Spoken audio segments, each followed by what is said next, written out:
of utter bewilderment, encompassing a momentous existential change. What do you think of the essence of hell? Hell is when the depths come to you with all that you no longer are or are not yet capable of. Hell is when you can no longer attain what you could attain. Hell is when you think and feel and do everything that you do not want. Hell is when you know that your having to is also a wanting to, and that you yourself are responsible for it. Hell is when you know that everything serious that you have planned with yourself is also laughable, that everything fine is also brutal, that everything good is also bad, that everything high is also low, and that everything pleasant is also shameful. The roots of the tree of life reach into hell, and the top touches heaven. Through uniting with the self, we reach God, which unites heaven and hell in itself. The self functions as a union of opposites, and thus constitutes the most immediate experience of the divine, which is at all psychologically comprehensible. Jung found himself standing on the highest tower of a castle. He sees a figure in the distance, who slowly makes his way to him. He hears footsteps in the stairway, and a strange fear comes over him. It is the devil, or as he calls him, the Red One. Jung has a conversation with him through active imagination. The Red One. I greet you, man on the high tower. I saw you from afar, looking and waiting. Your waiting has called me. Jung. Who are you? The Red One. Who am I? You think I am the devil. Do not pass judgment. Perhaps you can also talk to me without knowing who I am. What sort of superstitious fellow are you, that immediately you think of the devil? Jung. If you have no supernatural ability, how could you feel that I stood on my tower, looking out for the unknown and the new? My life in the castle is poor, since I always sit here and no one climbs up to me. The Red One. So, what are you waiting for? Jung. I await all kinds of things, and especially I'm waiting for some of the world's wealth, which we don't see here, to come to me. The Red One. So, I've come to absolutely the right place. I've wandered a long time through the world, seeking those like you who sit upon a high tower on the lookout for things unseen. Jung, you make me curious. You seem to be a rare breed. Your appearance is not ordinary. And then, too, forgive me, it seems to me that you bring with you a strange air, something worldly, something impudent, or exuberant, or in fact, something pagan. As Jung continues his conversation, the Red One is amused by his ponderous speech and seriousness. He tells Jung that life doesn't require any seriousness. On the contrary, it's better to dance through life. Jung tells him that he knows how to dance, and the devil is surprised, for he considers dancing to be of his own province. Thus they reach common ground.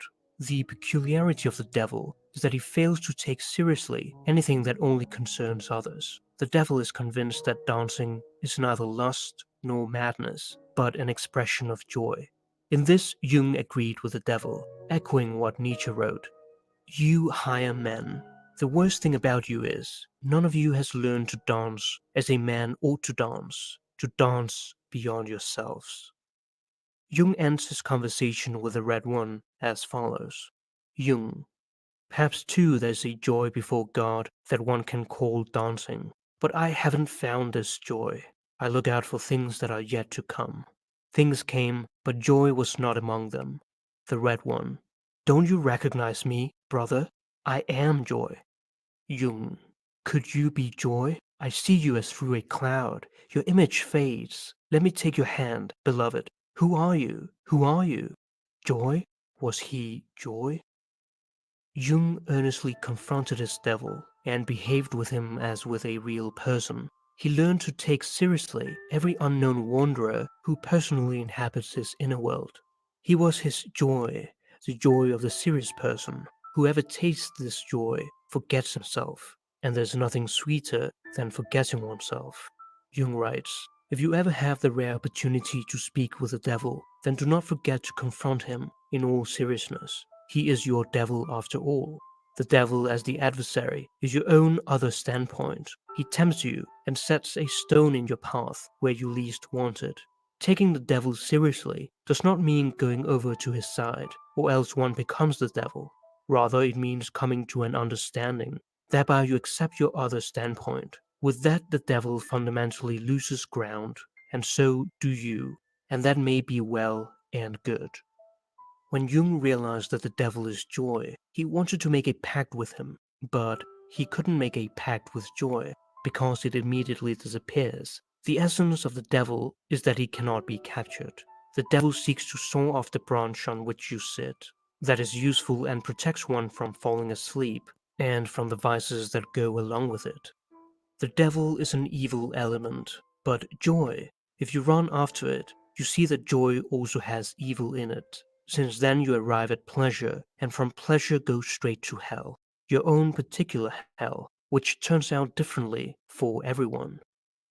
Unlike Faust, who in his depression and dissatisfaction with life sold his soul to the devil in exchange for power, knowledge, and material gain, Jung avoids this danger by reaching a mutual agreement.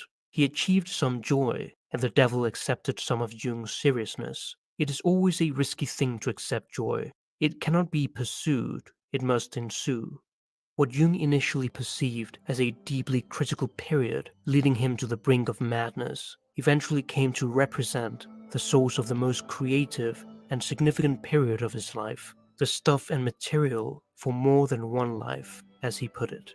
For Jung, purifying one's vision while traveling through hell involves, first and foremost, the acknowledgement and integration of an evil counterpart through what he calls the shadow. However, while it is within the bounds of possibility for us to recognize the relative evil of our nature, it is a rare and shattering experience to gaze into the face of absolute evil. Whoever fights with monsters should see to it that he does not become one himself. And when you stare for a long time into an abyss, the abyss stares back into you. The descent into hell is a cathartic journey which leads to self-knowledge, self-transformation, and ultimately self-transcendence. It is easy to get into, but very difficult to exit. It epitomizes a process of self-transformation similar to what the alchemists intended with the Negretto phase of spiritual mortification and putrefaction, a dangerous yet healing descent into one's inner underworld. Only in the region of danger can one find the treasure hard to attain. Everything in the human mind belongs to the natural play of opposites, which regulates life. Real self-transformation shall never be complete without man's reconciliation of heaven and hell. He who journeys to hell also becomes hell. Therefore, do not forget from whence you come. The depths are stronger than us, so do not be heroes. Be clever and drop the heroics, since nothing is more dangerous than to play the hero.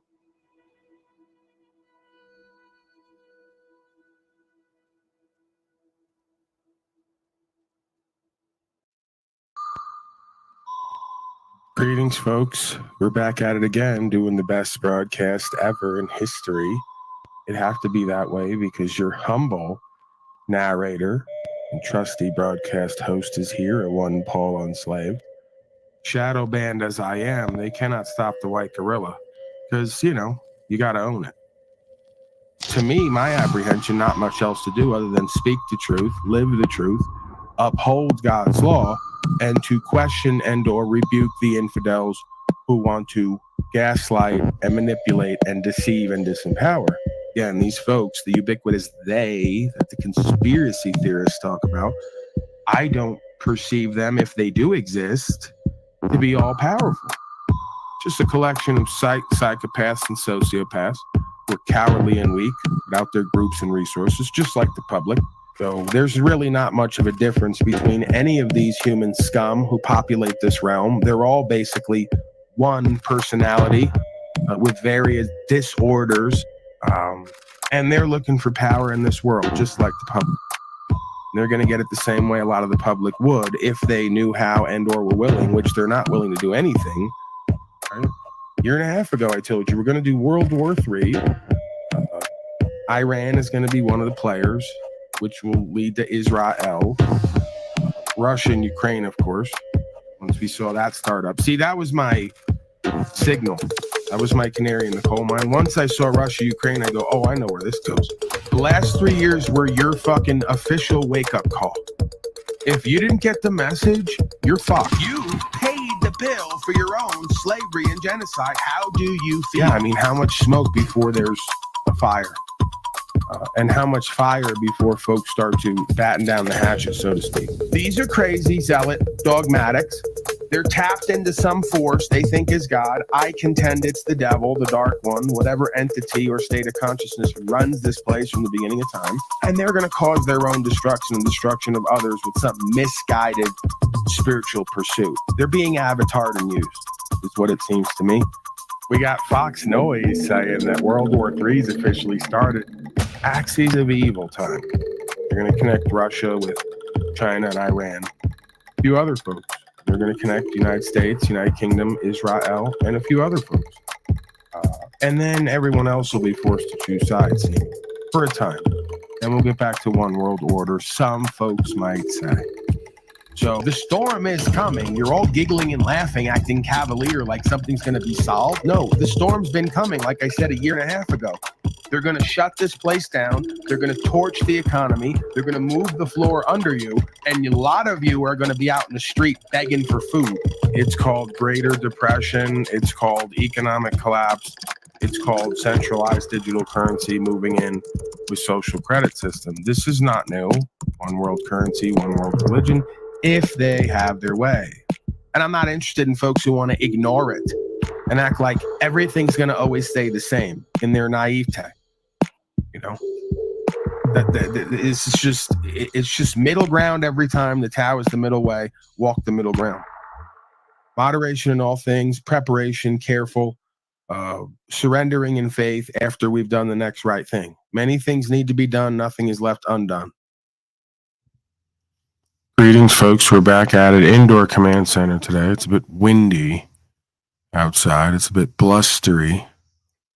I am, of course, as you may or may not know, your guide for this evening. To take you on some twists and turns all over the metaversal projection of this existence. We got a Brian O'Shea in the back. Let me just bring him in. Kind of distracts me when I got folks hanging out back. How are you, Mr. Brian O'Shea? It's good to see you, sir. What's up, Paul? Unslaved? Yeah, I'm doing pretty good, man. All right, I got to do this. Just give me 1 second to do this because I can't keep an idea in my like. I got a mind like a sieve. I've practiced mindlessness so long I can't even hold on to a thought. Like right here. Not. Right here, I'm not. I got a Talcott in the back. Okay. How are you, Mr. Talcott? Oh, I'm feeling inspired and blessed, brother. Oh, I got that. I mean, what did you think of last night? Oh my God. A fucking 1.5 years, I sit with this snafu warthog clown.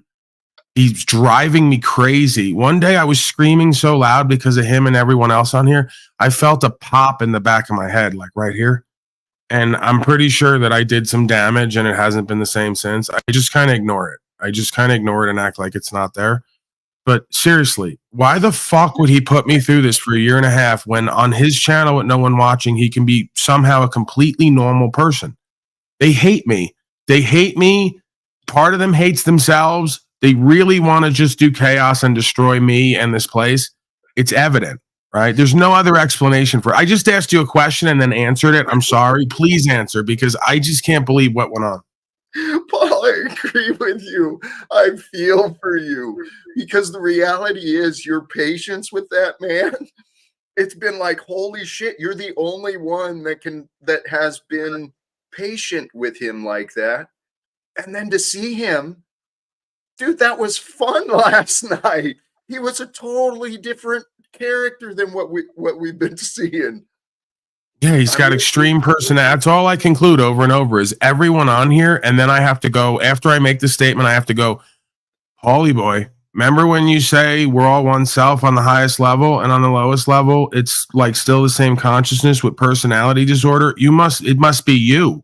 Like I do the "that's you" to me back to me because I go, that's what this must. There's a possibility. It doesn't have to. There's a possibility. It indicates that there's extreme personality disorder, even to the point of like multiple personality syndrome. This is some kind of snafu syndrome.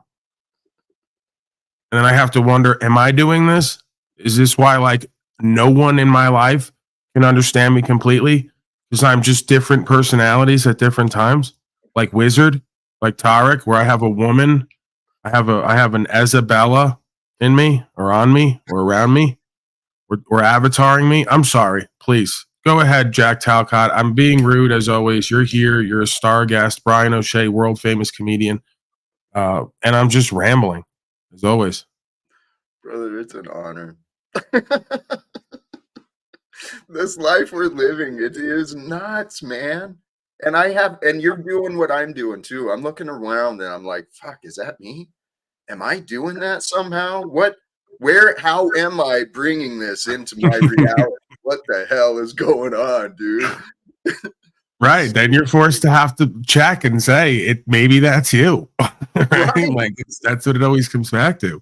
You don't want it to be true. No. You desperately want to believe you're above and beyond these people and it's just them and God, look at you. And then you got to go, but that's you, maybe. Maybe it's you. I go, fuck. The ego twist. Hey, can I throw us in a different direction? Because the thought I was having Absolutely, sir. In your intro, man, here's something I'm wondering. I'm not really a Christian, but I'm like, I get a lot of this stuff. Now, in the end, there's supposed to be these two witnesses. What if that's you and me, man? Because I'm I guess that would make for an interesting story. All of scripture from 2,000 years ago comes down to me and you being the last two witnesses. Okay, that's interesting. That kind of gives me a high level sense of self, like I'm really important, which then kind of pads my ego, right? And then allows me to believe I'm way more important than maybe I really am. But I don't know. I could run with that. I'm trying. You realize you're talking to an egocentric narcissist, right? So you throw something like that out at me, I'm bound to latch on at some point. You little devil. I'm talking to myself. Right. Well, I'm trying to figure out what the hell is this story that's going to be happening, right? How is this story going to be told? What's the connection? There's something big happening and we're a part of it. I keep trying to tell you, I think there is something bigger happening. We are a part of it. It's called mental illness. We're escaping that. It's a sign of the times. Paul, that's it. But we are the witnesses. We're here strong enough to confidently share the truth, and the truth overcomes mental illness. At least the profitable shit that we're dealing with today. Right. The truth overcomes mental illness. And the truth is we're bound to be like Brian O'Shea, living in a car at some point for the rest of our lives. And that's okay. Unless that kind of mitigates the illness once you accept it. Unless we change. I was inspired. You heard that? Have you heard the name John Assaraf? Yeah, by chance. Oh, I haven't heard that. Bro, O'Shea, are you from O'Shea? Get on camera, man. Oh, this guy's a world famous comedian, and I got to tell him how to do this broadcast. Talcott, you see what I deal with? Just get on camera, and I want commentary. O'Shea, come on. He's beautiful too, and he's hiding his face. Do you know John Assa Smash? What was the name? Assaraf. Yeah. Do you know John? What was his first name again? John Ashraf. Are you aware of that, Brian O'Shea? Sounds like Christus's cousin, Astraf. You know what? I don't really like the fact that like I like everything else Timmy does, but I don't like the whole thing of he comes over and lets himself in.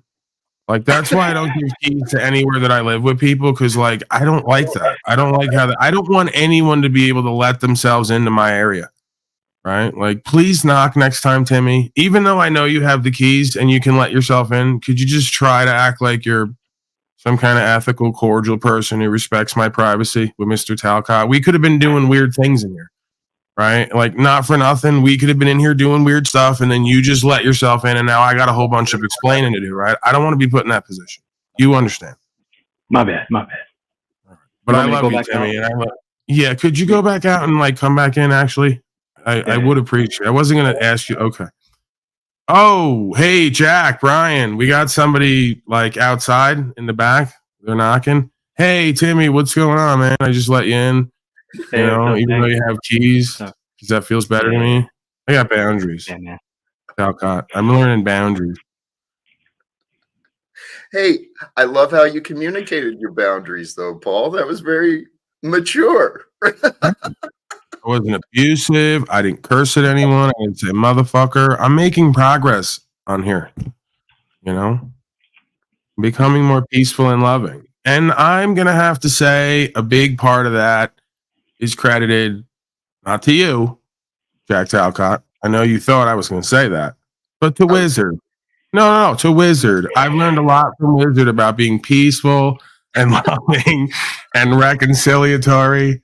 He's taught me a lot. Okay? You haven't done any of that? You're laughing at that. You're almost doubled over, cracking up. I can see how you did learn that from him, though. I mean, there's examples in many different ways. It's in the code. It is. The code. The code. The secret, right? This guy, John Assaraf, was part of that The Secret movie. That's why I brought him up. He did a brain-a-thon this weekend, or today.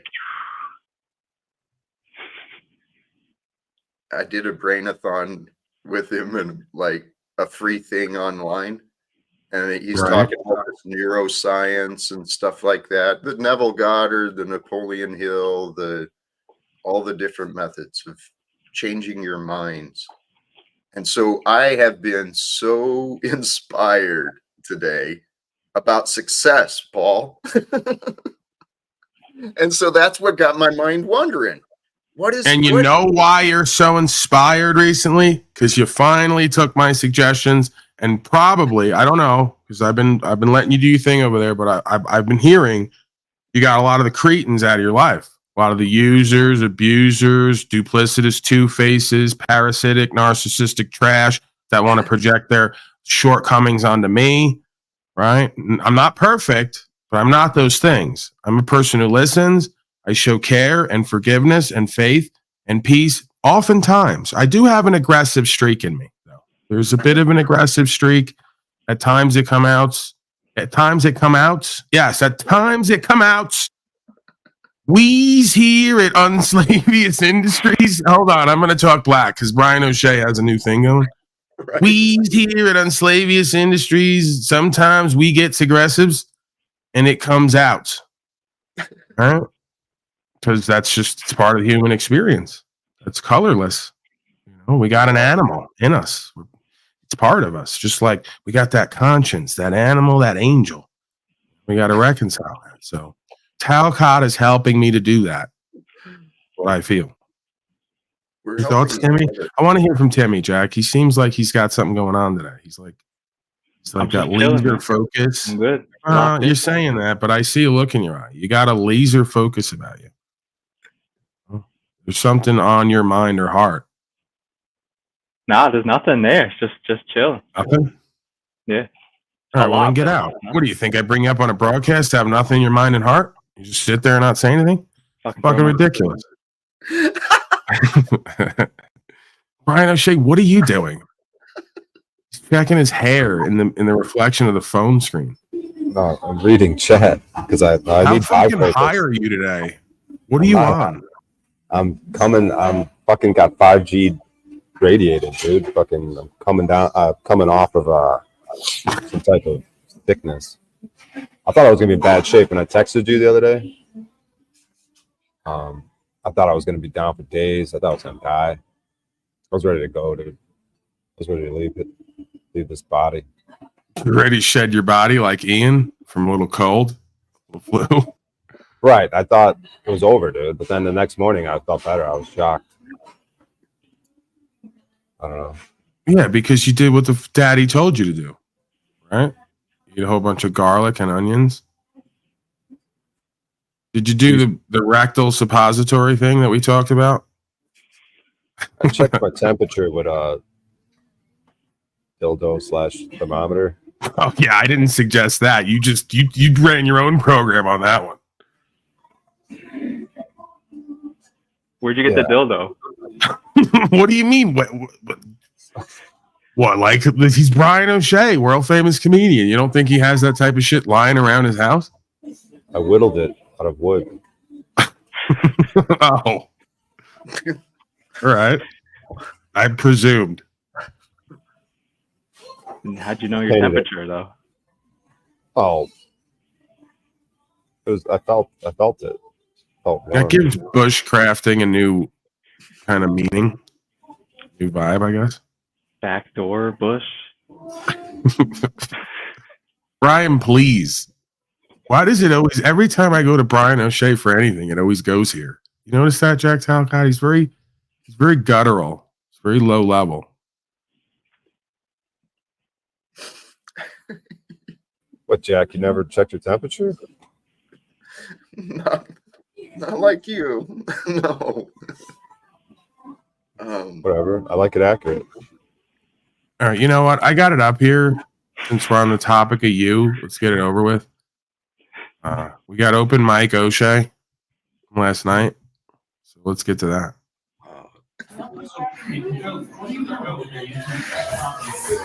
Next comedian, please make some noise for Brian O'Shea. Be out here, back his head. All right, Ian, I'm about to shit on everyone. Johnny, you don't mind that, right? Do whatever you want, man. It's your time. Appreciate that. Yeah. So, Johnny, Jesus fucking Christ, dude. Leaving the fucking room, can't even bring the person up, fucking rambling 5 minutes before There's like a whole conversation happening in right behind the stage. Like right in front of the stage, I can only imagine. We don't ever get to see it. That there's a whole bar where people are just sitting and drinking and have their back to Brian O'Shea. It just sounds like they're all talking amongst themselves. No one is paying attention. Do I have this right, Brian O'Shea? Am I describing the scene pretty accurately? Yeah, that's the whole point of me doing what I'm about to do. Is fuck that place. That's a horrible room. I can already tell. Horrible room to do comedy right here. This is pretty much that ninth circle that we just saw in the intro of Dante's Inferno. It's this room where folks are having conversation amongst themselves and cutting into steak while they're drinking. Yeah. Like, Jesus fucking Christ, what's going on around here, dude? Willie B's the shoe-in for the $100. Like, what the fuck? Skinny fucking Jimmy for fucking Indiana rich boy, dude? Who the fuck would like a person like that? Some fucking 21-year-old fucking dork? It's Asian guy, only fucking chance, dude. It's me and you, Asian guy, man. Everyone else in here just sucks, man. I hate fucking everyone in here, dude. You should just fucking make love tonight, man. I don't even know. What the fuck? Are you a child?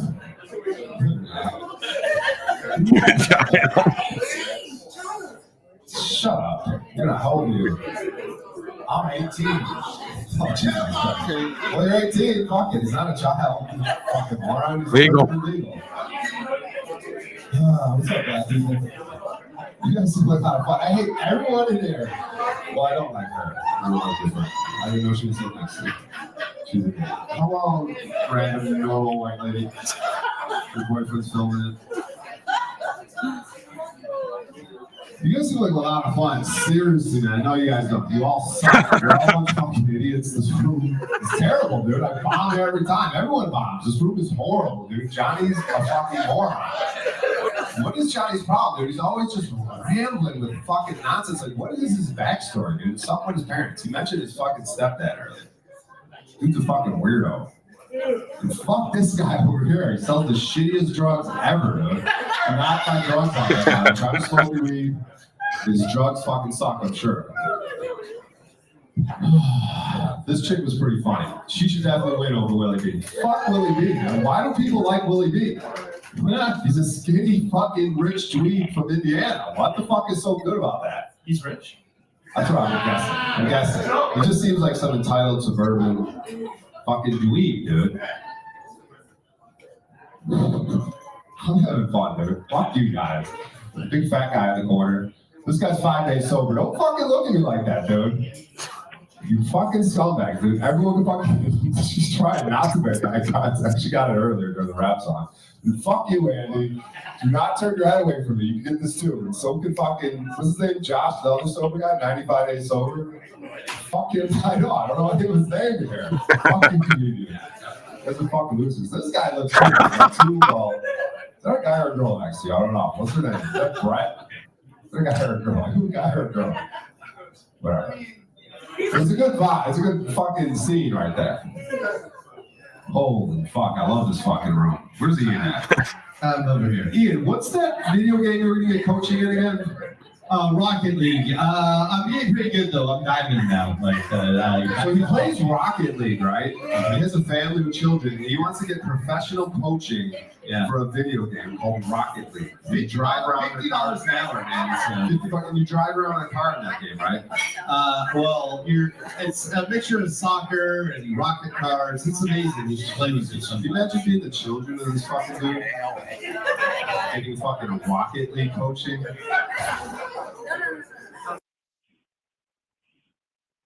There's a part 2 to that, Paul. The dude filming it, his wife ruined it. She goes, "Let me hold the phone. I got it. And then I immediately turn it back on. There's like 2 minutes left. Yeah, I think that she checked out. Like when it got unfunny, she just ended the video. Like you had something going there, and then it kind of just fizzled out there for a bit. Well, the main thing to see in the second part is that the host didn't do anything. Guy that I was shitting on, all he said was, "You got to sage the stage," and that was negative energy. And then he immediately brings up the next person. Shouldn't he have spent like the next hour just roasting me and taking control of his room back? Yeah, it's not a fucking Wim Hof yoga session. You know, like we're not there for only positive energy. It's a fucking karaoke dive bar with piss-smelling homeless comedians. I mean, come on. Like we dwell in the darkness. We dwell in the pain. Yeah, he was all butthurt after it. He didn't even he tried to avoid eye contact afterwards. I love when you go off on everyone and insult everyone and love it. You were having a great time. Like when you're having a great time and having fun, I'm having a great time and having fun. I don't even care what you're doing. Salt the room, all the better. Yeah, and the skinny kid Willie B, at least he afterwards was like, "All right, it's on, O'Shea. I'm coming after you," which is exactly what a comedian should say, even though he's skinny. But he's like the superstar of the scene. This fucking 100-pound, 22-year-old fucking kid from Indiana suburbs. All right, part 2. Let's go to part 2. No, that's the wrong one. That's the music part 2, maybe. I was going to say open mic part 2. There's a music part 2 and a open mic part 2. There it is. Jeez. And make sure can't see it though. So you got kind of is that natural gray hair or is it dyed? There's a white What's natural? It's weird. Blonde.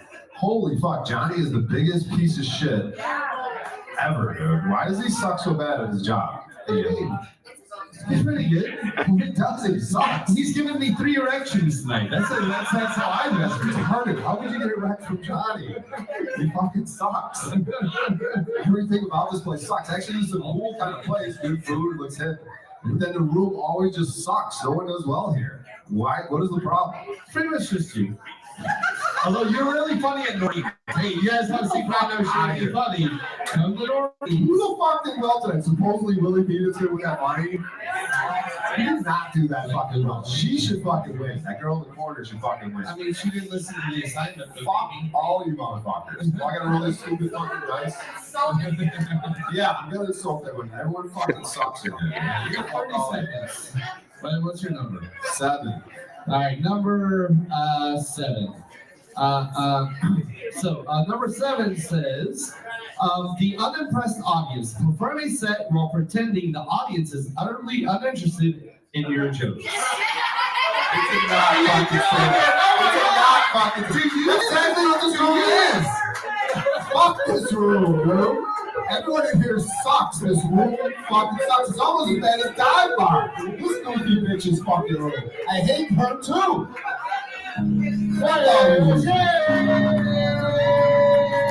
Yeah.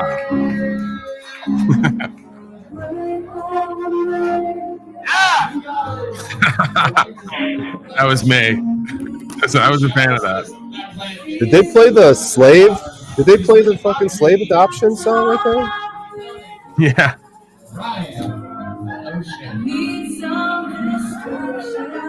Hey, wait a second.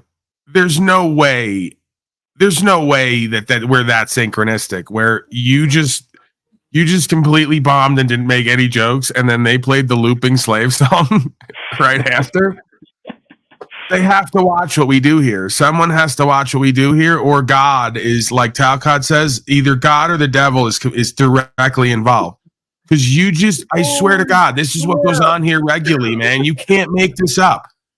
Out of the 2 songs of the 2 looping slave videos, as soon as you're done, he loops looping slave original version.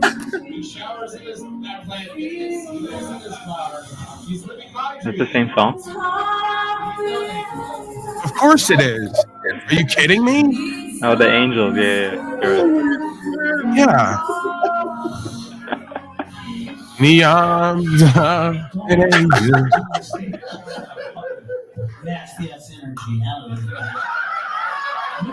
The universe is hilarious. Yeah, it'll talk to you, man. That's the thing. They'll say Paulie's a schizophrenic, and maybe that's true. But if you look and seek, you will find, right? That's what I'm claiming. So, like, just go watch. Just go look and seek, and I bet you'll find. And then the universe will open up to you, whatever that means. God, in quotes. And then it'll just start putting shit certain places, it would seem. Like, unless we're making more out of it and it's just one big coincidence.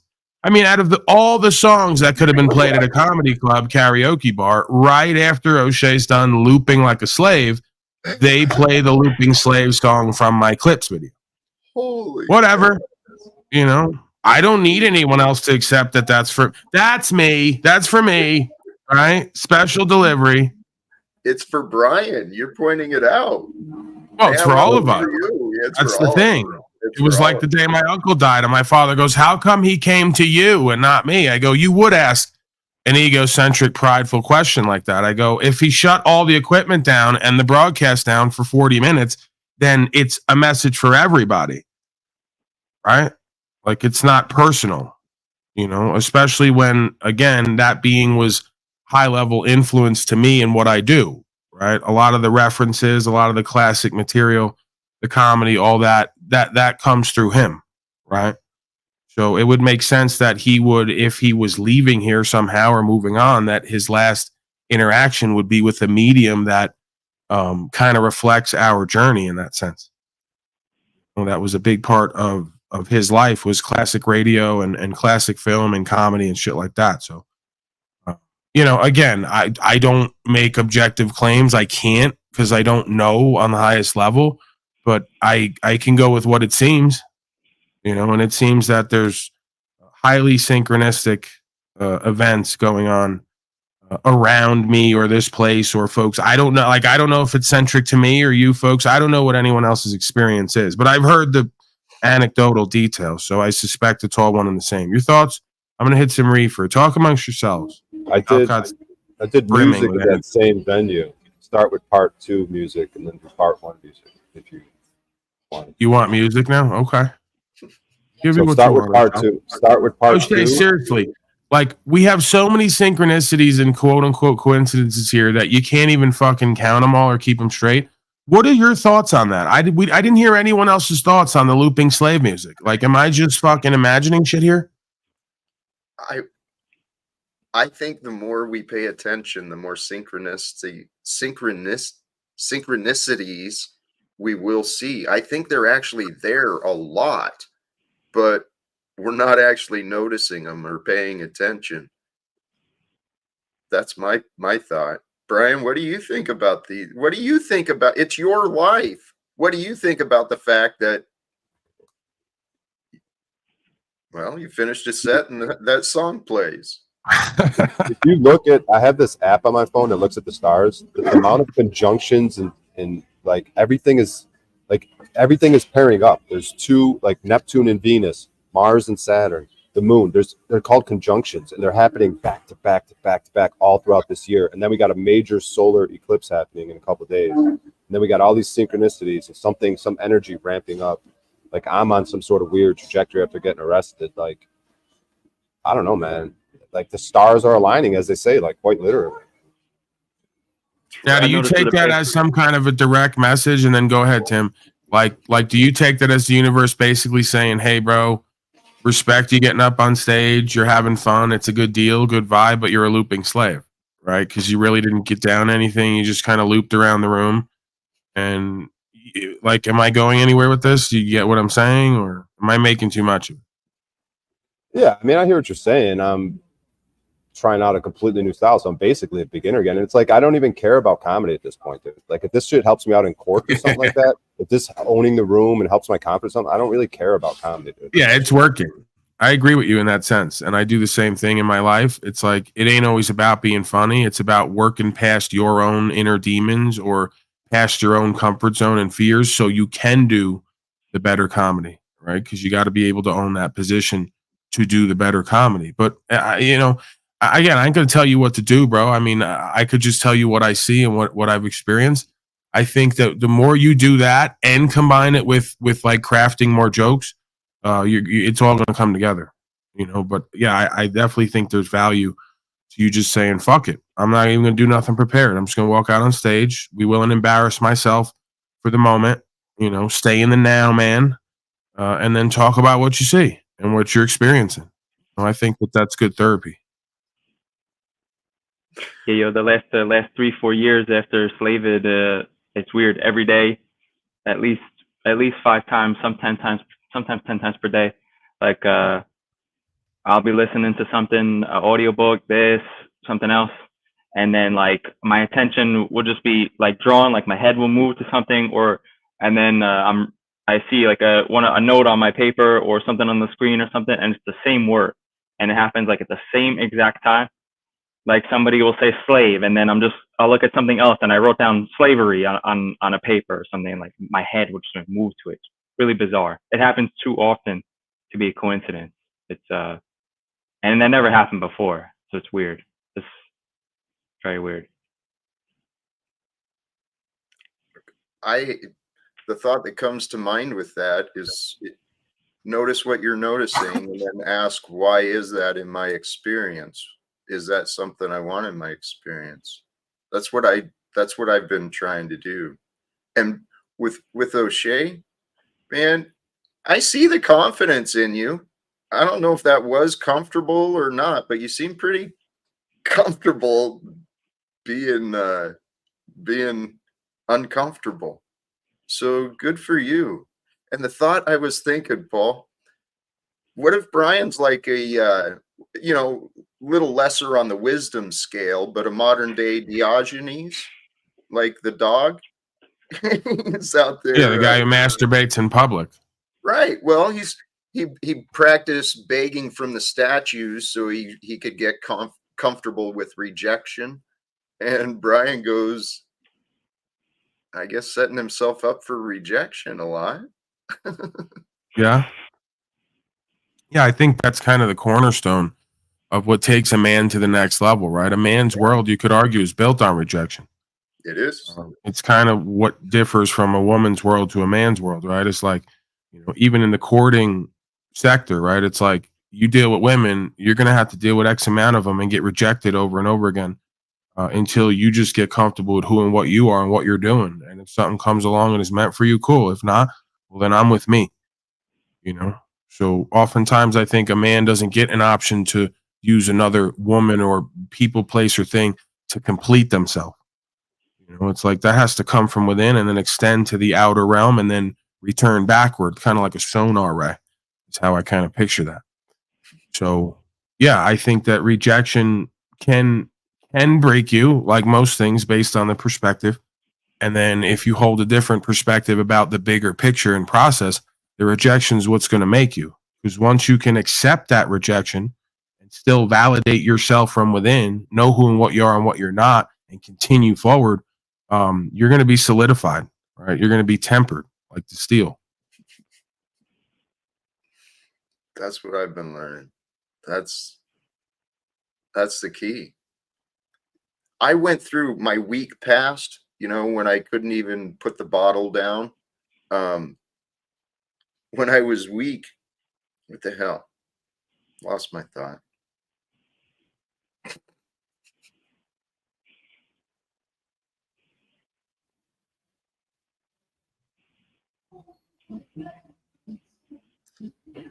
My weakness was out of my own mind. We create our own limits. We're the one who believe what we can and cannot do. But to really know what you can do, you got to push yourself. You got to put yourself out there and see what are you? What am I good at? If you don't try something, how do you even know? And I do think many of our talents are hidden behind the fears that we discover. and I think most of our fears we discover are implanted from our youth. And so it's like this crazy game of development that we're going through individually and together. Yeah, like I've experienced with my son for the past year. It's like, I mean, most of it is just, and I think it's reflective on our own lives. It's like most of the things, it's just don't do dumb shit in front of him. Like, don't be a loser failure in front of him. Because it's not really about what I say. It's just how I am and how we are in front of him. So it's the same way. Like, so if I'm not just he's not seeing horrible activity to mirror, then he's not going to have all these bullshit fears. Because he does these. Our progeny doesn't come out fearful of anything. I mean, he's not scared of nothing. It's amazing. So that shit is definitely learned. So, Timmy, would you like to view something that kind of hits home with me? Because again, we're all oneself. That's kind of what I believe opens the door to the synchronicity is when we check this false belief of who and what we are and just see the whole, right? Like see the all as the all and then how it comes down through the dimensions. I feel like that's what opens up the universe to speak to you as the Kabbalion and other ancient texts talk about. I could pull up the quote. I forget how it goes, but the lips of wisdom are closed to the ears who lack understanding. Something along those lines. So yeah, the universe does talk. It's not an audible voice. That's schizophrenia. The universe talks in synchronicity, right? So we have to understand the difference between schizophrenia and that false projection and synchronicity, which is a very real thing. It would seem talked about from the beginning of time. And by pretty much every great man in their field of psychology, sociology, epistemology, and all the rest of it, you know. So let's not do that thing, you know, where we like make false characterizations and forget that this whole culture and society, although that could be an indicator of something else, is built on the back of folks who have made these claims, right? So either the gods involved, the devil's involved. I could claim proof of one is indirectly proof of the other. And then we have to prove, is this local or non-local? I guess we don't have to, but it begs the question. Is it inside of us or is it around us and off planet? Or maybe both and neither at the same time. Schrodinger's Shaitan cat, right? It's there, but it's not one of those deals. Bill Cosby condoms. Okay. How are you, Bill Cosby condoms? How many Diddies did P. Diddy, P. Diddy? Condoms, Cosby, condoms.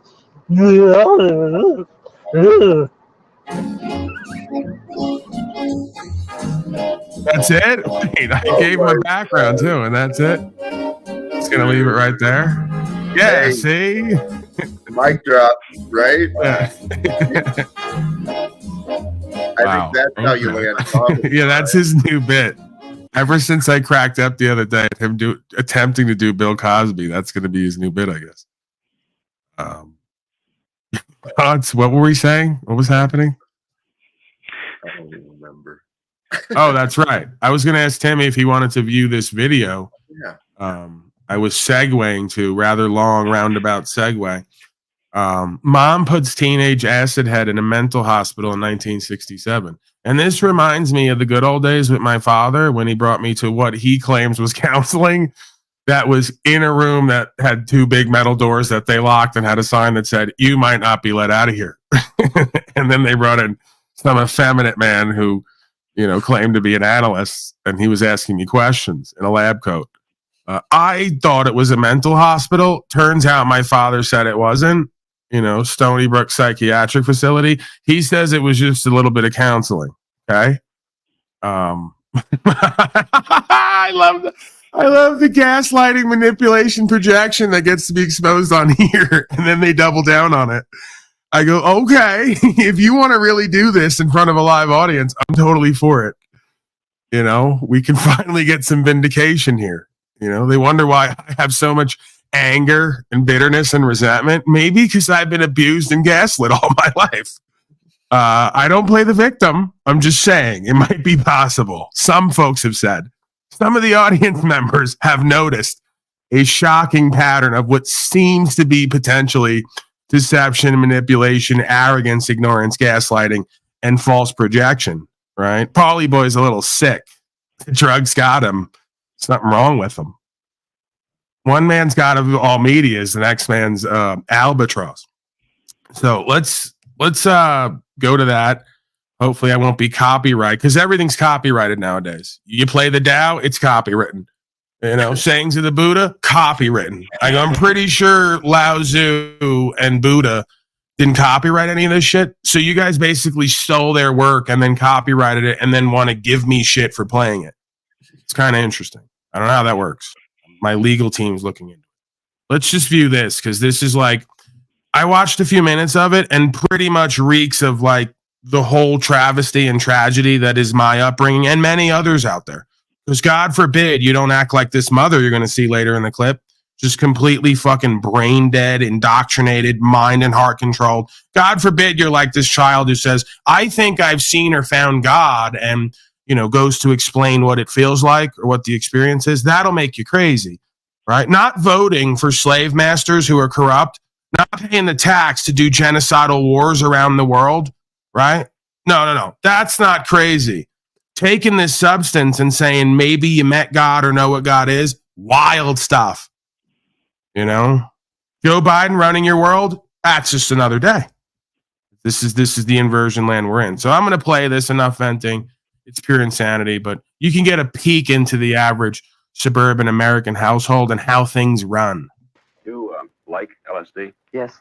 Why?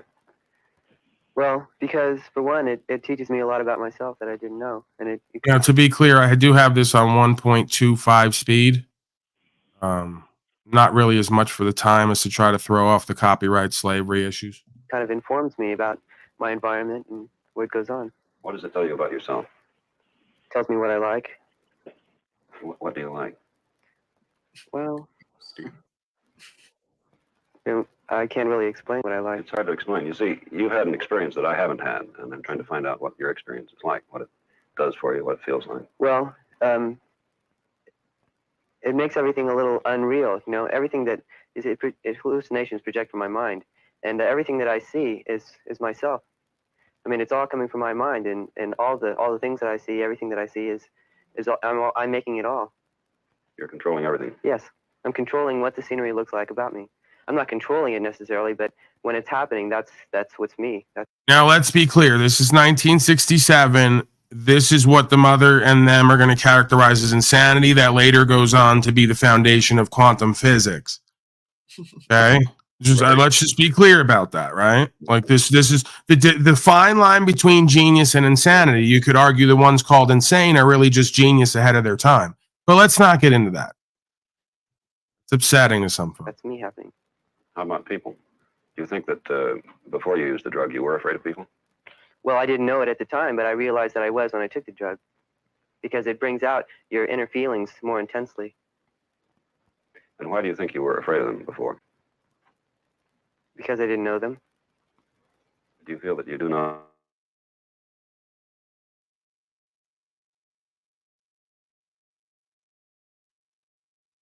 Did I cut out Talcott? I'm getting all fucked up on my screen here. Yeah, Froze. frozen. Yeah. Fucking incredible. Really is. I'm fucking hardwired in, man, to the goddamn modem. And we're gonna play this fucking game. Timmy's spinning on my end. Video spinning on my end. You can still hear him. Yeah, we hear you, and the video is spinning though. Here, it's coming Okay. back. We're coming back now. You gotta summon it. You gotta make sure you go, get behind me, Shaitan demon interfering with my broadcast. Get behind me. I'm spinning. I'm spinning, right. You know what? This is a good time to segue to this.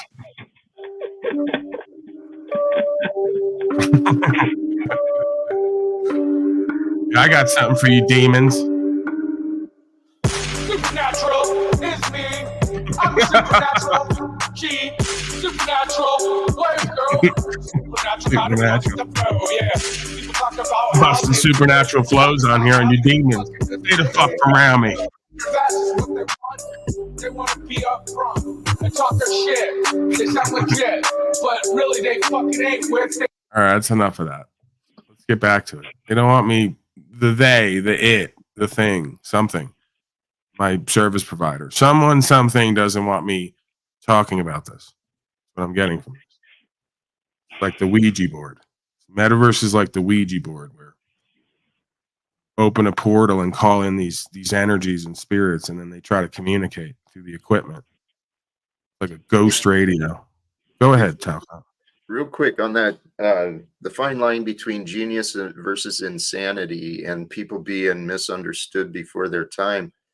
It's not just the time, it's also the people we're around, right? Because you get confused people around, ignorant people around, and the brilliant are confusing, and the simple, they don't want to admit their confusion, so they blame and they punish. That's the ways of the past. This is crazy, but I want to point out, genius versus insanity. I suppose you can tell by the truth, but then it also depends on the opinions of those around them.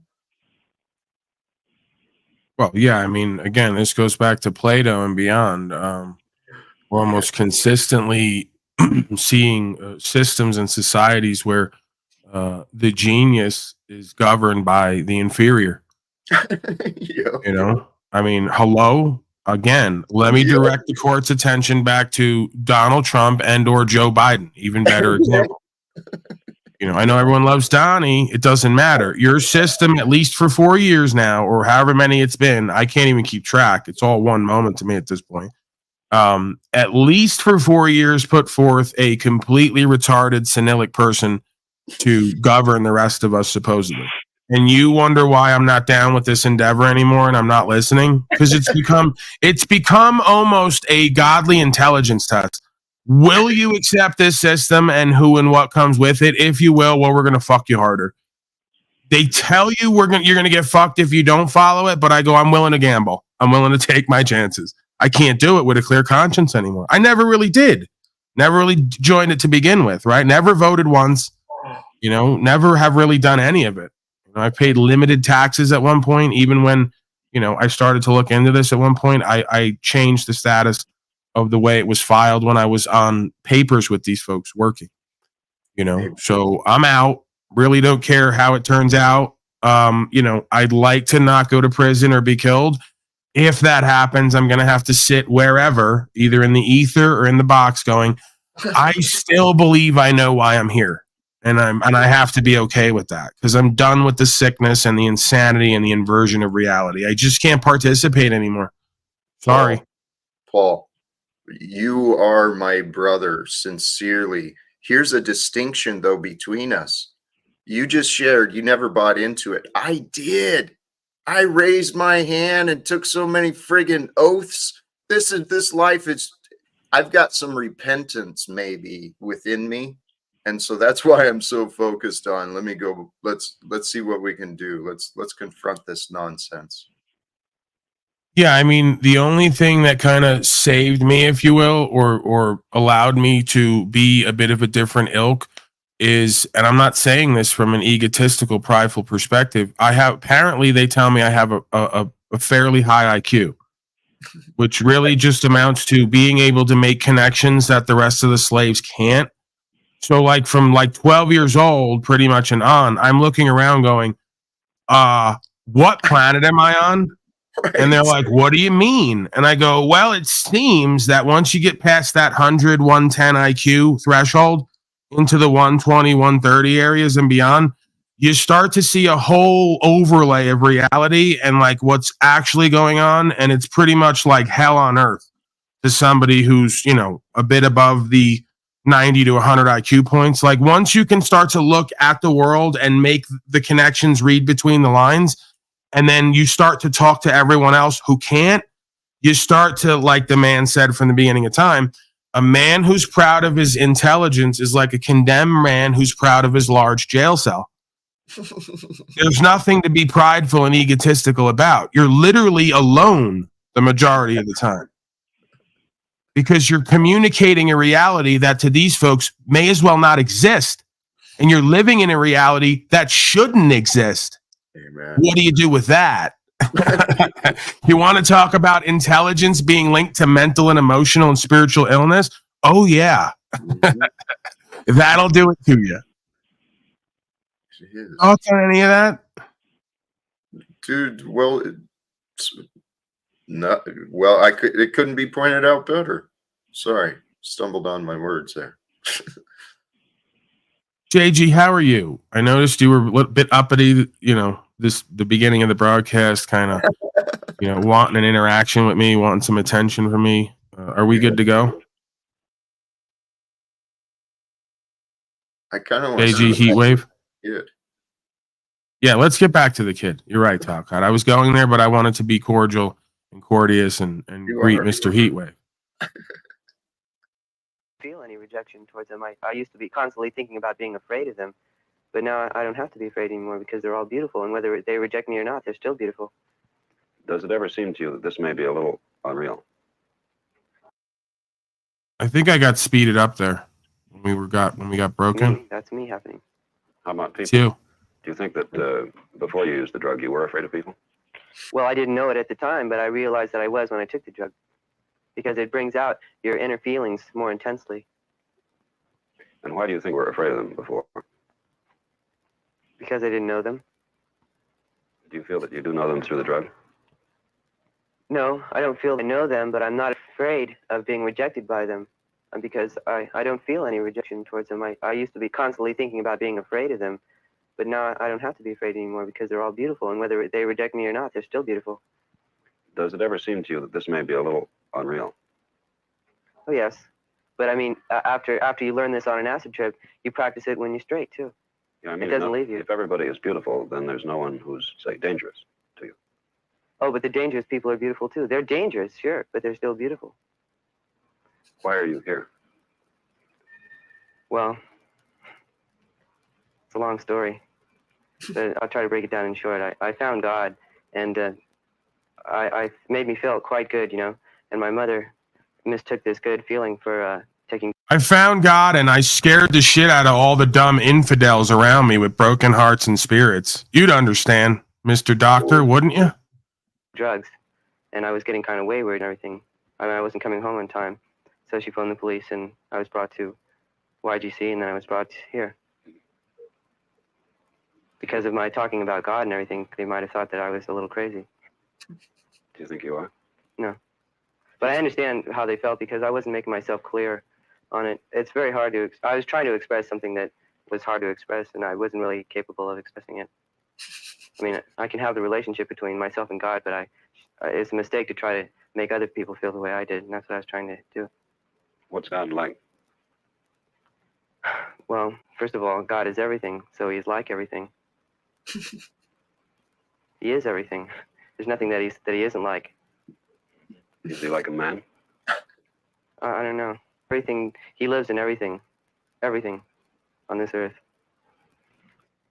I can't describe to you the feeling that Here's it the gives you genius. when your son says to you, "Can't you feel it? God is everywhere. I'm going Shut to up, God. bitch. I'm waiting for God to come and get me." It isn't a happy thing at all, or an inside. It's a death wish. And I tried talking sense to him. I said, "Jimmy, you don't see God till you die," but he couldn't see that at all. He believed that he was seeing it right now. Right, because you're the infidel death worshiper, like it says in scripture. You think you have to die in order to know God, when it's a living God, not a God of the dead. That's your God. See, imagine a world where this woman considered that this is a dualistic simulation, sun and moon, night and day, male and female. I can go on. Republican, Democrat, I'll give you something you can understand, right? Even you can understand that. So you wake up one day and you go, oh my God, I'm alive. And my beingness extends beyond this physical vessel. And, that beingness is united on some level with the all.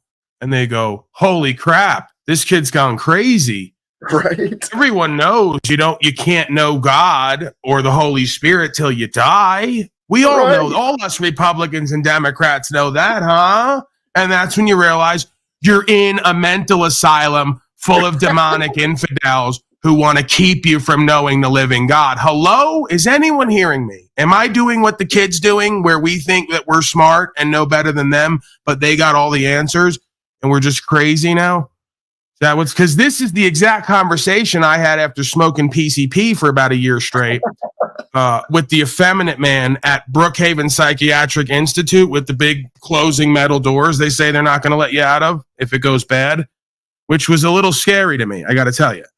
To have like your mother just broken from your life and then get to a certain point where your father pretty much thinks you're insane and then hands you over to these people.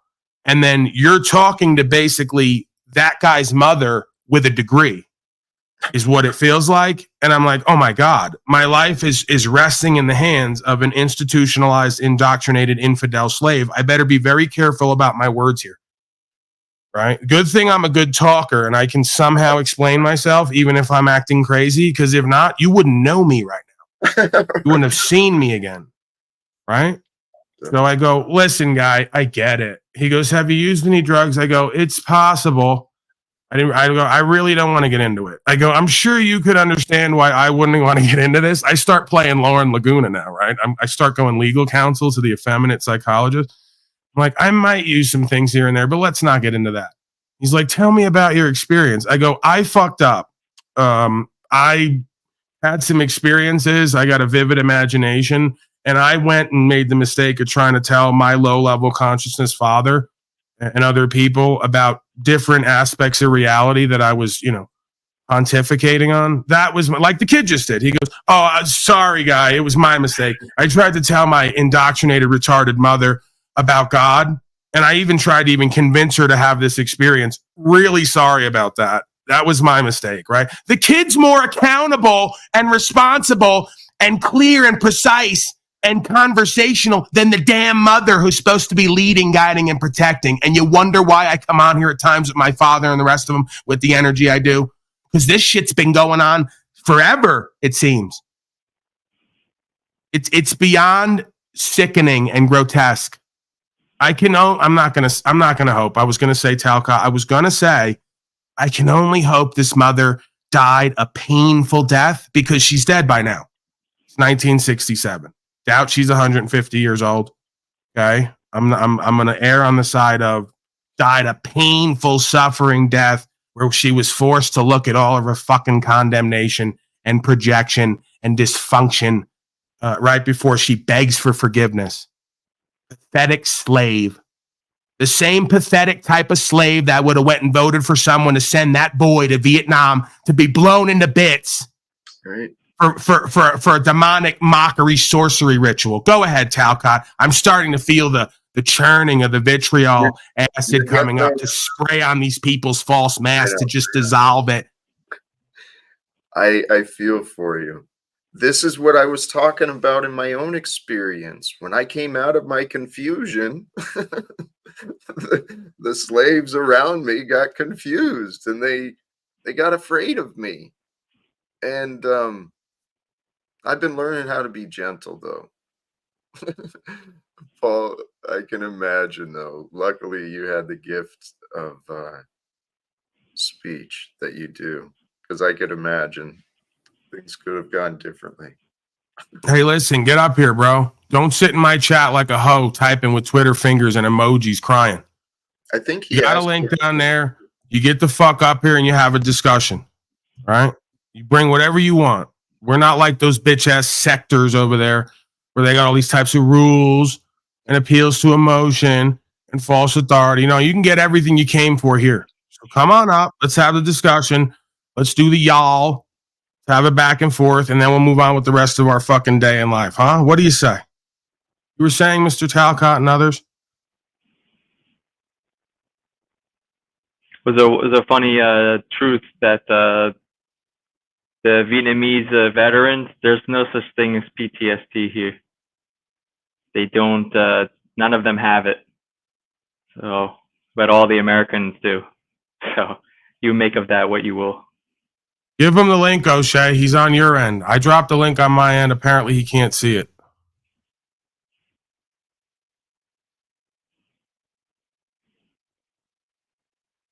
Let me finish the clip. Jim hasn't adjusted well to school. He's an extremely introverted boy, or has been up until lately. You think maybe it's because he's surrounded with people like you? You think? You think Paulie got introverted as much as they say he's an extrovert? He's loud and proud. He's so gregarious. Yeah. Do you think there might have been a time in my life where I was completely introverted because I was surrounded by bizarre, skewed perspective, demonic infidels like this woman?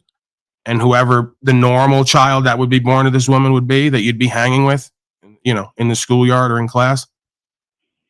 I don't know. Maybe. Shy. He wouldn't try. The least sign of failure to him meant an automatic stop right now. And I think that the problems that he had were magnified and triggered by the release that he seemed to find in drugs. And I feel as though that this is, many of the children today are doing this type of thing. And if it could be stressed that this is a medical problem and not a criminal. No, you dumb cunt. It's because every time he tries to fucking do anything and explore who and what he is and generate results, you got something to fucking say about it. So you've already uploaded him with a fucking personality disorder and neuroses. So he can't fucking do anything that when he feels like he's losing and failing like you, he starts to check out because he doesn't want to be like you. He goes, oh, I lost and failed. I'm going to get judged. I'm just going to stop trying. Because every time I try to be me and do what I do, I got some devouring mama cunt over my shoulder making projections onto me, trying to cut my balls off with a system. You think maybe that has something to do with it, goofy broad? If only she had a man like me who was uncivilized and undomesticated around her to put her up on some fucking game and tell her how to mother a boy into being a man.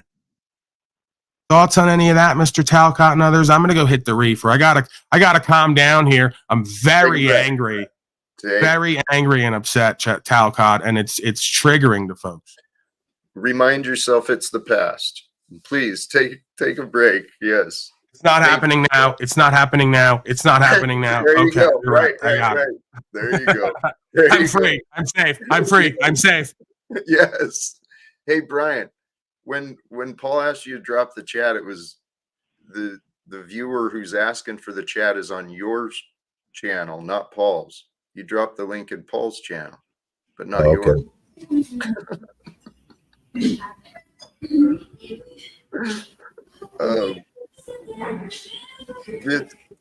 Think about when I went through this myself, and I've met several other people who have gone through an awakening and gotten themselves locked up because people didn't understand, locked up in different ways. And they friggin', well, I didn't know, I didn't understand the way the world was working myself. And I ended up getting locked up, and they force medicated me. I was not pleased with that experience, that's for sure. And it's just evidence. Our the mental health professionals,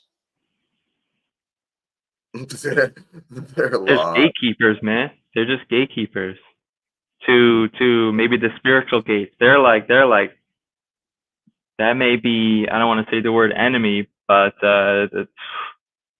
that's them and the religionists. That's brutal, because the psychology and the way we think, and that's like, if they can control that and keep that going, I mean, you can make an argument for history or culture or politics, but yeah, them controlling those books and everybody following it, all that DSM 123, UCC 123 and the DSM 123, all these codes, right, overlaying on reality. It's just crazy. Yeah, because that's what this whole thing is about when you zoom out. It's about removing God and the God's law and the track put down for all of us, the fate, the destiny. It's about removing the connection with that and having all the human beings operate like the machines they're about to replace us with. Dummies. You're running off code. You're running on code. You're a biological machine, and soon they're going to replace your bitch ass because you accepted the fucking sorcery and mockery. Unless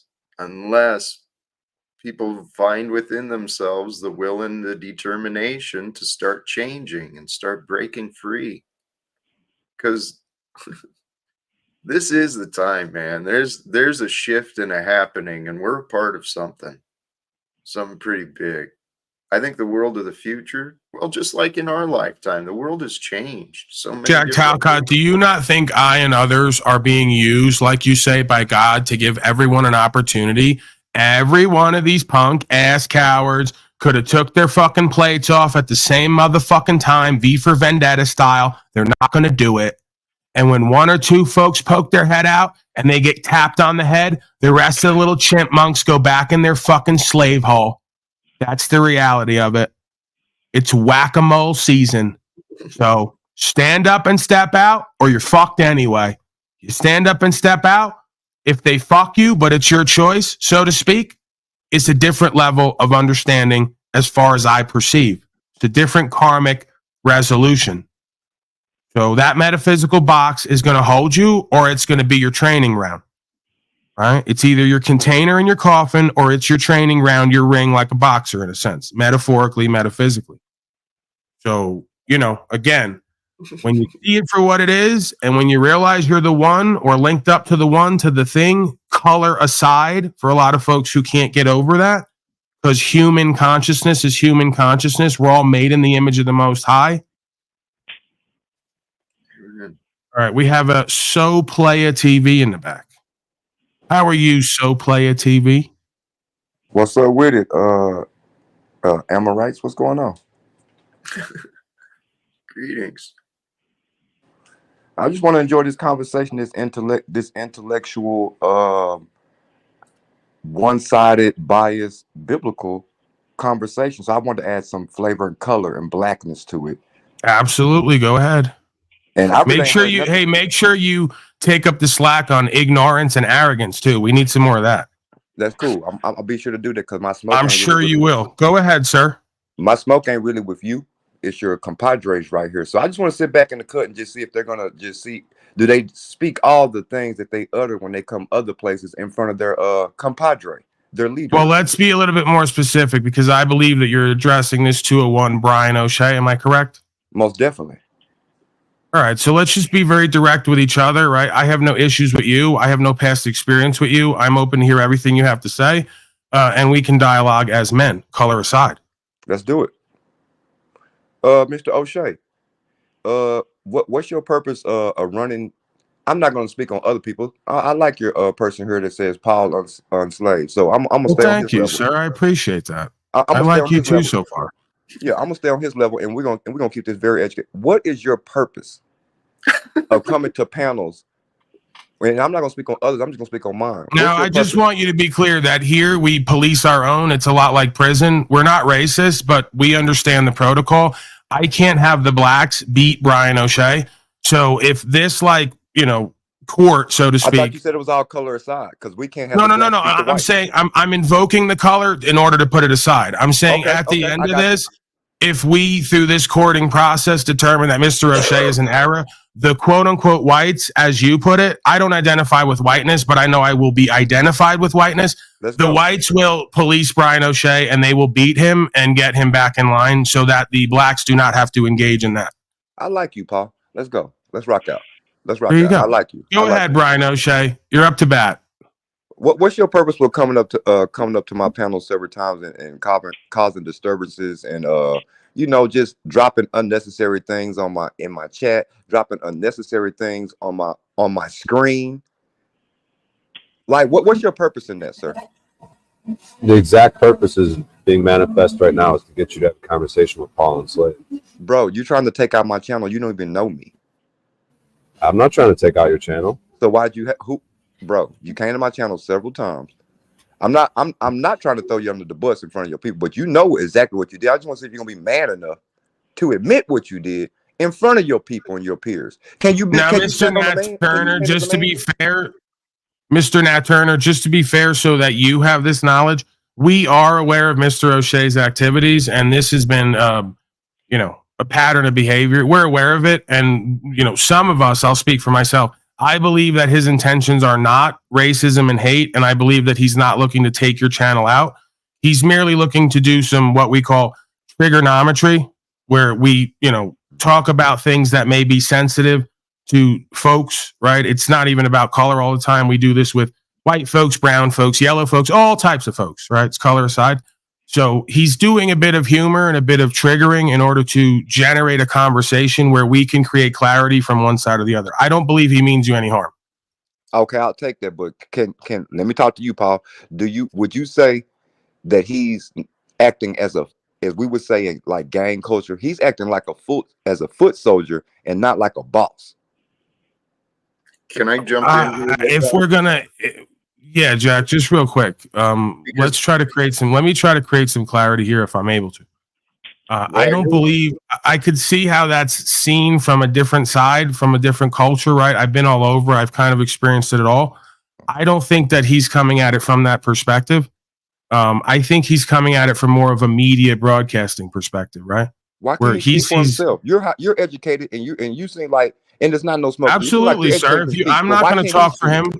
I'm not going to talk for him. Go ahead. I just wanted to tell you what I was aware of and what my experience is, because you were saying that he has to admit to. You were meeting on the level, regardless of any differences that could be here. But like, you're having to speak for him because maybe you think that he doesn't have the word, he doesn't have the vocabulary to use to get him out of these type of situations, and he might sink in front of you. So don't give him a life jacket and save him. Well, listen, I've been accused of that in the past, so I'm going to take your advice in this sense, and I'm going to back off and let him stand his ground and communicate his thoughts and feelings and intentions. We're listening. Nat, if I may, and Brian, I think Brian gave you the answer already. I want your answer. I don't know if you caught it. The why behind what I heard Brian say, the why behind it was to get an introduction between you and Mr. Paul Unslaved. And so from that aspect, what you described, Nat, it sounds accurate as well, acting as a foot soldier rather than a boss. But yeah, I would prefer the term emissary. Foot soldier has such an unsavory connotation. Well, that's exactly what it sounds like. You can't tell me the connotation to use and how I perceive it. He looks definitely like a foot soldier. You cupcake? I'll take your channel down. You cry like are you a Me Too victim? And what's up with your satanic symbology on your icon? You want to talk about that? Yeah, let's talk about whence came you. Let's do it. How about we talk about you niggers being racist more than the whites? Bro, we can do it. You guys are racist as fuck. You brought racism up in here. What's up with your symbology? And what's wrong if I do strike your channel? Not O'Shea, me. Snap Who is you? Who is you? Who am I talking to now? Who am I talking to now? Because I can handle all of it. I'm gonna excluding Paul, because he's the only one I can see with some sense. Hey, the two that's talking, I can handle y'all Amorites. Let's go. Yeah, Snafu, just to be clear, you're doing what you usually do, and I'm not sure how much of it's a bit or a non-bit, but you're escalating. Rather than de-escalating and having a conversation and a meeting of the minds, we're now in escalation mode when we were already past that. Exactly. See, a lot of folks, you claim to have done time in prison, bro. What impresses me is that you made it out alive. Because how you could take yourself around in any venue like that and escalate like this when we're already beyond that point, it indicates something to me is like off. I don't know how it all fits together. Something's not, you must have not done this in prison. Is what it was. Like, you do this shit on here, but you must have not done it there. Because if you did, you probably wouldn't have made it out. He would have got his block knocked off. No. These motherfuckers know what they into. Look at his little Bro. satanic symbology. Bro. Come up here trying to say Right. The reality of it is, bro, you don't know who he is, what he's into one way or the other, and he's not been belligerent or combative. So why you would escalate with someone who you don't know what the consequences are really is your ignorance. I always am packing. I'm always okay. I'm always safe. Motherfuckers want to check me. Let's play. We got real whistleblowers in this shit. This motherfucker wants to come up here with his satanic symbology, trying to push. These black panels push more racism than the white panels, ladies and gentlemen. So then have the conversation, bro. Then have the conversation. You don't need to yell and scream and all the rest of it. Have the conversation. All right, you guys push more of the racism than any of the white panels. All you black community segregated community panels. Well, my panel's not about that, so try again. Bullshit. Try again. I got your channel. We know exactly what you're about. We looked into already. We know why you're using satanic symbology. Fuck off. That's another reason I feel comfortable, Paul. This little digital metaverse came in, Me Too movement. We know what he's about. He's crying already about his channel. Okay. So you're right. When he's done, I'll speak. I'm going to give you the whole floor. Because I see right now, you don't understand. Go ahead, because he has a habit of he's not going to shut up, and then he's going to try to talk over you. And I'm like, I've told him many times. He's another one who can't conduct himself properly on this channel, but on his own channel, he's the nicest, most kindest, politest guy in the world, but he can't summon that energy here somehow to get to the fucking facts. Go ahead, sir. All thing I'm saying is, first of all, my channel, I came here as what you see on here. Yeah, that's what I do represent. But if you go look at any video on my page, I don't talk about this. I talk about rappers in my city in Dallas. I don't get here talking about Christians, Muslims, Voodoo, Hinduism, Masonic, Shriners, anything. That's not what the contingency of my channel, period. So for him to give that false information, even coming to my channel, to bring that to my channel, come on, bro, that's stupid.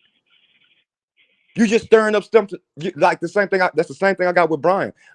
Come to my channel to stir up these conversations for what? My channel's not even based on that. We don't even do this type of content. So it's dumb. Find your fight with the NAACP or the Prince Hall Masons or your black Christian pastors or whatever. What are you fighting with me for? I'm here. Well, sir, I mean, I think that's what this is what the sentiment I'm trying to indicate to you is it may appear to be one thing, but the pattern of what we actually do here with this bit he's doing is somehow it gets funneled back to me. We have great conversations, and then we create clarity and unification for other folks who may be witnessing. So and I think that's good work. Because you sound like this, and I came in here on some BS, but like I understand how people act outside of their, you know what I'm saying, clique, culture, organization, whatever, pals, friends. I'm saying you sound educated. I'm saying if you can hear what I'm saying, whatever he came back over here and said to y'all when y'all having y'all's conversations about it, great. What I'm saying is the point was purposeless. It was just doing something out of boredom. Like, when am I ever? Well, I'm not going to deny that. When am I ever on my channel having these type of topics where I'm doing panels and we're going to go through all this esoteric information? I can't say in my 4 years of blogging on this net, that's probably happened 5 to 10 times out of 4 years. So telling me this what my channel's based on, this is why you're here, this is why you're starting up stuff, this is why you're coming to my panel, bro, you were just hired, drunk, and bored. Okay, that aside, I'm not even going to deny that. I can't. Again, Brian O'Shea, anytime you're ready, man, just unmute and have a conversation with this man, because it's like it's reeking of kind of half promotion marketing and then creating something here, and also like putting off your responsibilities and obligations onto me. So like we got to meet in the middle there. He's yet to say anything. It's me and you conversing. Right. I don't know what is like. He's been doing this like, and this has happened a few times, and I'm not quite sure either what his ultimate game here is let me or say like something so outcome or racist. intention. Let me say something in this world that they figure is racist, but in my mind, I think just this will kind of catch some of the quote unquote white people's back, because they do reverse racism on white people all the time. Yeah, on my panel every night, one of my co-hosts is a white guy. You see what I'm saying? How dumb that sounds? Wow. So I just want to throw that Wait, out. You have an actual Caucasoid beast over there, Exactly. and you let him co-host? You let him co-host? From the tribe of Canaan, sits right next to me. Wow. You see what I'm saying? Okay, well, that kind of warms the heart a little bit.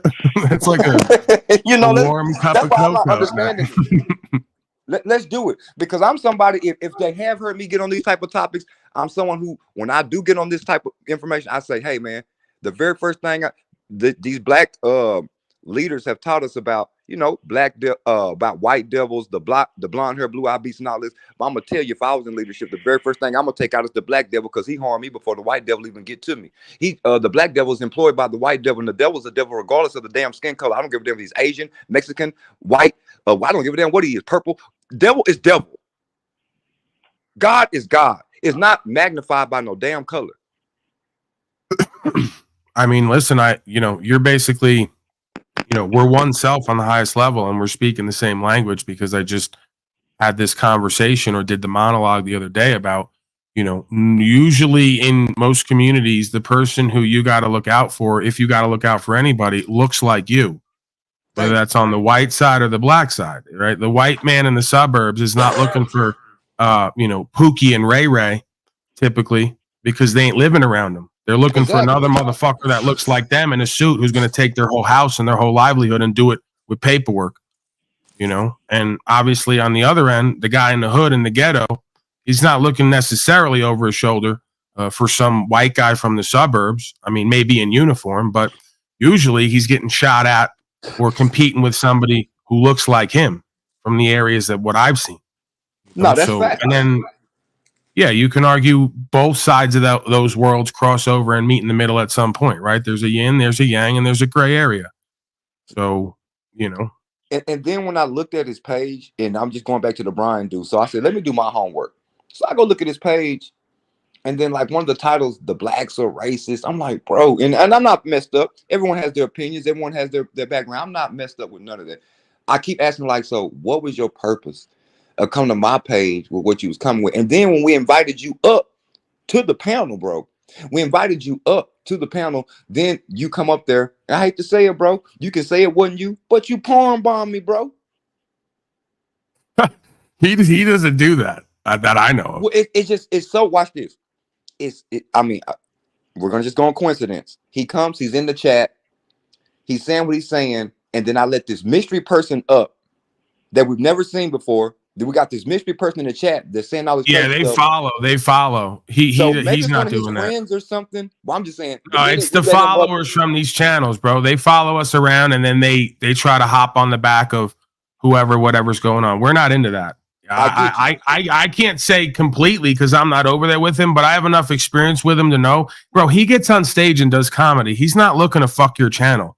He's looking to have interesting conversation, make people laugh, or trigger and have controversy at best, if it leads to something, Well, he's not looking to porn bomb you or have your channel taken out.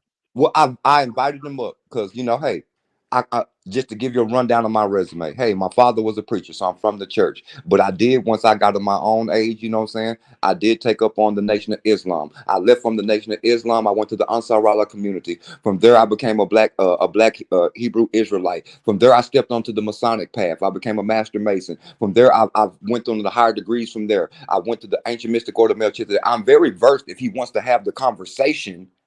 But coming to me, can I ask you a question personally, if you're willing to answer? No, do you find that, because I think part of what what it became is, I've noticed in my own experiences, and I've noticed with his kind of simulation he's doing, that it does seem to be that it is black folks, in quotes, right, darker skinned folks, who do appeal more to the colorism and the racism than the white folks on these panels. Right, it's like 9 out of 10 times, if he even goes to a panel where it's predominantly black folks, the first thing that they start talking about is how he's an ugly cracker, Caucasoid beast-like, racist piece of shit. And we're like, where'd you get all that based on the color of his skin? So I think that's what it becomes, is this revelation that you have a lot of black folks on here talking constant colorism and racism coming from without, when really they're holding it within, because they're seeing color and then making a whole bunch of determinations and disparaging remarks based off the color of somebody's skin without even knowing them or having any experience with them.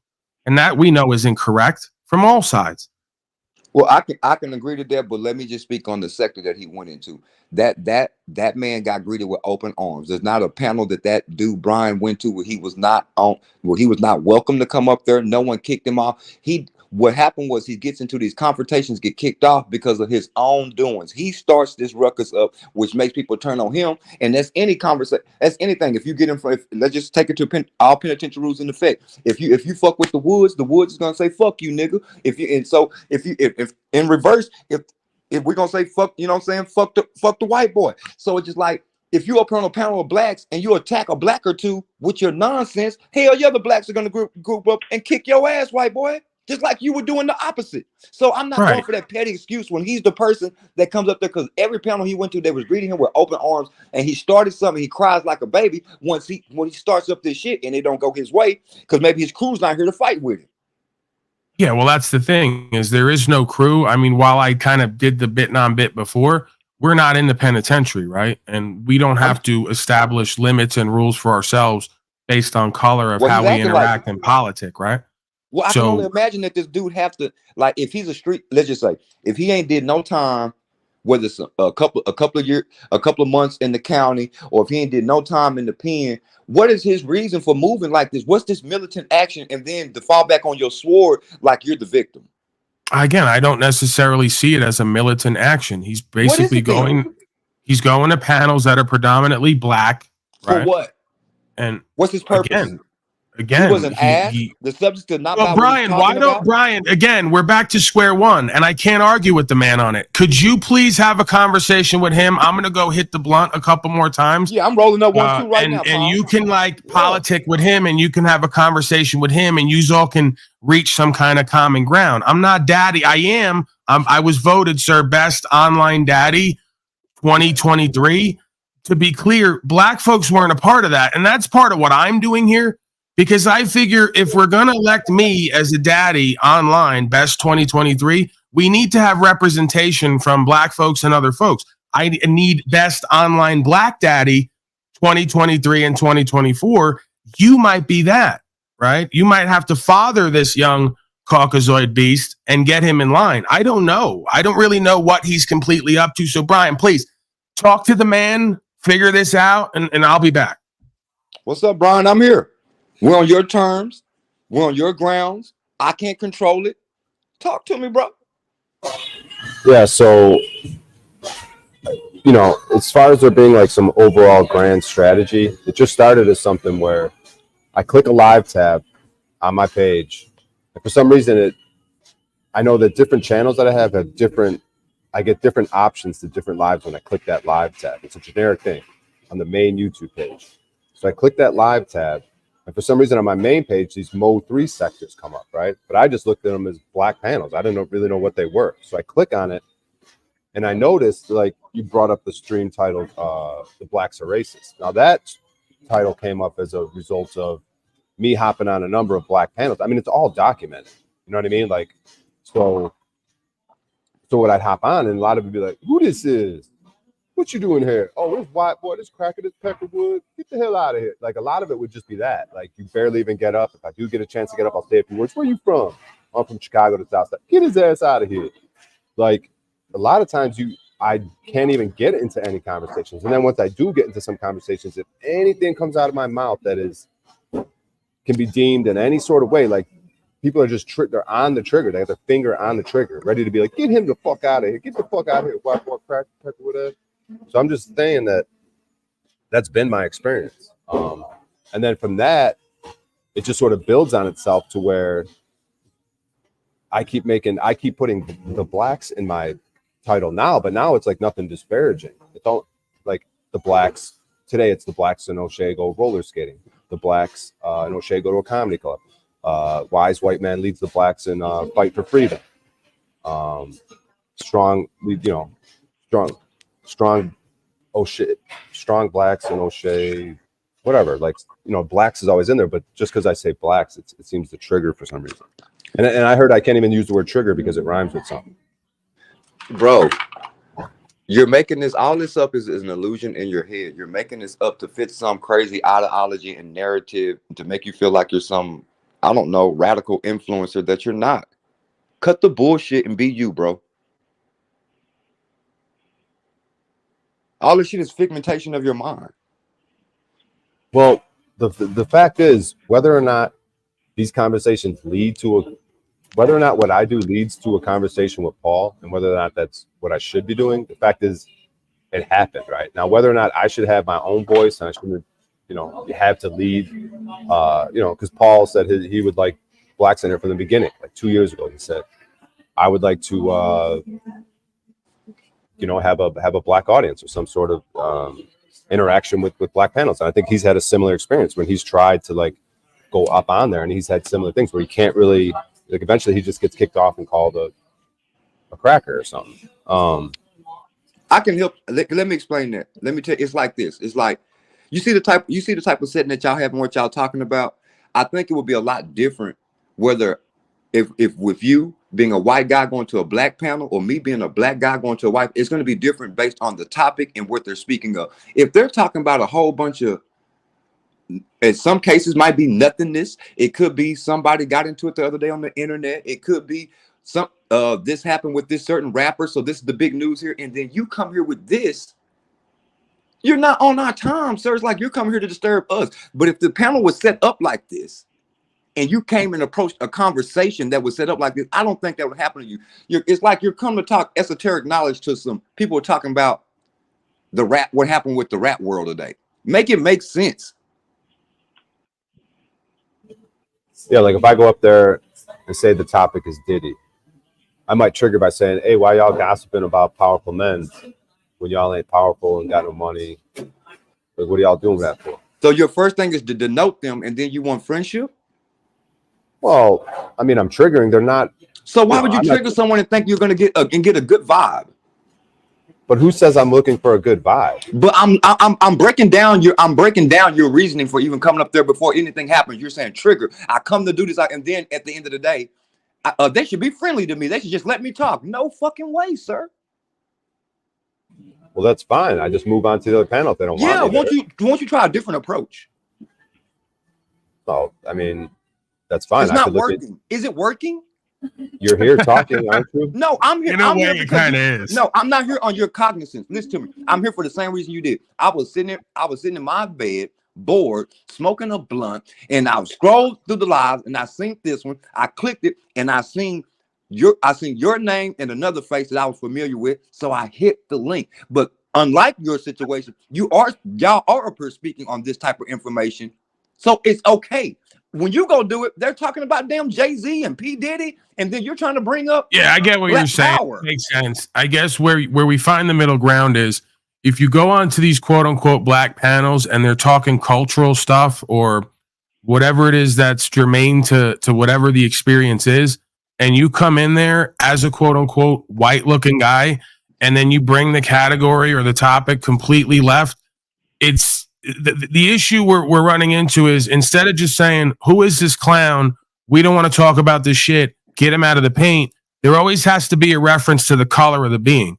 So then that leaves the person having the experience thinking it's about race rather than them just not seeing any value in that person and really not wanting to interact with them on their terms. I agree with you, Paul. I agree with you 100%, but I can't get over the fact that he came in there to trigger me. And if you come here as a black person, if you come to trigger me, I'm gonna give you every fucking thing you're looking for. Well, that might be something. Again, I'm not gonna tell you how to live as any color man or any. Just a message to. This is not nothing. I know we get deemed a lot on this in society, but society can't change how we're going to be as a culture just because you might think it's rude or think we should do about no, sir. Listen, I'm the guy that they call me the well-to-do white folks on here, part of the legal system and the rest of it. I'm the guy who goes to jail and won't do the policy and code, and I get called the white gorilla, right? So Okay. You know, again, I'm Irish and Italian. We pretty much have the same culture and the same history on this land. And it's like we're not, quote unquote, from what I'm told by black folks and Latinos and people I've grown up with and interact with, oh, he's not really white, whatever that means. And I get what that means in the sense of I might have light colored skin, white colored skin, whatever, you know, with brown spots. But ultimately, I'm not part of the system. I don't engage in the racism and the bigotry, and I don't engage in the systemic fraud and illegitimacy. I'm a person who, on this land historically, would be next to a black man fighting essentially to free that being from being treated as property. I'm essentially doing that in the modern day my own way. It's just color aside. So we also have to make the distinction because, as I'm sure you know, in a lot of these communities of uneducated folks, color aside, this theme is that all white folks are involved in slavery and all black folks have lineage tied to slavery. And we know that's not the truth on either side. And the bigger truth is slavery's been going on from the beginning of time to all people because it's about classism, not colorism. And it's going on today with all colors of people. That's true what you're saying, but if we're going to be right and exact, slavery has been going on since the beginning of time, but it wasn't called slavery. They actually was paid for the service. Those people was known as indentured servants. Let's get it correct. Well, right. It's all really just under the head of slaves. Let's get it correct. No, well, again, when I say slavery, for the services, like you have a maid or a butler in your house right now. Sir, I get that. I get that. There's ways to justify what it really is. That's not justifying. That's what it is. Again, sir, I understand. It is what it is. Sir, I'm. If you let me, I'm saying government is slavery because the etymology of government is to control the mind. Governare mente. All forms of government, could be argued, are slavery. Order than chaos. Again, it seeks to keep the being from the ability to choose what it is their destiny is. So again, I can meet you in the middle. Worldly governance and systems, mind control, is for folks who can't govern their mind and their heart and their beingness, right? The Masons have made a great business off of order out of chaos, and I'm not looking to overthrow that. I'm just looking for myself and others like me who have an understanding of self and the universe and universal law to have safe passage to govern ourselves without the dictates and the policies and codes of fraternal orders. And I believe that's equitable. Let me piggyback off what you're saying, because I think this is what's happening here. I understand you on a different level. Your knowledge and how you seek out life and how you go about life, you try to teach the others and enlighten others. So that's the same thing I do. So I'm gonna look at you like this. I can't expect people who you're guiding to actually, you know what I'm saying, to always uphold what you uphold when they're under tutelage. You see what I'm saying? Correct. So I can deal with that same problem. So I think that's why me and you can have better dialogue. You see what I'm saying? Well, we're kindred spirits, sir. As soon as you came in here and we dropped the ego bullshit, you know, it's clear that we're kindred spirit, right? We have a lot of the same experiences, understanding, probably application, and I'm sure results. So, you know, they argue God works in mysterious ways. I could argue Brian O'Shea, like all of us, is a godly being because he's of the creation. And part of the mysterious way might be to unite us, for us to work together and do more in this venue and potentially other venues. I don't know, but stranger things have happened. I agree, but it's kind of, I do want to just, for the record, I don't know how much credit I want to give it to him. I will say, if I do give him the credit, I don't know how much God I can put onto him, because God and the devil is equal. So I'm definitely going to put that as on a negative side of how he came into it. And the negative turned into some good, but he started this off with his intentions as negative. And so I can't put that as godly anything. Well, God uses the least amongst us. Doesn't it say that? It does, but but you are, when I'm using you as a guy, when I'm using the devil, I'm aware that it's a devil that I'm using. All right. Well, if we have to characterize Brian O'Shea as a devil in order to reveal the godliness, I'm not saying devil as in noun. I'm saying devil as an adjective, as a negative being, a malevolent being. You know what I'm saying? A disagreeable being. Descriptor of his behavior, which was potentially mischievous. Anyone has willpower as a human. So even with being a malevolent being, he can still create positivity. So I'm not taking that away. But what I'm saying is his initial motive was negative. So I'm going to start that the first is the truth of the being. All right, but I would just caution you for your own beingness, right? And I'm not saying that from an egotistical perspective. I'm cautioning you from your perspective to not necessarily objectively ascribe a negative motive or intention to him if he's claiming that was not the case. I heard him, but like I heard him, and as a human, we have this heart that only pumps vessels, but we say I think that he actually has a love for black folks, and he's not quite sure how to express that or explore that, and it comes off as the mischievous clown that you're speaking about, the aspect of self, where he's using comedy and humor as a coping mechanism and mischief and triggering, because really I think he in a sense looks up to black folks or has a love for them. Can you tell me this, Paul? Can you just agree to this? Just from me and you talking, do you think if he would have came at me correctly, me and him really could have had a conversation? Oh yeah. I'm not, you're getting no argument from me that he has an unorthodox, mischievous clown-like comedic way of going at this for whatever his reasons are. But I wouldn't ascribe malicious, malignant motives out hand, right? I think there's a lot more of this story. I think there's different aspects to the beingness. I'll do this on a high level. So watch this. You vouch for it, and if you vouch for it and they got you as the head of it, I'm gonna accept it. Ain't that how it works? Potentially, but again, I'm gonna caution that I'm not a part of any group or organization Come here. on, you're vouching it. I'm just saying what I want to believe is true about him, and I have no. I'm listening to you, so I'm gonna look. Instead of looking at the peers, I'm gonna take the leader and say, okay, I'm gonna take the onus off of Brian.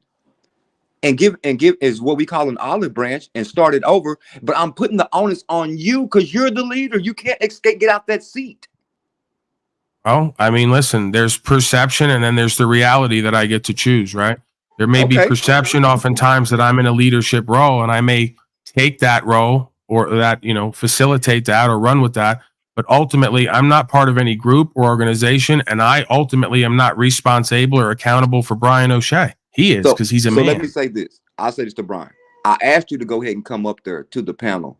And the people was trying to get you to come up there because even though when you went to them other panels, let me go ahead and tell you.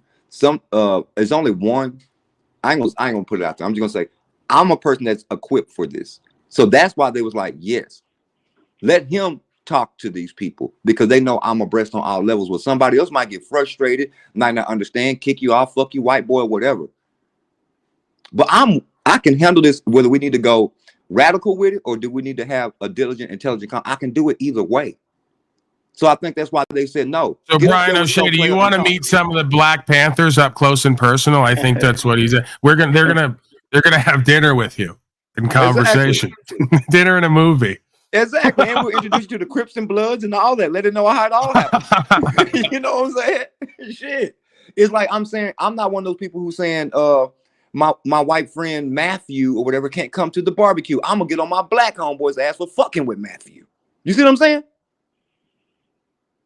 So you gotta understand who you're talking to. You can't label and group everyone in the bunch like you don't want us. You don't want us to do you like that. Hey, you're a crybaby fucking racist. See, what is this, man? Racist. What is this? Man? Are you into pedophile optics too? You That's the snafu creature. Let him get it off. You know, pogo fuck. I can do this. I can do this with and complaining you about the rap game and shit, and you're crying about a white guy. Bro, I can. Whatever you want to say about rap, I can tell you about golf. We are gonna strike your channel. Look up what Chapel 2 is about, you piece of shit. Keep promoting symbology for your fucking satanic shit, you dumb fuck. Come play with me, homie. I'll check your bitch ass out. Fucking crybaby racist nigger. Oh, I said nigger. Well, guess what? I'm brown. I'm dark so skin. Hold on. Let me help him out. Let me help him out. Let me help you out. My nigga. You can call me a nigga. Hold on. Let me tell you something, bro. Bro, you're not gonna fuck me up with you being a white boy calling me a nigga because I'm a proud nigga. Big back. I'm not a black American. I'm not Afro-American. I am a nigga from the descendants of the slaves. You can't fuck me up with calling me a nigga. I'm a nigga proudly that'll slap the fuck out your white boy ass, boy. I will All put you in the spit dirt. out of your mouth was racist. Boy, I talk. will This fuck problem you with up, black boy. community. I got Boy, lots I of will black fuck you friends. up, sir. I'm dark skinned too, I bro. will hog And tie here's you. what's funny. Boy, I will You hog guys are tie the you racist with ones. my white This is why sheet our on world is in the and take you to situation the we are. Grand Why do you Wizard. think most motherfuckers are closing Walmarts I and will call stores? your You Grand black Wizard, fucking sir. thug ass motherfuckers Sir, want to I will start call your racism. Grand Wizard. You brought You're racism the to girl who this likes to Ain't play no your one little butt. racist but the black dude talking his shit right now. You the racist. And you want to I claim created you, sir. dude? We looked into your I shit. created you, sir. You're accountable. Connected in a The black sense. man You was ain't first, nothing. sir. You're nothing You ain't without me, nothing. sir. You're nothing. You wouldn't even exist without me, sir. Check your melanin out. You 6 melanin being. Hey, we're striking your channel. Are you following the policy guidelines? Bro, you are 6 ether being. You Sir, can't fuck with me on your best day. Guidelines of YouTube? Bro, you couldn't Are fuck you with. You need to behaving be more like yourself? Paul. All You your need to be more videos like from- Paul, bro. from You need to every be more video like you Pimp. have on that By channel. I've been partner, trying to tell him, sir. I've been trying to tell him for a while. You're not gonna make it into like what you're not gonna into the pearly gates of heaven. You're not gonna make it. You won't. When you get there, Paul will not vouch for you, sir. It's your work. Your work doesn't prove worthy. He will not vouch for you on the other side. We will make sure of it. It's not a black or white thing. Us agreeable beings will make sure you will not make it where we are at, sir. Oh, He won't no, yeah, vouch, no, he'll I vouch for you here. understand. This He is won't about vouch for this. you on the other side, sir. Yeah, this is not about color. This is about competence and That's what I'm trying to capability and tell him. resolution. He's not gonna vouch for this. Is not about that. You're trying to make this about some shit that happened in the 1850s and shit, bro. We don't give a fuck. We're in 2024. You can't fuck with no black person is mad about someone calling him a nigga. We say nigga every day of 50 million times a day to each other. You can't get me out my body for calling me a nigga. I'm a nigga. Does that make you happy, sir? So you calling me something that I am? You think that's gonna offend me? I am nigga nation. I'm not a black American. I'm not an Afro American. I am a N-I-G-G-A, a N-I-G-G-E-R. I have been called nigga so much, it's my motherfucking name. I wear it proudly. You can never take that nigga off me. It's a part of my heritage. I love it. And that nigga would smack the fuck out you, bro. I bet you won't stand in front of that nigga. You better stand in front of this good being right here. Because if I get in nigga mode, you wouldn't sit in front of me. You talk this shit on the internet, but you wouldn't sit in front of me and talk that nigga shit. And I don't care about white people saying nigga, but you wouldn't get in front of me and talk that nigga shit in the way that you said it. If you said, what's up, my nigga, pass me the blunt, I wouldn't say nothing. But you wouldn't get in front of me and say, fuck you, nigga. You're a coward, bro. Really can't argue with any of that. You're a coward, bro. You would not get in front of me and say, fuck you, nigga. You would get in and be like, my nigga. Turn on the game, my nigga. Give me a beer, my nigga. Pass me the blunt. And I'll be like, you know what, Cracker? Let's fire that blunt up. That's how it's gonna go. But if you think you would get in front of me and say something derogatory, boy, you wouldn't dare. And I think me and Paul could actually do a little dialogue like that. We could pull up and we could have a whole nigga cracker conversation and smoke blunts and get beer and would nobody be offended. But you, sir, would not get in front of me and say nothing derogatory without, bro, I would show you.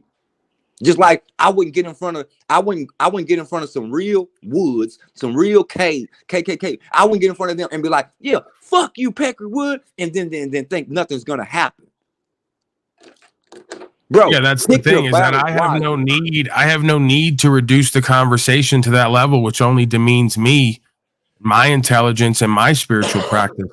The point I'm trying to prove is like we can. No, I get totally what you're saying. I'm saying even though sitting in the room and you said instead of saying Nat Turner, Soul Player, you could say, my nigga, damn, you've been holding the blunt too long. Pass them, and I'd be like, you know what, Cracker, you sure goddamn right, and we gonna sit back and laugh. Well, yeah, I mean, listen, dude, I'm the guy who, when I was in that neighborhood living there and with folks who look and talk like you, whatever that means, because they'll say I'm the same thing, right, from the other side. But, again, this is the joke of it, the irony of creation and the hypocrisy. But I'm the guy who they go, oh, no, Paul, you could say whatever you want. And I go, no, you don't get it. It's not about permission. It's about I don't see the benefit. I'm not going to call myself and you that. I'd rather go the route of we was Kangs, then sit around and call each other niggas. I'm just not into it. Right. No, Like I understand they're going to characterize us as that because we're the on the land people, the everyday people. We're made in the image of the Most High, but we don't have the benefit of the system on our side. All the better because we're God's people. Right. Color aside. So I'm not interested in demeaning us, who and what we are, color aside. I'm not interested in referring to each other as that. We could do better and be better than that. I'm going to show you how God works. Your demeanor, your calm and collectiveness, your choice of words, knowing how to converse with, even if it's a friend or adversary. Because I came up here with the wrong mission. I'm going to tell you what I came to do because that's just the type of man I stand on business. What happened to me on my panel, I felt was unwarranted, unnecessary. And I came to return the favor back. But after just letting you speak and hearing you, I seen that everyone's not on the same page. And it definitely be wrong of me to come do to you what was done to me on the behalf of others. So yeah, I can already tell, a while back when we first started, communicating that you seem to be an equitable, trustworthy, honorable, presentable being, right? So there's no color involved in any of these conversations with me, right? This is about competence and capability, And again, I'll make the joke that I had a black dude up here the other day and we were talking N-word and what the meaning of it actually is. And he was saying, well, it's got nothing to do with color. There's plenty of black folks who are intelligent, honorable, capable, competent, presentable, successful people. And then there are N-words. And then I said to him, well, let me show you my resident N-word.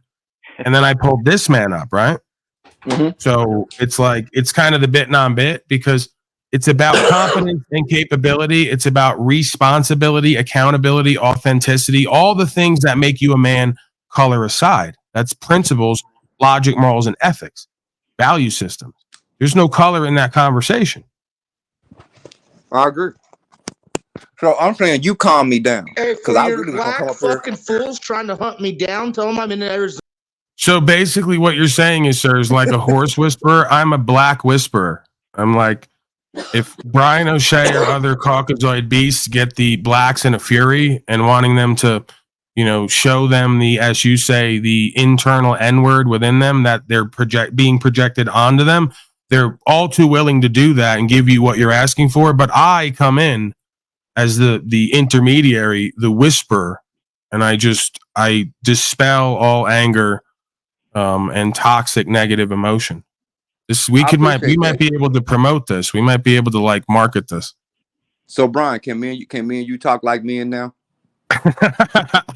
Brian, and I want you to shoot your shit because I got thick skin, so I'm not saying you can't shoot your shit, but can we just talk like men, bro?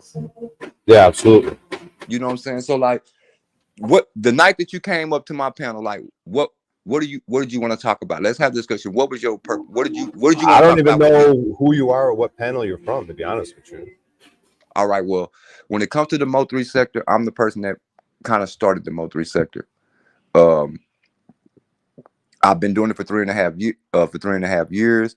I'm influencer in my city, which is Dallas, Texas. A lot of these content creators that you see in the Mo3 sector, some of us together, some of us have separated from each other, but there is a core that came from the beginning, and then that's basically just it. And they called me the Godfather because I was the first one. You see what I'm saying? I was the first one to kind of start the sector. Now it is where it is now, 2024. We started this wave back in 2020. So things have run amok a little bit. The core people who started it is not none of the core people's channels that you went on. You didn't get that till you came to mine. I'm one of the founders of it. Now, can I ask you why? Can I ask you why such an articulate and intelligent being such as yourself relegates yourself to only speaking about hip hop culture and the rest of this, what I would consider to be crap, whether I enjoy it or engage in it or not? I think on the highest level, it's just a distraction. And again, forgive me because I don't watch what you do. I'm sure you incorporate like I do, because the same thing could be said about me. Why do I do breaking news and the rest of this, cultural crap and nonsense? I add on to it and then kind of break it down and talk about it. So, I'm just curious. Do you do that or? That's a good question. that I don't let my worlds kind of collide. When you look at me as Soul Player TV and I do the things for the underground artists in my city, and I do those for the artists that have made it in my city, and I do my interviews and I do my blogs, that's my job. That's not me, the person. Me, the person, my name is not Soul Player. So unfortunately, me, the real person, that's not what I bring to the YouTube. I bring the entertainment to the YouTube because the entertainment industry is a big world. It's $1 trillion industry.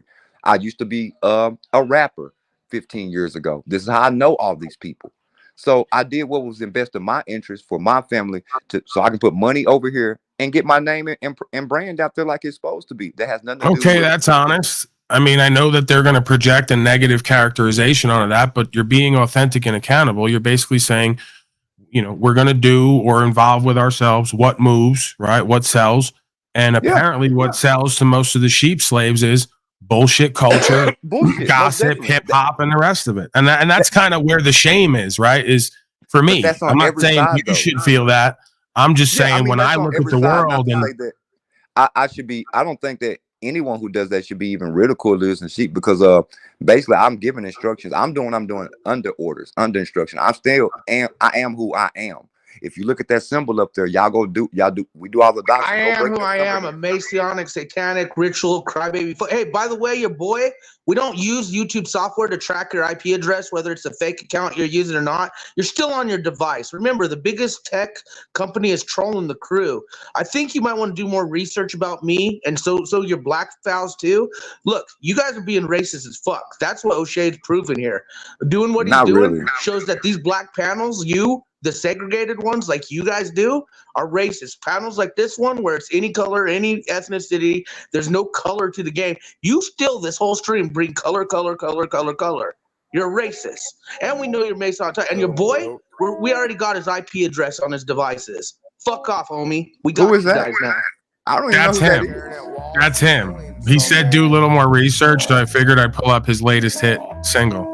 Who is it? That's me, motherfucker. That's Snafu Snap. That's me. Indeed. He's got a song about laying in the bed and being in his feelings. You're a rapper? Wow. I mean, isn't everybody nowadays, anyone with a computer or a camera pretty much is a rapper? So what, you want some promo? Because don't ridicule me for doing this for the industry and then you come back and tell me you're a damn rapper. Hey Paul, this might be a good time to pull my set from last night. You need some promo? I'll send you my promo list. You know what I'm saying? I have a lot of great packages that you can use, sir. Snafu, you're feeding back. Fix your fucking tech if you're gonna get up here and act like a moron anyway. I'm hearing a double fucking effect here. Bro, I got promo packages. We can help you out. Hey Paul, this might be a good time to play my performance. No, it's not a good time, bro. It's not a good time. You guys are so fucking desperate for any kind of fucking notoriety. Like, no matter how. Listen, you know what? I'm not even going to get into it. I'm going to hold my tongue, something I rarely do. In the interest of diplomacy, with this man saying I've been so diplomatic and equitous, I'm just going to reserve commentary. You can listen to this dude. It sounds like I'm in Texas. He's like, they got this little game. I know y'all play poker. You gotta know when to hold them, when to fold them, man. I'm glad you know that. I have born and bred in Texas. I got one question and one statement. All right, you know what? Fuck it. I'm gonna go ahead and gamble here. I'm going against my initial instinct, and I'm gonna go ahead and give you Brian O'Shea. Because you're in the music industry, and this is going to be looked at me as hating and cock blocking. And I know Brian O'Shea will immediately go, you had a chance right there to promote me and my music, and you completely dropped the ball. Let me hear it. He's going to hate on me. No, I want to hear it. I got to do it. Yeah, I want to hear it. All right. Let's see here. Tickets online, $10. Hey, it's our winner from Fat Tuesday! Shaysha's in the house, y'all! You guys give it up for Shaysha. She's got an amazing voice. She's gonna sing for us tonight. Yeah, you don't have an amazing voice. Why don't you do the new one I did last night? Weird stalker guy that was was like, Really gonna do this now, where everything I pick, you're later gonna go, well, why'd you show him that one? Bro, I'm not even You trying didn't to show him the promote my new one. shit. I'm just showing you were gonna show the new shit anyways. I was Come like, on, bro. What's the new one? Where's it at? it's called fucking music. It's the newest video. It's one It's of the newest called I'm videos. Gay. All right, there it is. I'm gay. I see it. It's gonna be part. It's just I'm music. gay part 5. Music. Wait, go up, go up, go up, go up.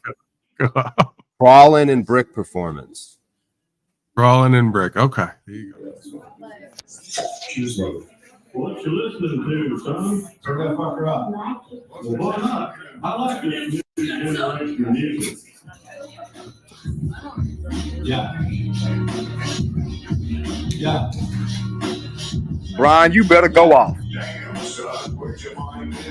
Crawl down the desk, man. Tell me who is next, man. Feeling like the sun is Sam. I'm at your fucking back, man. That's a plan. Rock, pop, stop, not rock, got fucked up. Get your bitch knocked up. This ain't luck, bro. Look, I've been moving, never never losing. Now I'm cruising to the top. Tell that goofy bitch stop. Stop. Try to do me focus, stay focused, rolling like some focus. Moses out of Egypt. Moses not equipped. Bitch, look, read a book, grab a note. Took a minute to be in. I'm broken with my capability straight. Great, he is he. Always he. She believe in me. Heavenly. G.O.D. status, mathematics, passing session. Messing with the best. That's all my chest can put to rest. That's how I keep. Who you fucking with? Who? Yeah.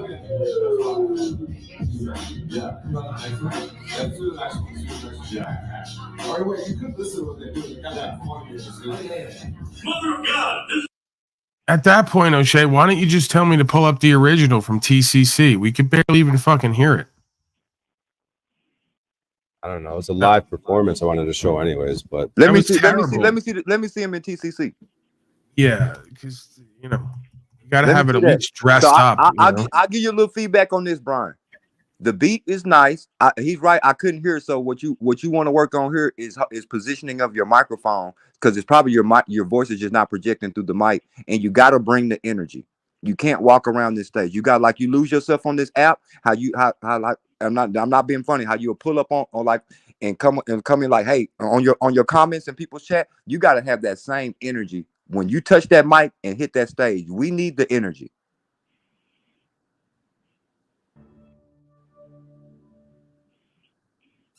Choose love.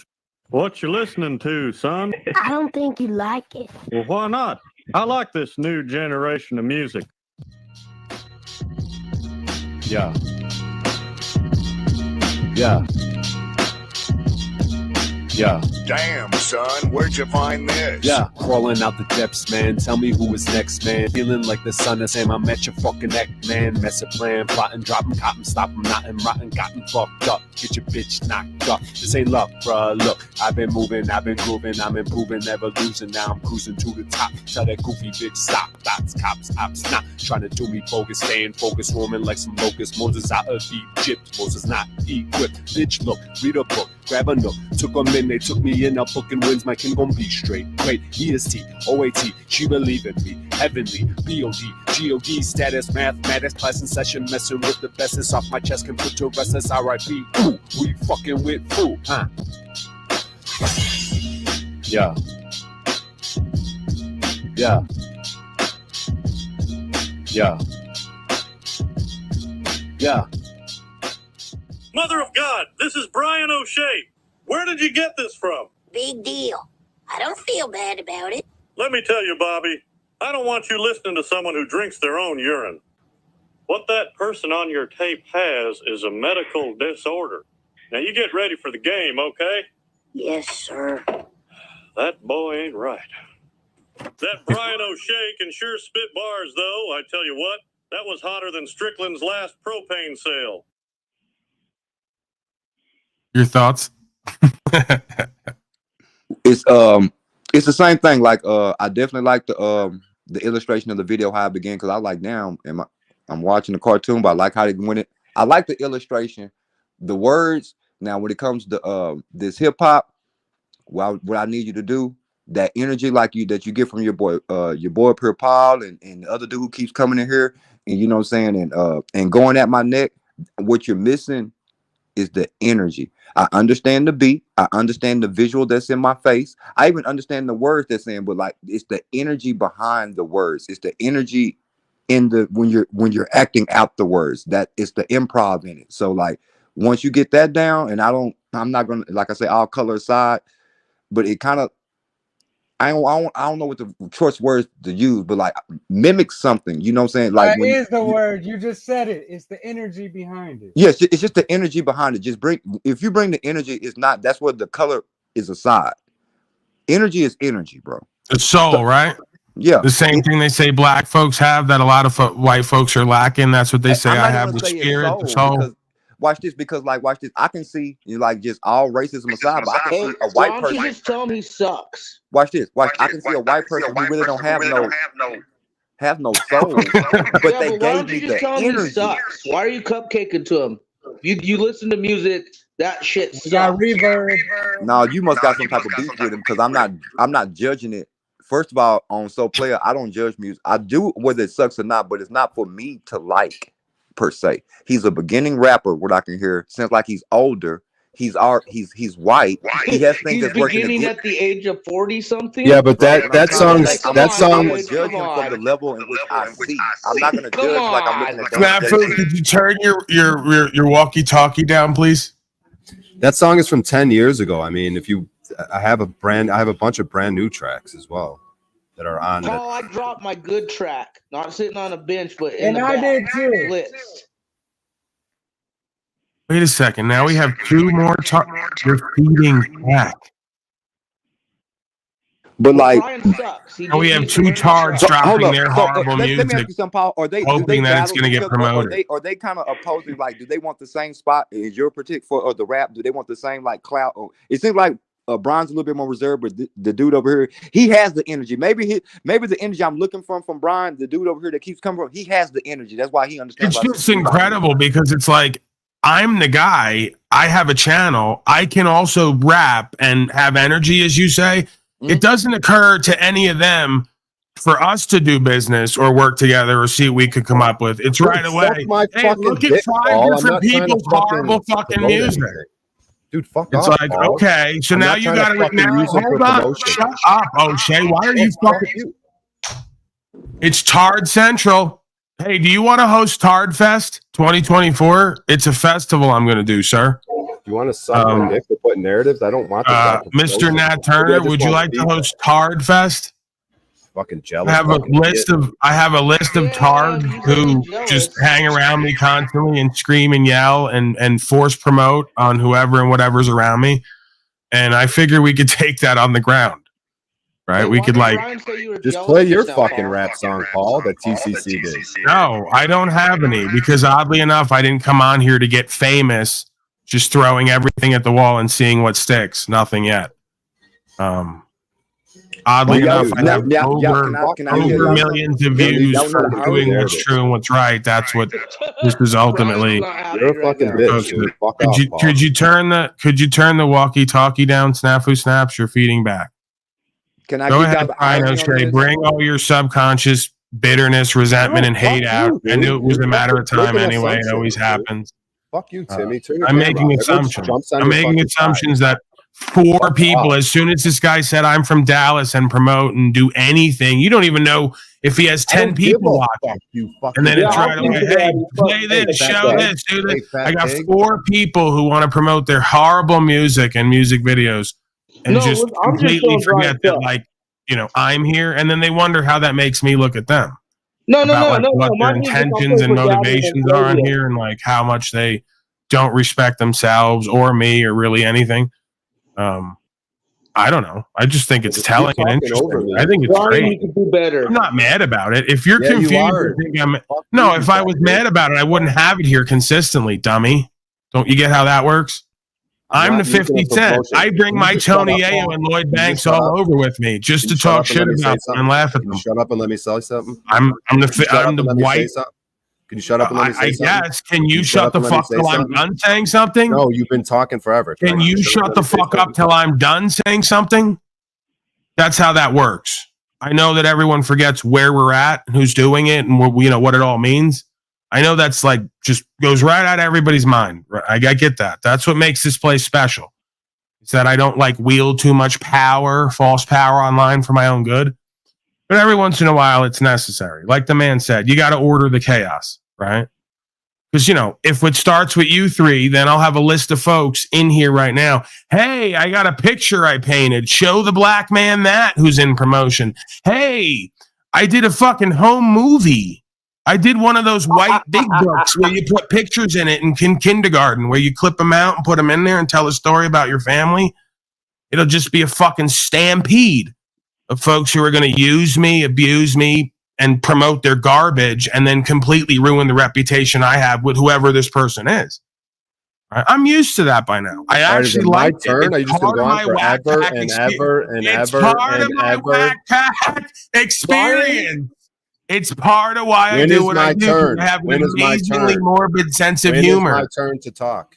When I'm done speaking. Right, Timmy, can you help him out? His turn to talk is when I'm done speaking, but he can't. In between? He's not hearing that. He won't accept that. What do they call it? What do they call it? You're embarrassing me in front of my new African-American friends. You're flattering. I have being a fucking douche.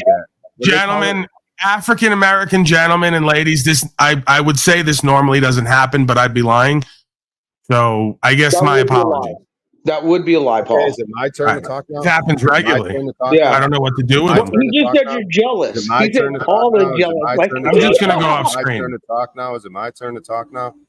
All right. So I did not want to use this guy for promotion. I was looking for a little bit of feedback, and Timmy's an ugly, skinny fucking Jew freak. Why do you call Paul Turn jealous? your camera off, Timmy. Why You do you fucking say smile. Paul Fucking jealous? shut the fuck up, Snafu. I'm I want to know why talking. you say Paul is jealous. I'm not done talking right now. What would he be jealous of?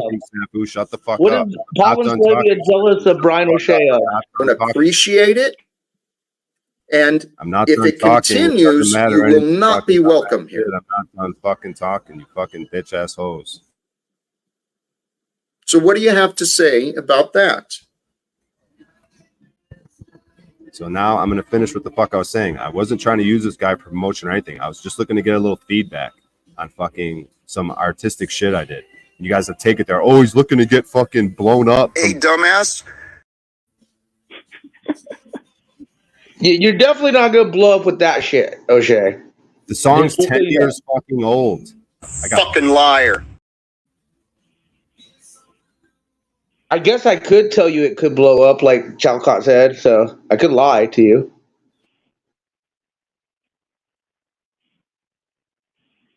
So he gave you the energy comment on the video that was last night, and he said that on the video that was yesterday, not 10 years ago. Oh, I see. Timmy brought some optics. Good job, Timmy. Yeah, I got the feedback. My point is that it's not about I'm disagreeing with the feedback. It's that Paul's narrative that I'm trying to use this guy for promotion. You said Paul is jealous. What is Paul jealous of? Well, hopefully you guys will let him get his show back. He's jealous of all the connections and the clout that I'm making and giving to him. That's what I'm wait. Yeah. I'm jealous of all the connections and clout and energy and numbers that I'm creating and giving to him. I'm jealous of that, what I'm giving away. The guy in your panel right now because of what I did or what you did? Well, basically what happens is African Americans storm into my area going, where's Brian O'Shea? We're going to rape him and kill him because he pretty much called us the N-word indirectly. And I go, whoa, hold on. I think that there's something we could talk about here. And then it just winds up, we make beautiful music together.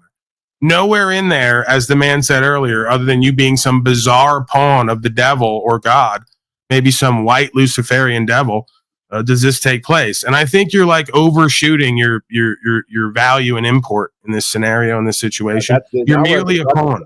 Now we're at the crux of it. Yeah, I'm merely a pawn. I have no value. Now you're subconscious. There it is. There it is. I had to do it. That's you. I didn't want to do it. Wait. You said though specifically. He said who caused them to come here. Well, if it wasn't for Paul helping you from the beginning, you would have never went to troll the black community and be a racist fuck. Bit non bit, even though like I said, I stand by the black. I'm dark, but I also think they're more racist than the other panels.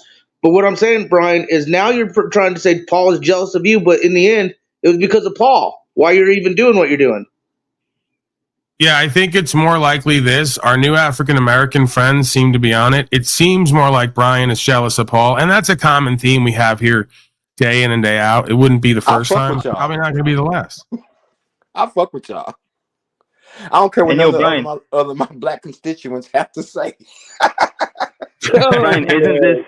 That's a good reference, though. We got at least our third good reference from the African American community, so we're making progress.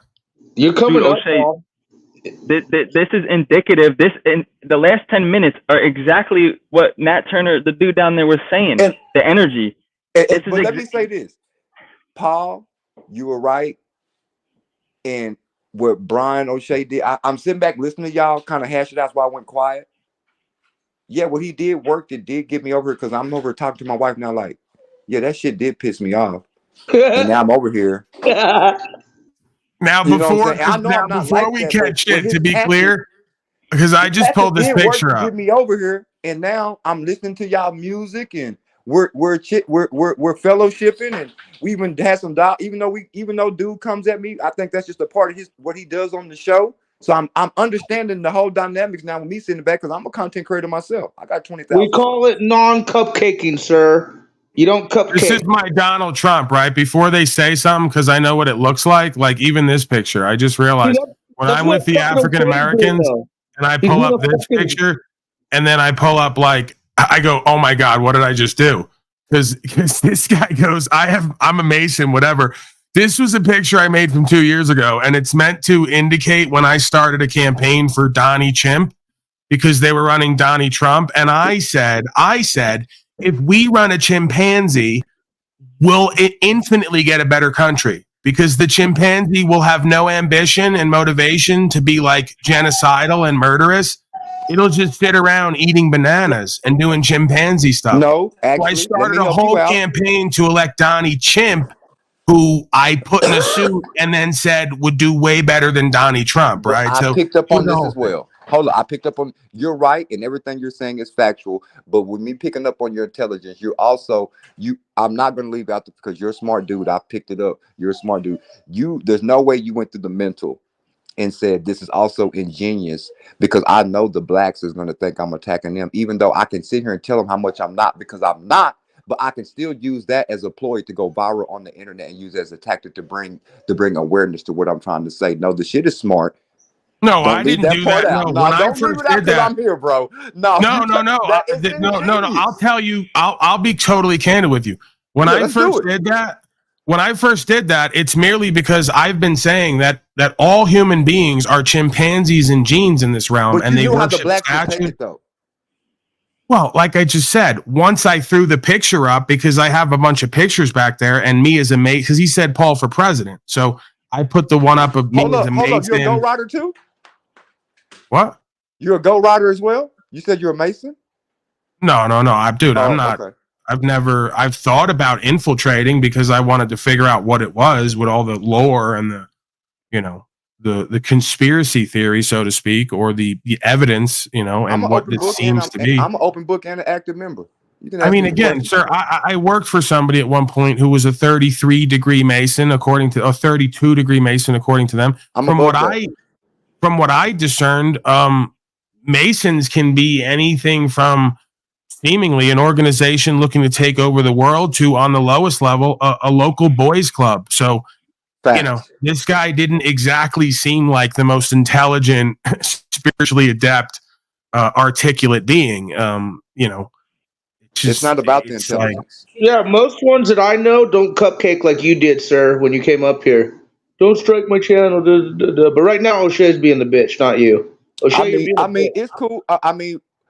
Maybe for unlike others, you know what I'm saying? I can't speak for you. The cupcake I can't let me be the cupcake.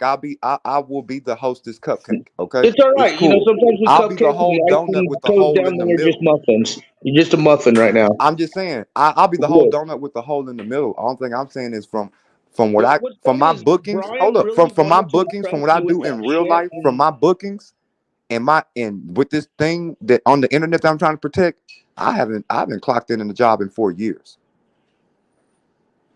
Don't get used to it, dude. Especially with what's happening. I'm just saying, I'm going to only go up. The digital experiences, dude. With the It's way the not world, about. That's what I'm trying to tell you. Did you not say who I am in my real world? When I walk outside, So, when hey, I sir, walk you're a outside, Mason. people ask to take pictures with me, You sir. claim you're a Mason. Are you not looking at the world optics? You Bro, think that I'm digital telling you who I experience is am in really real saying? life, regardless if I'm a Mason or not. People ask to take pictures with me, sir. I'm I'm not asking you, so like, I'm only gonna level up. Do you think this digital experience is gonna stay the same? You of don't course think that not. there's Nothing gonna stays the be? same. You don't think that there's gonna be like an issue of real recognizes real time, no more digital experience, fucking live on land, survive. You don't think that could come to America? I wish it It would sounds happen like all the yesterday, things sir. are like thought ahead of. Sir, I wish my wife is right here to tell you my dream. I wish we could wake up. Internet is gone. Your fancy little car is gone. Your house is gone. All these mobile devices is gone. I want all this shit Don't gone. worry about it. That It's on the though, way, bro. bloodshed Don't and worry about tyranny. it. It's on the You way. know what comes with that though, right? Is your wife ready I for don't give a bloodshed damn about and no tyranny? YouTube. At the end of the day, I'm about real principality and what's real here. I'm in this world because I can't change how the world is existing when I wake up. But if I had my wish, I would strip every human being of this shit. No, I Me get it. myself, I Trust don't me. want to be. We I don't all want to go. strip y'all and have it all at my house and be like, ha ha ha, look at me. No, I'm in the trenches with you, sir. No, we're headed Yeah, there. I mean, We're this headed is where snafu, you religionists meet resistance with the Masonic folks. Is you want to resist and fight against the way of the world or the way of the self, because as within, so without, as above, so below, rather than understand it and direct it, right? So you Okay. will always be in resistance, and you will always make an enemy out of folks who've accepted who and what they are on the highest and lowest level and attempt to direct that for an outcome. And then you can argue what the outcome is while you folks do little to nothing to build and create. I mean, it is what it is, man. Like, I don't even need to be on one side or the other. That's facts. All right, so since I you're can so just look well at it. versed, I'm a have you watcher. read I'm an about the owl. 33 on the fucking ship that hit the bridge? What's that? Right. Say it again. The 33. Gonna the start counting symbology of numbers the now, bridge. like penile, 3 a.m. You What know, about the 33rd? The bridge that got collapsed, right? Okay. Okay. Have so you know that boat had 33 on it inversed, right? Which we know what inversed means. Bro, are you doing numerology? How involved are you? Just one of those guys? Because when people say, "Oh, I'm Mason," you get these ones who are truly involved with Pogo. Do you know what Pogo is? Privately owned, government operated, infiltrated media relations. Then you get guys who are saying, "Oh, I'm one of those," but they're not really deep. They don't even know half the shit going on in their own realm. So I'm asking you, do you know what the 33 on the boat with the bridge collapse is about? Bro, that's all propaganda bullshit. No, it's symbology for fucking things that you It's not. guys That's what I'm saying. claim that are Oh real. yeah, It's you're right. symbolism that was made up by Bro, man, you not by act like the true holders of the secret. That wasn't I'm not not going to created keep by the doing true. this with you, Snafu. I'll be an open book. Snafu, That was number not one, created by you no damn didn't do Mason. this on your broadcast last night, and I told you to fucking show up here today and going forward the way you fucking hosted a broadcast last night. It's absurd. You shut your fucking mouth, you asked good questions, you responded in kind, and you had some level of logic and ethic about you. You throw it all away when you come here where it counts. Makes no fucking sense. So you want to act like Masons are a monolithic thing like any other group. They're not. There's many different hues to that group like there is every group. Thank you. There's some of them who believe they're doing the great work, spreading consciousness and awareness while using what the world has to offer. And there's other folks who obviously you could call more dark Masons who literally want to build an enslavement genocide system and keep you in bondage and trapped. For you not to be one, hold up. For you not to be one, you're speaking facts. So this is what happens in the lodge. I'll tell you. So what we have in the lodge, we have what we call paper masons, and that's what a lot of I think dude is talking about. You have those that come in, they do the ritual, they come out a master mason because the only thing you have to do to be recognized as a mason is to go through the lodge, become an entered apprentice, pass, which is go through your fellowship, and then once you go through your fellowship and get the pass, you become a master. Once you become a master, you can bear the emblem.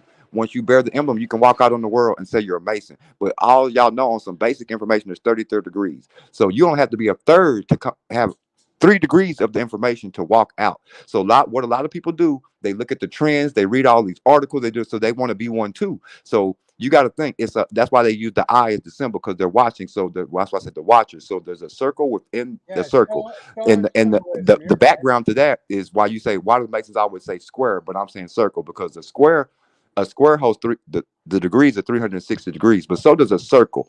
So there's a circle within the circle. So the paper Masons come in to get it so they can flaunt, hey, I'm a Mason, I'm this, I'm that, I'm boo, boo, boo, boo. But then you got these guys that are in the lodge who don't speak to them on the real information. They just give them the book information and what's here. And then we have other stuff that we go do on the other end, because we can't trust those fools either, because we know why they're here. They're only here to wear a t-shirt, to have a fucking ring on, to say I'm a fucking Mason. I'm this smart person in fucking America. I hold all the secrets. We understand that. So, but on those on the outside, they group us all one together. But I'm telling you, it's a circle within the circle.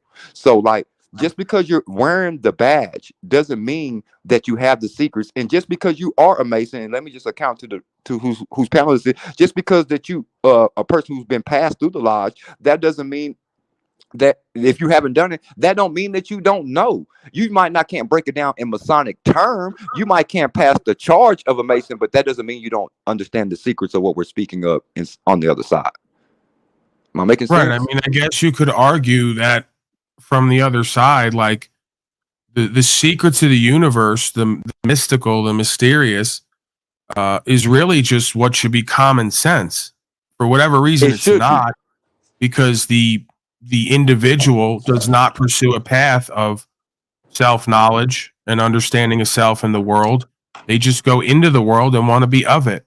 That's it. And again, that type of person exists in any group you're going to meet. There's folks who really want to understand who and what they are and how the body works and the body politic and the universe. And then there's folks who just want a status, a power, a position, and the benefits and privileges that supposedly come with that. What I found is a motherfucker who's unsuccessful is unsuccessful in anything they do. As a Mason, as a regular lone gunman, as a fucking entrepreneur, I don't care what it is. So you can go to any group and they're going to say, yeah, we have our own hierarchy in here where these folks are really about it for whatever that's worth. They really put their all into it. They really want some understanding and want to do good or be good with it. And then there's all the coattail pullers and hanger-oners. That's any organization. That's any group of people. That's any fucking endeavor or corporation. That's from Crip, Blood, Republican, Democrat. It doesn't matter. KK, it doesn't matter. It's all like, bro, that shit don't. At the end of the day, all masonry is just logics and common sense, man. That's not the evil ones. The evil ones are, you want to call Illuminati or this, that, and the third. You know what I mean? But at the end of the day, I came up here for one question and one statement. Go ahead. All right. So you have the Sword of Islam and the Ram Fam in the same picture with the Unk. Okay, so if you're a stand-up man, I'm kind of trying to understand why you have a hypocrisy in your avatar picture. Why do you say hypocrisy? Because those things know what it means, Goblin. Yeah, they're conflicting.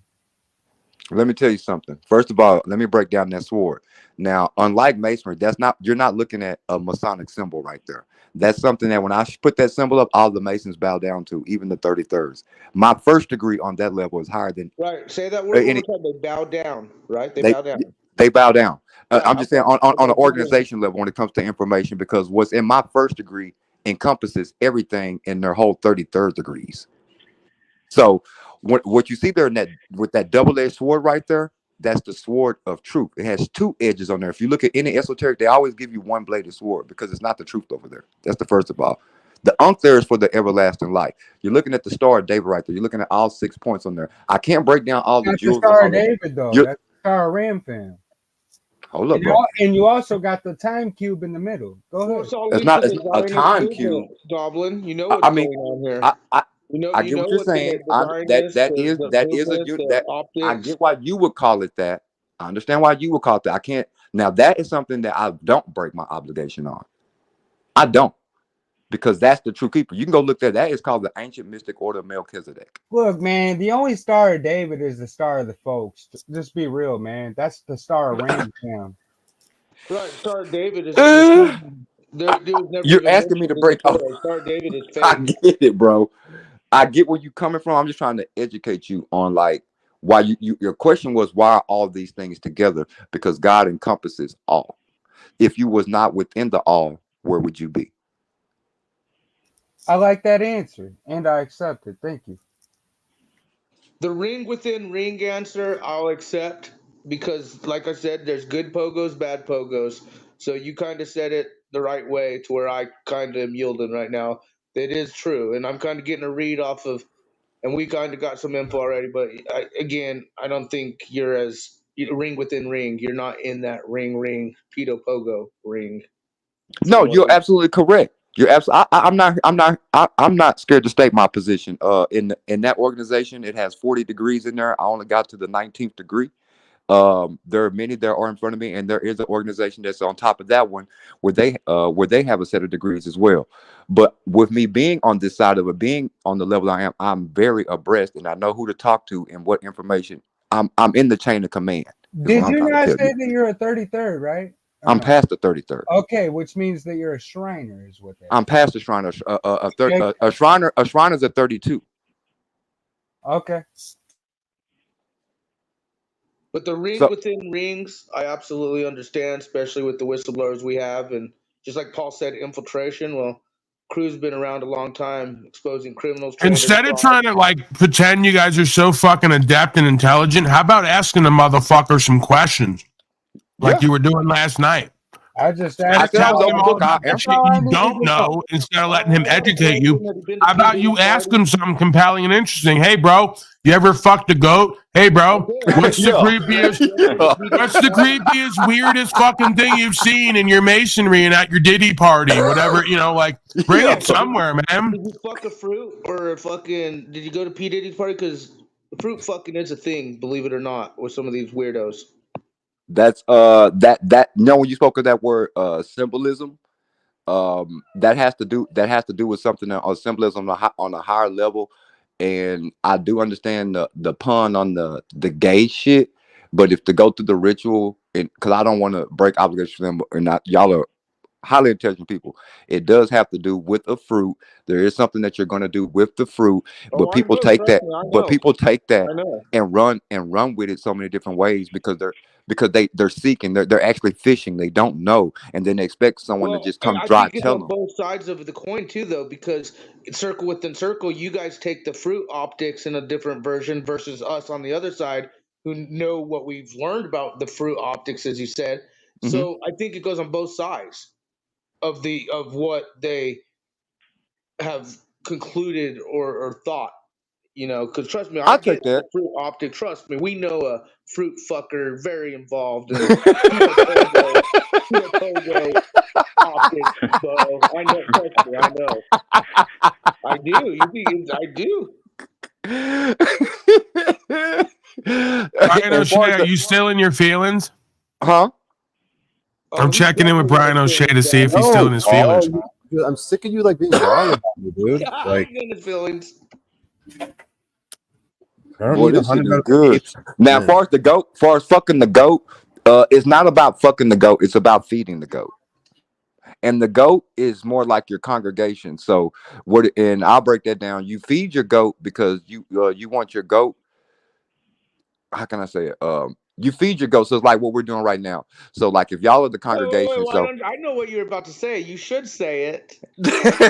No, I know what you're about to say. You should say it because this is why you and I are on opposite sides of the coin. Except I get the circle thing you're talking about, so I'll respect that. I will respect that. Yeah, it's like we feed the goat, and so because the goat is what's going to raise you and take you to the next level. So a lot of times, figuratively speaking, they say we're goat riders. We ride the goat. The goat. I will tell you this. Y'all have heard about the goat of Mendez, right? Yes, no. Okay. So we're going to go down the 5 points, right? We're going to deal with the pentagram, right? So we ride this goat and we feed the goat to keep the goat off our ass. And the goat is the people that's basically that's initiating you. They're the goat. Well, they keep the goat off their ass, but they play with the goat's ass. Well, it's true. Well, yeah, that's true. Snafu, And if let me you're tell you, gonna let me tell you how we Snafu, play with I'm the goat's telling ass. you right now, man. The No, worst thing you this did dialogue. was hold on one second. I have to fucking let him know now. I'm giving you official notice. I already told you. The worst thing you did last night was show me you're capable. Now that I know you're capable and you're not completely retarded and insane, I'm holding you to the standard you set last night on your broadcast. If you keep asking questions, hollering out over him, trying to be cute and clever and funny, and trampling like the goat creature you are over the information, I'm throwing you the fuck out. No, seriously. I can handle it. I can handle it because It's ridiculous. He was an amazing host. I'm going to play you the video of him being an amazing host and coming over here and doing this crap. It's purely resentful and it's purely self-sabotage and sabotage onto me indirectly. I was proud to see you and Jack Talcott reconciled still from last. Go fuck yourself and let him finish on what he's talking about. When you ask the question, let him fucking finish and then go to the next thing. You are capable. I know now. And only thing I was basically saying is like, you're the GOAT. So like, I keep the goat off my ass by like, let's just say, Paul, his thing is, I don't give a damn anytime I see one of you motherfuckers. My thing is, I like orange crush soda. Brian's thing, every time I see this motherfucker, he's like, so player, I don't give a fuck how far, how low you got to go to seek this. I like honey milk biscuits made from grandma's house, and you can only get it in fucking Tennessee. You know what I'm saying? So to keep the goat off our ass, we have to find ways to get these crazy, unfeasible tasks done. Otherwise, the goat is going to be on your ass all fucking day, all fucking night. So we show up, let's just say on a Wednesday. Y'all show up here at 7 o'clock on Wednesday. We want to talk to you guys because they're the big brothers. They're the Masons now. You're not. You're trying to be what they are. So it's going to be always some brothers in there that's going to be like, have all these whole high-ass list of demands like I was telling you. It's going to be simple brothers in there and be like, bro, just know this for me or know this for me. And then you're going to have brothers in there that's going to be like, like I say, I need sweet grandmama cookies from fucking Italy, or you know what I'm saying? You know, like how the fuck do I get that shit? And one of the favorites, like, bro, bring me back pussy in a can. You know, you got to be smart, and that's tuna. You see what I'm saying? Like, you got to be smart. It's training your brain to think. How do you work? How do you get these? How do you feat the impossible? How do we turn a regular stone to a regular stone? How do we turn an imperfect stone to a perfect stone? So they break you down to the all the humility, like what we're doing here on this panel. You know what I'm saying? Like, we can sit here and go through all the discrepancies of each other, but it's only to build you. So once I break you down to your lowest compound, only then can I build you from the irregular to the regular. Only then can I build you from the imperfect to the perfect. So they're going to take all these groups of men, because within this room, within these 20, 30, 40 men, you know what I'm saying? One of these men is you. You know what I'm saying? They walked your life. You're not that fucking different. You know, they're gonna see them in yourself. So guess what that person's gonna say? I got Paul. I want to be the person that's over Paul. And there's gonna be other people that's adapted to you, because they can see the mistakes in you as a man. You know what I'm saying? That you make throughout life. So those people are gonna be people cloning you that's made those same mistakes. So those people are gonna be on your ass, on your ass, on your ass, on your ass, on your ass, on your ass, on your ass. And you know why this is fascinating? Everything that you're laying out as a Masonic bent perspective has applied to this broadcast. It's why hard hat, soft ass, you don't know who that is, but the audience does, saw me in a subconscious dream where I had horns on. He thinks I'm the devil. No, I'm the proverbial goat here. Gotta feed the goat. And it ain't gonna come with me through money either. They've learned that. We give Paulie Boy fiat coupons, and he still turns around and charges at us with the horns. Yeah, because you got to be kept on your feet, on the balls of your feet. You got to be kept just like I am. Aware, awake, conscious, able to respond. Shut up, fat fucking slave. I just said, do you want me to pull up the video you last night? Capable, you're not willing here. You're capable here, but you're not willing here. I'm going to show you some will. We've been doing this almost 2 years now. So keep it going, man. What am I talking about right now? You're not feeding the goat. You're trying to put horn to horn when you have the capability to not only feed the goat, but yourself. Let me break this down for you, because what it is, as men, we're all searchers of truth tonight, a truth, and we might be taking different planes in different directions, but we're all trying to get to the same place. So what's the very first thing you do? I'm gonna show you something. You ask. So ask is not even a word, it's an acronym. And what I mean by it's an acronym is ASK. So first thing you're gonna do, you're gonna ask for the light. Once you ask for the light, you're gonna seek the light. You see what I'm saying?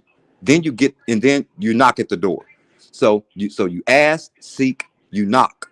Once you knock at the door, the light is given to you. See, once the light is given to you, that's why I said we're the light bearers. That's when you become a master mason. Now you have the light.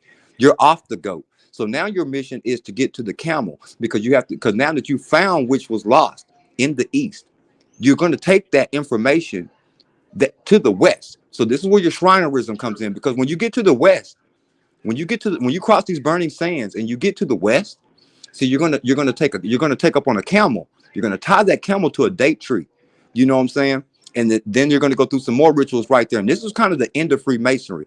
And that's why I got that double-edged sword up there, because when those camels that they were on, if you know anything about financial status and stuff, those camels only had one hump on them. So because the true rulers, the true kings, they had two humps on those camels. It's like having a Benz or a Honda. You see what I'm saying? So that's why I have two swords on there, because they know when they see me, I had two humps on my camel. I'm the one that showed you how to tie the goddamn camel to the date tree.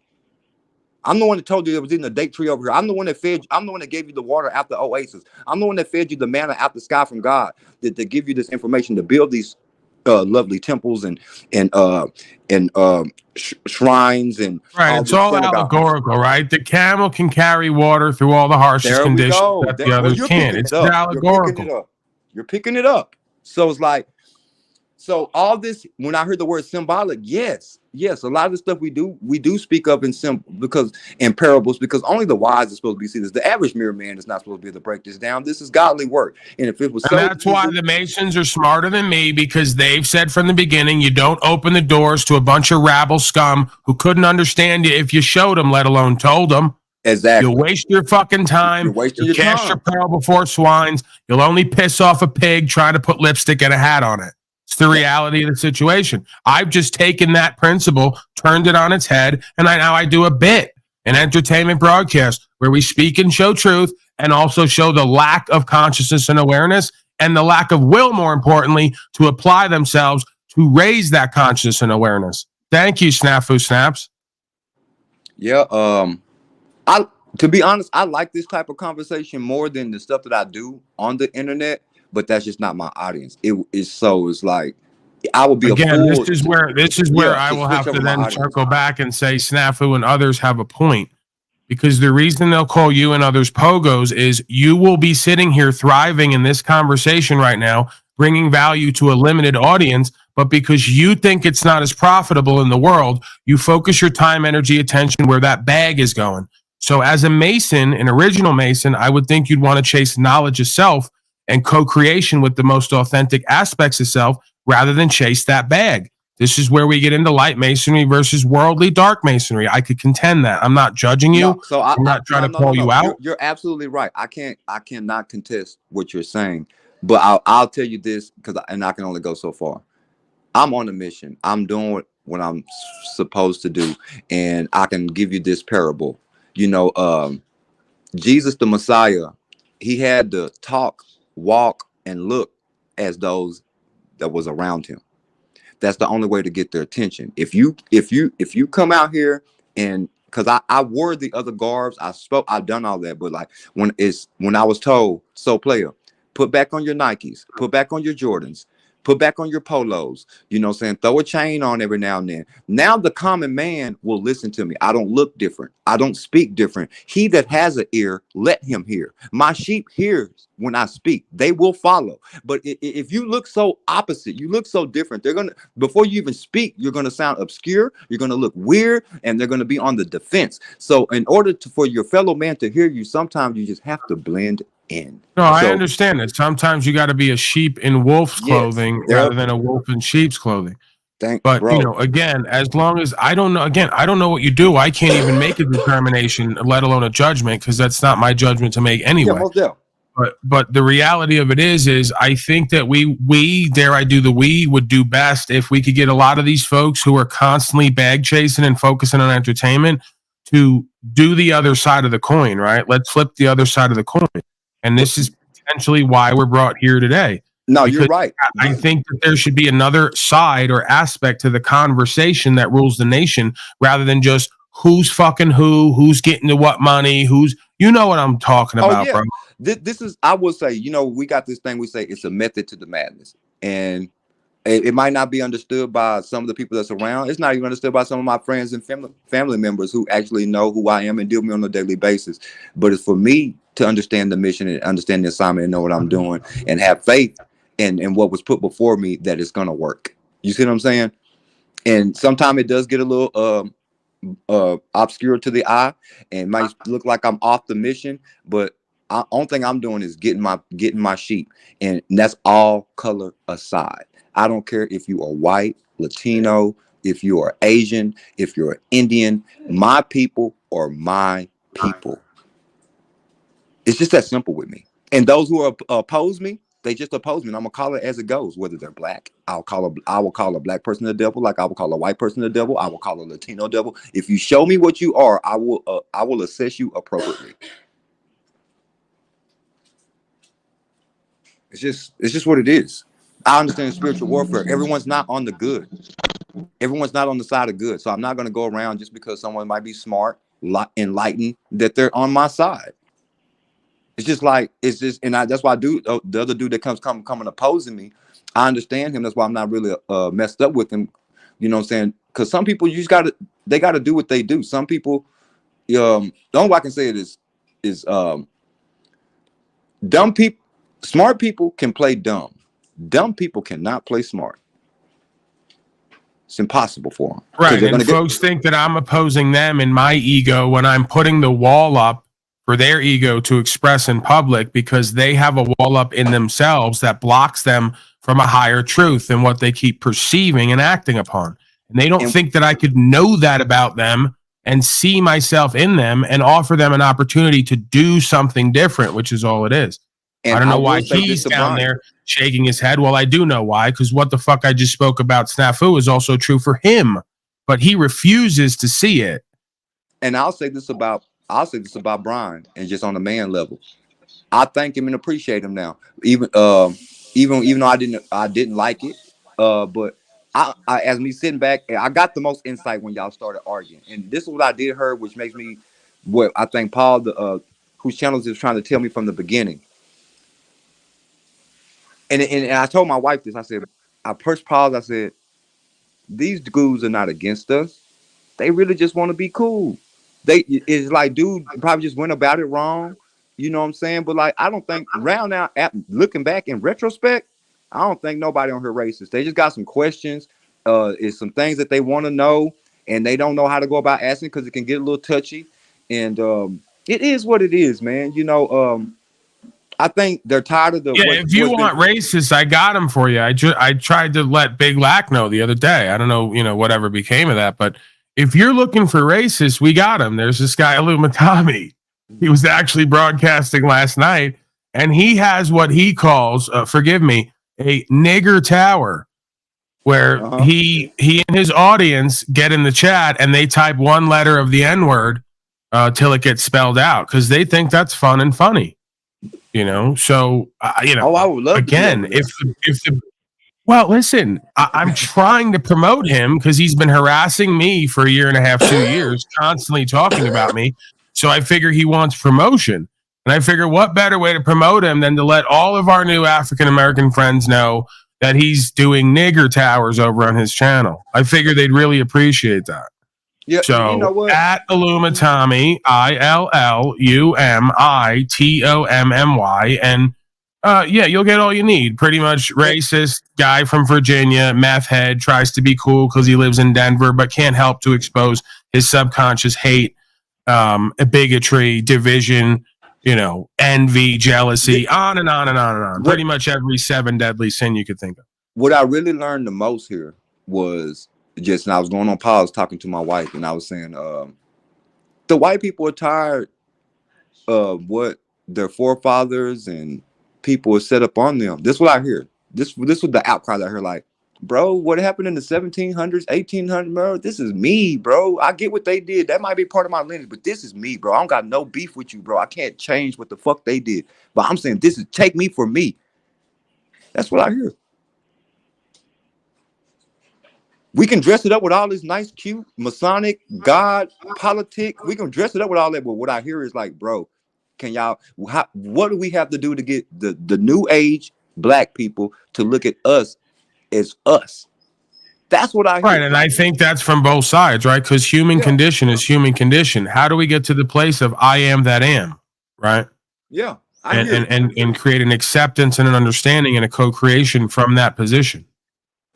I'm all with that conversation. I know it'll get tense. I can't even say that I might get out my body, depending on what's said a couple of times, because this dude what's been put in me in years, and ancestral baggage just comes out of me at times. But that's not my mission. That's not my purpose. And I think after we go through those things 5-10 minutes, I think the true person is going to come out. So that's going to be the bigger thing. So like, I'm willing to go through the little bullshit conversations, the fuck you cracker, fuck you nigga. I'm willing to go through that shit to get to where we got to get to. Is what I'm saying.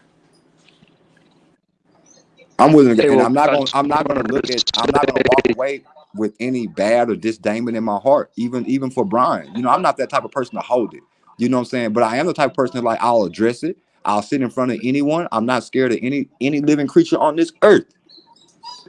Well, you're not the type of person to hold it, but JG is. And if I had to suspect, he just listened to everything that was just said, didn't pay attention to any of it, and he's been waiting to speak on what he's feeling. So go ahead. Go ahead, let him go. Hey, Paul, fall back, man. You're a bitch. Thanks for being cool, man. I thought so. I don't know, man. I don't know. It's weird for me. I'll just give you my background. I'm a black dude. I'm from the inner city of Dallas, from the hood, quote unquote, or the ghetto. But my mom was educated. She did move to the suburbs. So when I got to the suburbs in the early 80s, it was predominantly white. It was only 5% black. So hell yeah, my friends were white. Hell yeah, I can talk educated. Hell yeah, I'm smart, because my mother put me over there for that to happen. But then we moved back to the hood later on in my life. And then, I'll just tell you, all the black kids laughed at me. He talks smart. He wear his pants like this, because I got raised different. So, but I didn't understand that would become to be my greatest ability in the world. To, like, I've been around white people, spent the night, sleepovers, best friends, everything. You know what I'm saying? So it's just like, I know both worlds, from the hood to the suburbs. I didn't know how much that was going to help me later in my adult life. So I don't have no grievances towards really anyone of any race. One of my best friends growing up, we played soccer with John. His last name is Garcia. So he's Mexican. My other bit, we used to go with Steve and play tennis.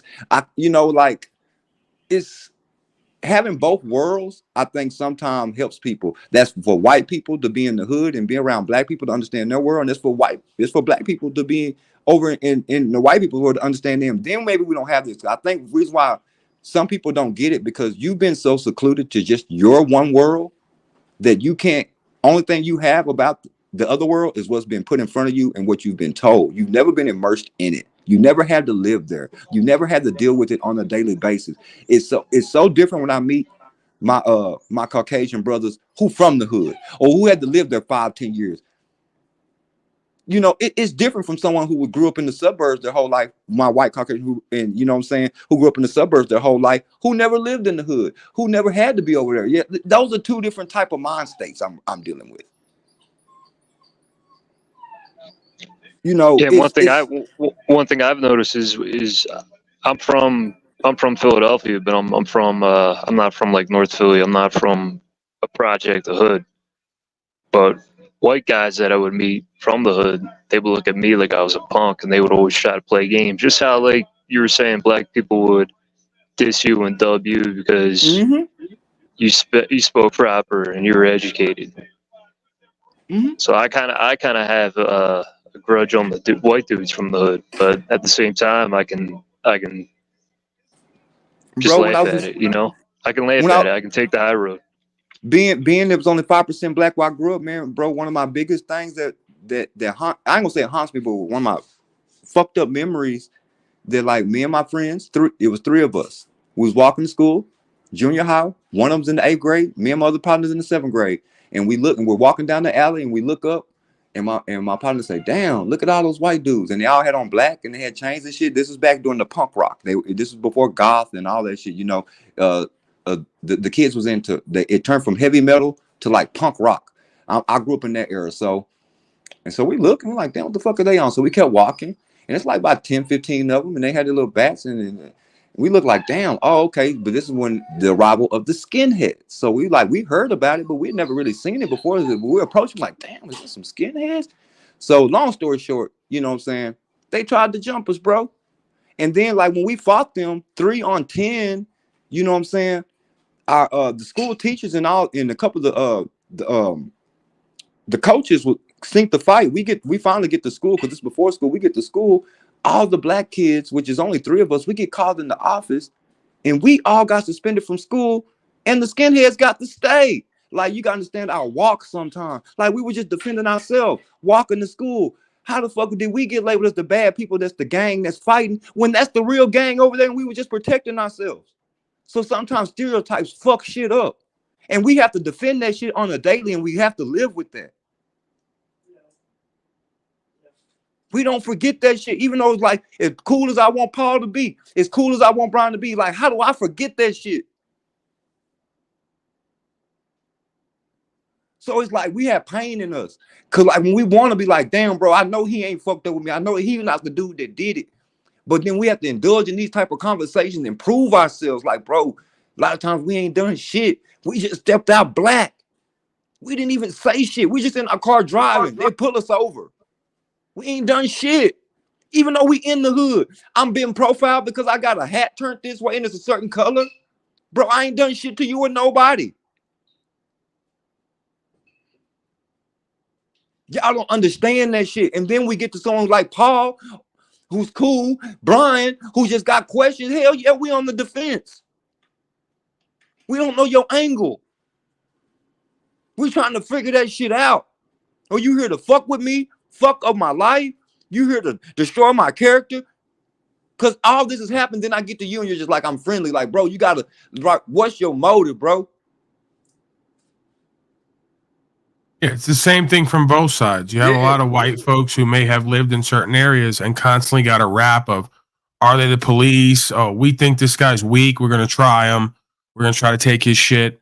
So, we do. Yeah. You know, we can have the same experience from both sides, and we're having the same experience for how we approach it, because all it is fear. It's fear, right? When the white boy comes to the hood, let's talk about the cracker or like drugs. When the white boy comes to the hood, he wants a little coke or he wants to get a little wooty wooty woo. Hell yeah, they're gonna charge him the extra 20, and then they're gonna try to pull all this slick shit. So yeah, I see that shit.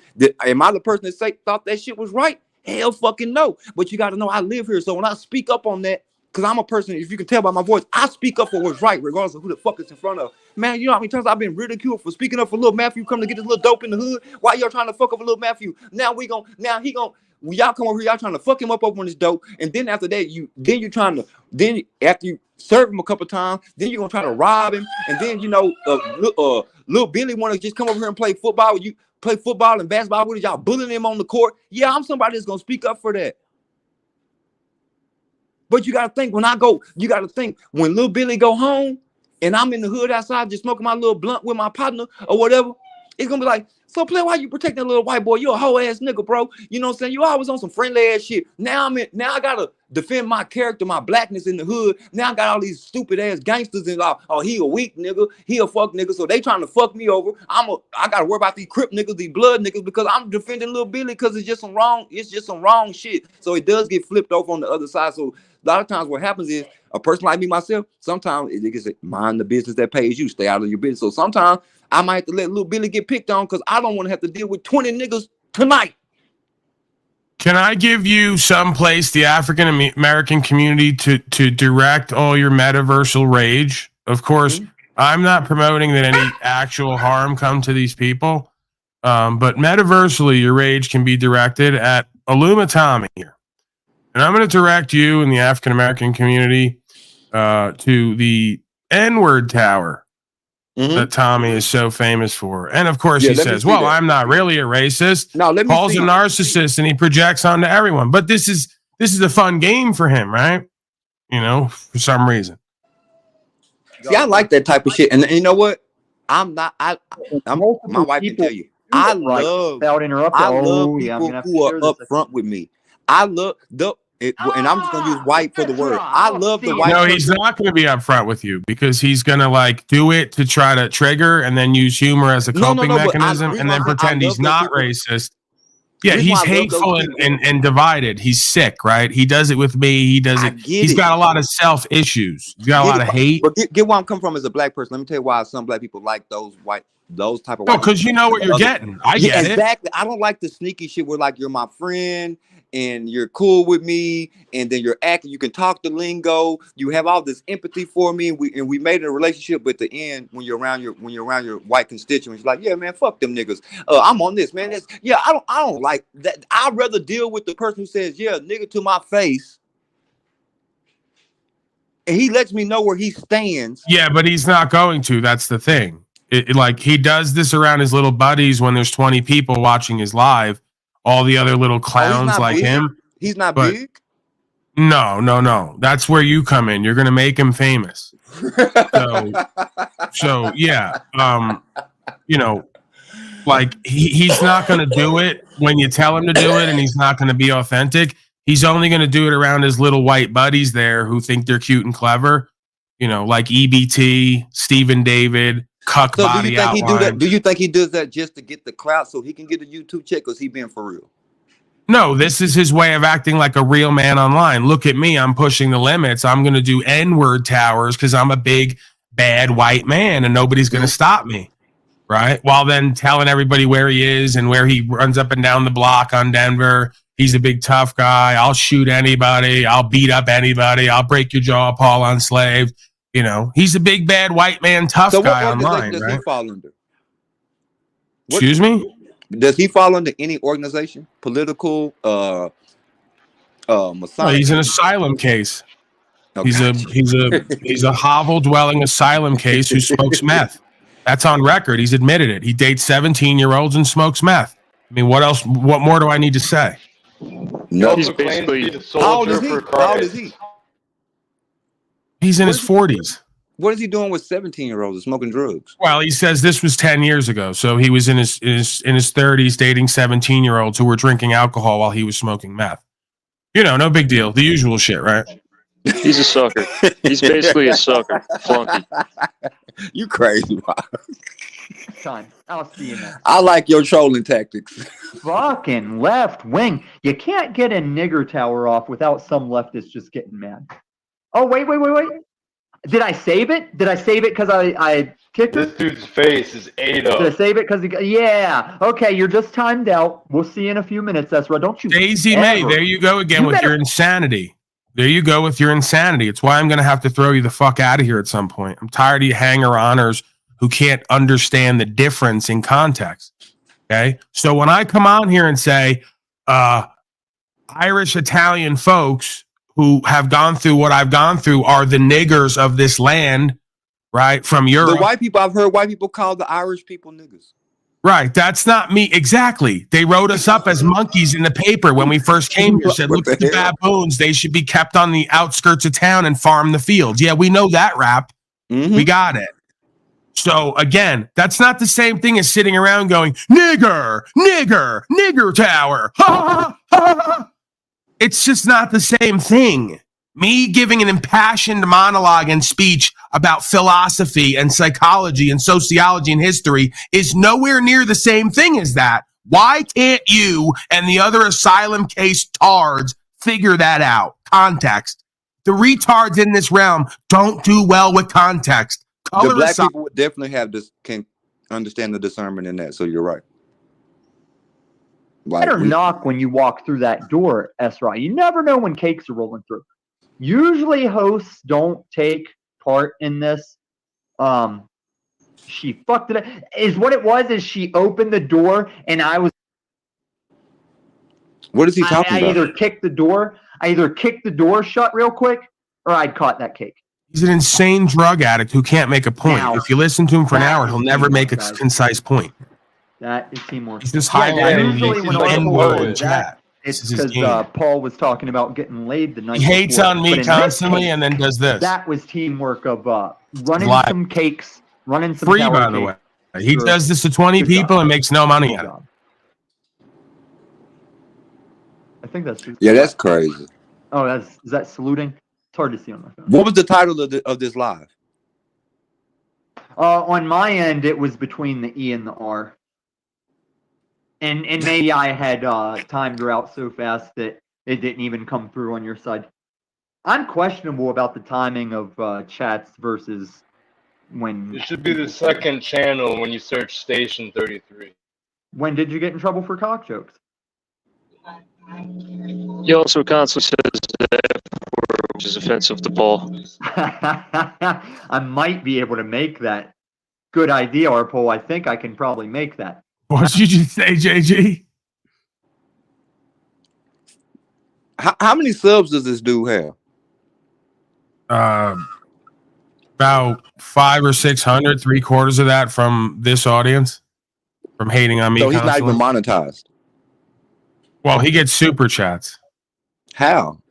Oh, he can get super. What? I think at 500 At you get 500, super you get- chats. Okay. Yeah, you're right. He can get super chats. Yeah, he's desperate for money because he can't even pay for his own dog, but he claims he's rich.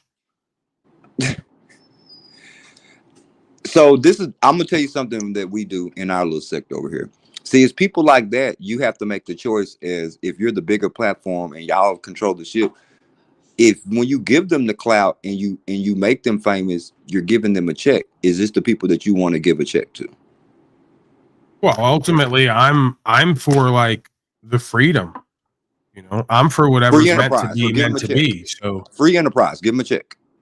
yeah, I mean, if he can somehow take his insanity and create a rap with it or appeal to an audience, which I don't think is going to happen on a broad scale, just don't think it's possible. I'm open to it. But yeah, whatever it's meant to be, it's meant to be. But I mean, who's going to sit around of any kind of, congenable conscience and watch this guy for any length of time? He's completely insane and hateful. And he masquerades as a warrior for God So I'm gonna while sub his hating on me channel. constantly.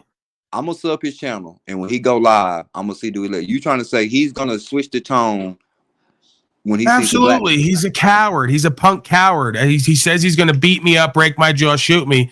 As soon as I push the line with him, he goes to saying I'm bullying him, harassing him, striking channels, saying that I'm trying to get him harmed by holding him accountable y'all to be other doing black that too. folks Y'all be about saying striking the channels and N-word. all that. Like, I I know. guess I'm trying to see where does that end. I don't strike channels. I don't care if you use my content. I don't do that. You know what I'm saying? Because it's more like the free enterprise thing. But y'all, this is one of these dudes that'll strike your channel. So he's gonna throw his rock and hide his hand and then try to get you out the way. He's one of them type of people. He's going to twist it onto me that I'm the bad guy for exposing his nonsense to more than the 20 people who meet there at a Klan rally where pretty much I'm the burning cross. Like they pretty much they do a Klan rally and then they burn me as the cross. Well, you trying to be that's pretty much what. Well, Paul, you're trying to be cool with the niggas. Well, yeah, I mean that. I mean, I'm trying to be cool with real people of all sides, of all persuasions, and apparently a lot of folks don't like that. And you trying to when be they're cool with the fake. niggas, and you're Irish. He's gonna oust you. Hell yeah. Right, and I'm funnier, and I'm a better conversationalist, and a better philosopher, and I'm more entertaining, and I could go down the list. It kind of upsets people. I mean, I don't know. I ain't gonna lie. Them people usually like that.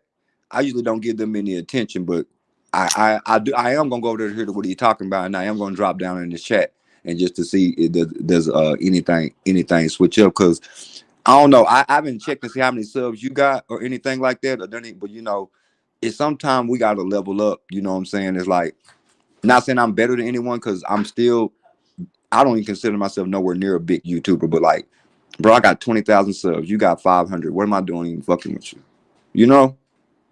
Yeah, I mean, listen, bro, I had over 22,000 subs, and then they wouldn't let me get any more. They take hundreds a month. They started striking all my videos, even private ones. They shadow banned me from the algorithm. So moved over here. I went through that for a year, and I worked my way out of it. I pretty much came over here. For a year. Yeah, I pretty much came over here to kind of refocus, and with that came a bunch of bottom feeders, parasites, vampire creatures, users. You didn't get out quick enough. You entertained it too long. That's why you lost your shit. See, I let that shit go and just worked on the rebuild on the channel that I had all my subs and everything. So I lost. Yeah, but this is why you need to understand. Then Masons are never going to take me because I'm pretty much insane like these people I'm talking about. Because somehow in my life, I got one question. I would rather go with what's true and what's real. I'm going to show you something. I got one question for you. Do you believe in the higher God? Absolutely. That's what allows me to go to the lowest places I'm and retain that. I'm going to show you something. That's the only requirement to be a Mason. Okay. Masons are accepting anybody. It doesn't matter if you're a Christian. No, or it's not. It's not about accepting anybody. Their only requirement is that, bro, I'm one. I'm trying to tell you. The only requirement I understand. The only requirement is that you believe in the higher. We don't take atheists. So regardless if you're Christian, Buddhist, Hinduism, you can even be satanic. It doesn't matter. That's Tommy right there. Tommy's on Brian O'Shea's panel right now, and he's calling me the white nigger now. So yeah, that's him right there. And he's on Brian's. He doesn't think that I know that it's him. When he just showed up before us, Station 33, then he just disappeared, and now there's a guy. Paul's a fraud. All of a sudden, like I can't figure that out. Brian went live. Brian dropped down and went live. Oh, I know. Brian's still up here, I believe. Oh, I'm talking about Tommy. No, that's Illuma Slavery, the kid on the screen right now, the little white trash meth, pedo pogo, as Snafu would say. Can I ask Go ahead, sir. I just want to ask him one question. I heard you saying the goat. So is being called the goat like a noble thing? No, it's just symbolic of the people that's teaching you. Okay, but symbolic of what exactly? The people that's teach they're using the goat as that's like the guide. You know what I'm saying? Because I'll tell you this: we use words like trestle board. You would say Bible. So the goat guides us using the trestle.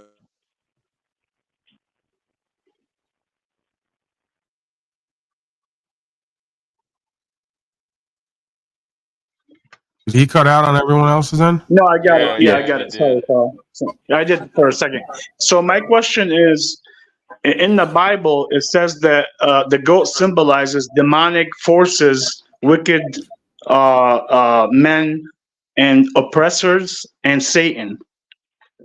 So I'm just wondering, how does that work with the Masonic? I think that your first mistake, like I've told you over and over again, is appealing to a biblical fantasy story as the absolute word of God. It's the same mistake you all keep making. There's correlations to truth in there. There's a way in there. There's reality in there. And then there's a bunch of remixing and romanticism on top and emotionalism. So again, why do you cite the Bible for where you get your law when you are supposed to have a relationship with the creator living God now, which would make the book at best a correlation, at worst superfluous, more than what's necessary. Shout out to Santa Claus.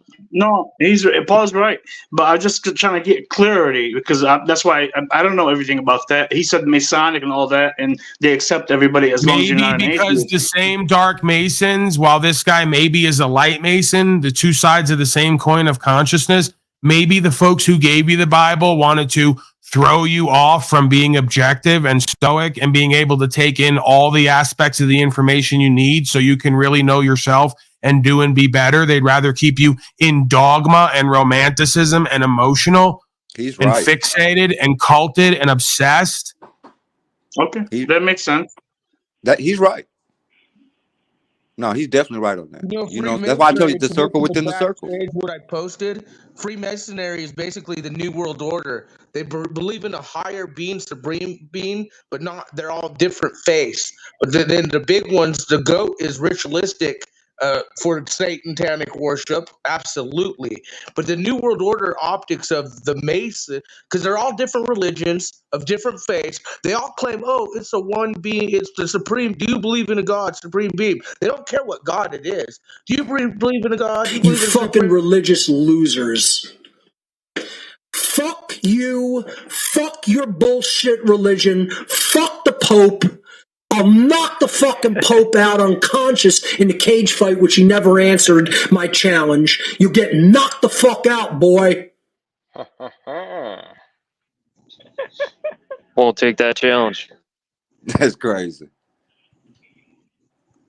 I feel what you say. I feel what you like. Listen to me. Even on what you were saying with the New World Order, what you was going on, I'm not going to sit here and deny any of that. Is what you're saying is incorrect or false. If the people who is gonna, I ain't gonna say put in effect because the New Order is here. Like hell yeah, the people who control that is going to be the elite and those the keepers of the secret. Who else could do that? Oh, I already know. Like we said, we got into optics about the fruit fucking. Some of these people think but me and you know, I know what's up. I like that word. He said the fruit fucking. The circle thing that gave me where you stand in the whole thing and listening to you. You guys are emotionally appealing deviants. You guys are emotionally appealing deviants. You guys are emotionally appealing deviants who are fixated and obsessed with a dogma that the Masons gave you that you think you're going to use against the same Masons who gave it to you. It's bizarre. How does that work? It works if you're a tard.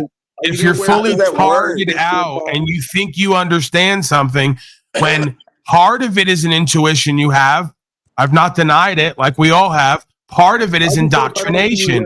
Let go of your indoctrination. Your intuition's good enough. God gave it to you. Please. It's satanic worship to the goat. They believe Okay. the devil. Okay. The goat's an inherently satanic animal. The devil made it. It's horrible and bad. Everything good, bad. Everything good, bad. Look around. The couch good, couch bad. Table good, table bad. This is the mind and emotional quotient of a child. Of a penis, vagina, good, bad. Private part, public part. Good. Completely unreconciled being. Could you just cut the crap? Not crap. Not everything has to be reduced down to black and white, good and evil. There is a fucking gray area to the. Just keep yammering over me, fuck slave. I'll leave. I'll go smoke reefer. You fucking argue and just tell everyone what you don't know over and over with no one listening on your own channel. No, I got a question. I got a question for the man because, like Paul was saying, like, okay, they made it for you, and it's not it, right? So let me ask you this question. Go ahead. Like people say, okay, like I'll give you an example. John Jones, from the MMA, he's known to be the GOAT, right? Yeah. He's done so many bad things, but he's labeled as the GOAT. And many people in that satanic entity, which we all know, like the WWE, MMA, UFC, they're all into that. They're called the GOAT. So how does that work in terms of the meaning? That means greatest of all time. That's No, just it giving doesn't. praise. You're wrong. You're wrong. That's not exactly what it means. The GOAT refers to the source. Look it up. Yeah, I mean, Sorry, dude, you're no, you have a point, but blowing it right you have out a of point, but proportion. you're just taking it too deep. Let the man you have a explain. very He knows valid. more than you, What you got to do is simplify what you're saying because you have a point, but you're just overthinking it, bro. You're just You don't qualify for. I'm done talking to you, man. You don't qualify for me to talk to you. No problem, JG. Let the man talk, please. I respect that he's somebody that actually goes back and forth. Yeah, y'all crazy on this hoe. But like, no, you have a good point, but you're just overthinking it, and I think that's because Paul used the word indoctrinate. You're putting too much thought into it. Just use your true intuition, your true who you are. It's going to tell you that you're putting too much spin on it. You're putting too much this and that and that and this. You're going too deep. It's like what happens with people where they need to go deep, they're shallow. Where they need to be shallow, they go deep. Okay, but what I'm saying, if Paul just said, okay, the Masons did this to confuse us, all Christians, Muslims, Jews, or whatever, right? So now I'm not even going in that perspective. I'm going to Can I help you out? Can I make this really simple for you to understand? You all wouldn't be here and know of me if I wasn't a goat among sheep. Do you get what I mean when I say that? Yeah. Do you understand that? I understand that, but still, I'm just asking the You are question. a sheep. Understand the role and position. You are a sheep. You masquerade as a sheep for Christ, but you are not Christ-like. I am a goat because I understand I am a sheep under God. That is my shepherd. In this world, I am a goat because I will go my own way. I'll climb to the highest parts of the mountain and I'll consume anything and shit it back out into something natural. Do you get it? I got it. It's Bingo. symbolism. I got it. I got it. And I got some horns, unlike you fluffy sheep who just walk around, go along to get along, hear the crack of the whip and the dog barking behind you, and go with the rest of the herd. It's pretty fucking simple if you would just stop projecting your dogma, help him out. your Give him a little Christian manner. culted dogma onto everything that the Masons gave you to do it like that. Give him some manner. You know what I'm saying? Like the whole. Let me just go back to the God thing. I'll get the little Masonic quote unquote secret. You know what I'm saying? I keep on saying a lot of stuff is acronyms. It's not God as in God the word. It's an acronym. Gomo Oz Debar, which simply means wisdom, strength, beauty, which lets you know that God is a man. Now, that's what you're going to learn as a master mason. Now, when they get you all the way to this 33rd degree level, the biggest secret that these people learn, and here comes our racism, even within the lodge, the biggest secret that they learn when they get over there is that the black man was God. He's the original man. So why, if that's the biggest secret on the 33rd degree level, that original man was black man, I don't even think that's I don't even look at that as like a fucking secret, even to the biggest racist or whatever the fuck ever. You know, but that's the biggest secret in the Masonic world. That's what the 33rd degree Mason holds as his secret, that he knows that once he became a Shriner, that he had to put away his Christianity beliefs. He had to piss on the fucking flag and turn and go and take his information. And he's not a Muslim. He's known as a Muslim. So he crossed over to Islam, only to understand that when he got that Islam knowledge, they're like, damn, well, why'd I have to disown Christ and take up on Allah? Only why they have to do that if they're fortunate enough to get to the 33rd, because the black man is the original man. This is the secret. I just told y'all everything. You only got to pay all your money to go. You don't got to go through all the torment. This is what you're going to learn at the end of the tunnel. That's some bullshit, man. Where do you? I'm just telling you what's in the information. Bullshit. Okay. You might want to make it. Saying, you won't learn anything different on the inside. Yeah, but that's the thing, right? Like it's set up entirely to be a trap to where you have to go and learn all this stuff, and then you're going to be told something at the end that you can't validate by yourself without. Tarek, can you fucking mute? I am. Go ahead. Jesus Christ. Bubble boomer. You can't validate that to be true or not without some other man telling you that that's true. So no, I mean, I can definitely validate that. It's not a racism thing. You know what I'm saying? I'm not saying that because I'm fucking black. I could have came out fucking Asian. It's just like I have to bear witness to chronological order. I bear witness to that the Most High does stuff with structure and order. I understand that, like, even on this planet called Earth, God didn't drop down 50 different races at one fucking time. It's just that's not how it happened. I'm sorry that God didn't drop an Asian, a Mexican. Right. The reality of it is race is a false construct. Ethnicity and color is not race. We're all humans. And when you put humans in different environments, they adapt. And that looks like skin color changes, eye changes, and all the rest of it. You know, so it's not a racism thing to say that. And I even get on black people, stop, because I'm the first person to tell you, I'll tell my black conscious community, I don't give a damn how smart they think they are, black leader, whatever, like, bro, listen to me. You're not no damn black god, or you're not no damn black goddess just because you got black skin. You can miss me with the bullshit. Let's also be clear, sir, that a lot of it would seem to me, I don't have the firsthand knowledge, but I'm pretty intuitive and I've done a fair bit of study, and where there's smoke, there's usually fire. A lot of these fraternal orders and Masonic lodges are probably contracted by some higher entity. Yes. We can even take that up the chain. When they want to go to you and say, well, you just now completed, you're at the highest level. Here's the big secret.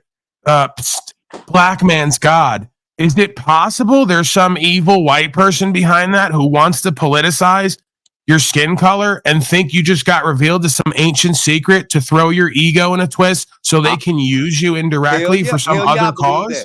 Hell yeah, I believe that. And the reason why I say you speaking facts right now is because when they do that, the very next things that could come out their mouth is they're gonna say, what do you desire more of? And and the next thing could be, you're gonna say light. Because in this esoteric world, you never crave. You always desire more light. So when you thought you got to the end and they gave you the big grand secret, like you just said, guess what they're going to say? What do you desire more of? You're going to say light. And you thought you was at the end of the tunnel. You're like, well, we got another organization over here for you. Right, because all this is pimping and hoeing. The whole world is pimping and hoeing. They just don't know it. Masonry is no different. Are at the bottom. They recognize a bunch of hoes who got a desire for wanderlust in them. We want more light. Great. That's all we need is desire to pimp on you. If we got a desire from a man, we can direct that and pimp on it.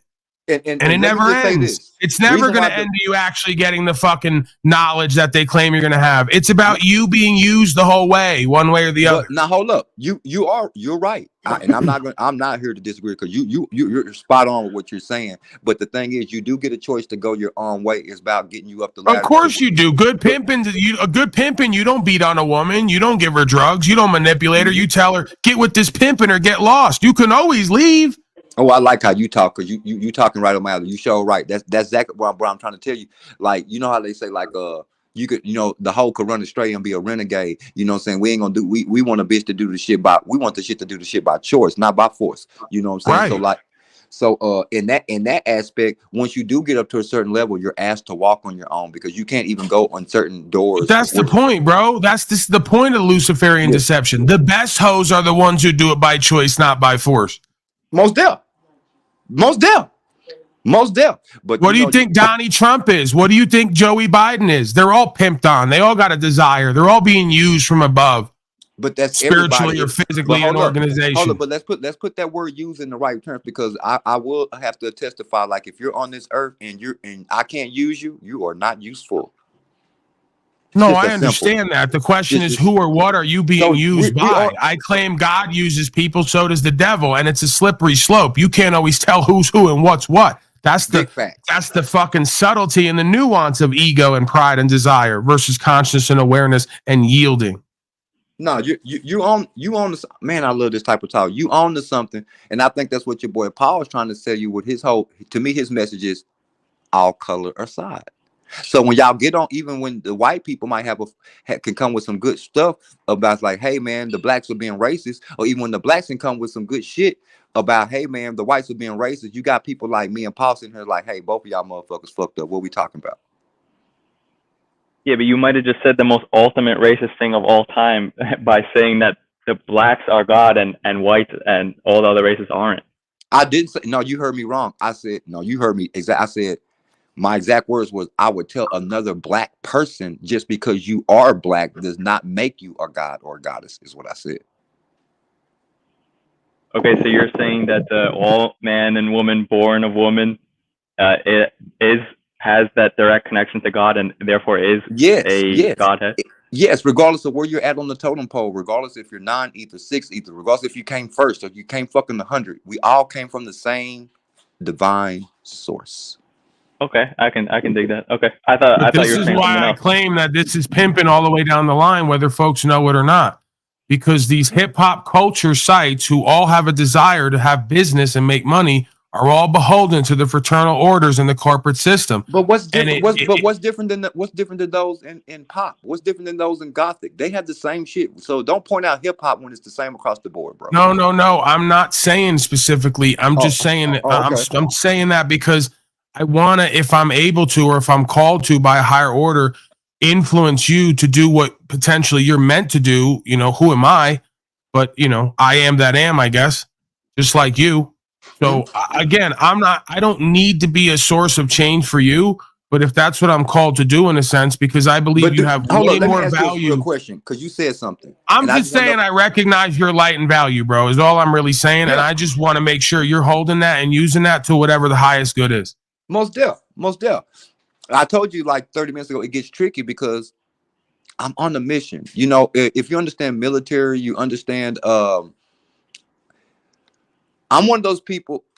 I'm a mole, bro. I can say that over here because this is not going to get back to all the other places where it will get back to. But like, yeah, I'm set to do. I'm set to do to what you're saying. Like, hey, I want to invade the I want to get inside and be a mole inside the lodge. I want to get in this organization here.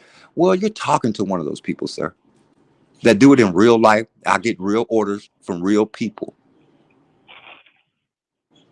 I'm doing my job. So it does. I try to explain it gets blurry because I have to camouflage in with those who maybe should be my adversary. Right. And you're basically an example of folks I've talked about here before when they say, why does Paulie Boy seem to get treated differently? Because you don't understand that folks like this are everywhere because we're all oneself. And they may call themselves Masons and court whoever and whatever. When they hear you and see you, and then they know that you have the knowledge and you're not doing what's claimed to be done with all the remixes, they put you to the side is what I believe. I can't prove it. No, so they do. You essentially get protected by the same people who would have undone you, if that makes sense. No, it does make sense. We're saying the same thing because, like, if I want to reach the gangster, let's just say if I'm one of these black civil dudes who want to be like Martin Luther King or whatever the fuck. So only for me to get to my people in this generation, like for me to talk to the Crip dude, for me to talk to the blood dude or the gangster disciple or the dope dealer, whatever, I can't come to them talking how we talking today. Guess how I gotta come? I gotta have my J's on. I gotta know about, you know what I'm saying, what Lil Durk and was talking about in that rap song. I gotta be able to enter into the conversation. I gotta like a mo. I can't be like, I'm here to switch you up to put you on the right guy, because I'm gonna tell you about black people. You have to teach them a different way. I can't come to them and say, hey, I'm the teacher. This is what I'm here to do. I actually kind of got to trick them. I got to be like, I listen to what you listen to. I eat what you eat. I talk how you talk. I feel, and I get them comfortable so they accept what I have to give.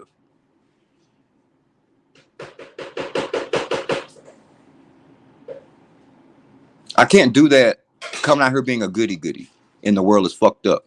Well, it's just what I tell these truther folks. Don't expect to be an influence or an influencer or create a change if you're poor and broke and hateful and bitter and angry and resentful and you got no fucking movement going and you got no numbers and all the rest of it. There's a fine line here between walking a godly walk and then doing what we do in the world, not understanding that there is a crossover. There is an overlay. You still got to live and work in the world, even if you're not of it. Well, when the thing is, when I get a bad report from my teacher, just like when we go to school, you know what I'm saying, you get your report card. When my teacher gives me a progress report and say, hey, you need to pick this up, or hey, you're failing in this area, that's when I'll make the adjustment. I can't let the people sway me with emotions and even how I might feel on the inside. I gotta complete the assignment, bro. Even sometimes I don't get it because I'll get confused. You know what I'm saying? Like, damn, like I'm really am out here doing all this, what you might say, devil shit or satanic shit, because I'm over here with these rappers. I'm over here doing it.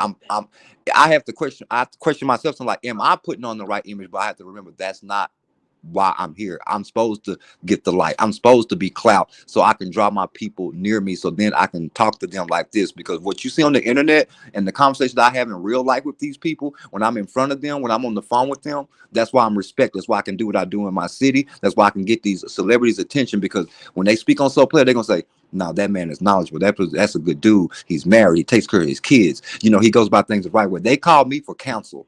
Now, what we doing? Yeah, that's a fine line to walk, man, because, and I get it. It's what it starts to become when you do this, whatever this is. It starts to become, you almost have to have knowledge of the false light and use it to draw people in who are in and of the world, so you can then show them the true light if they're willing to look.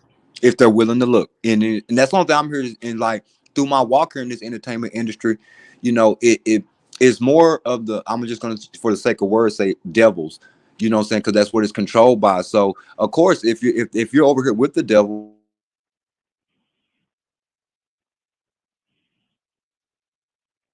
You cutting out for everyone?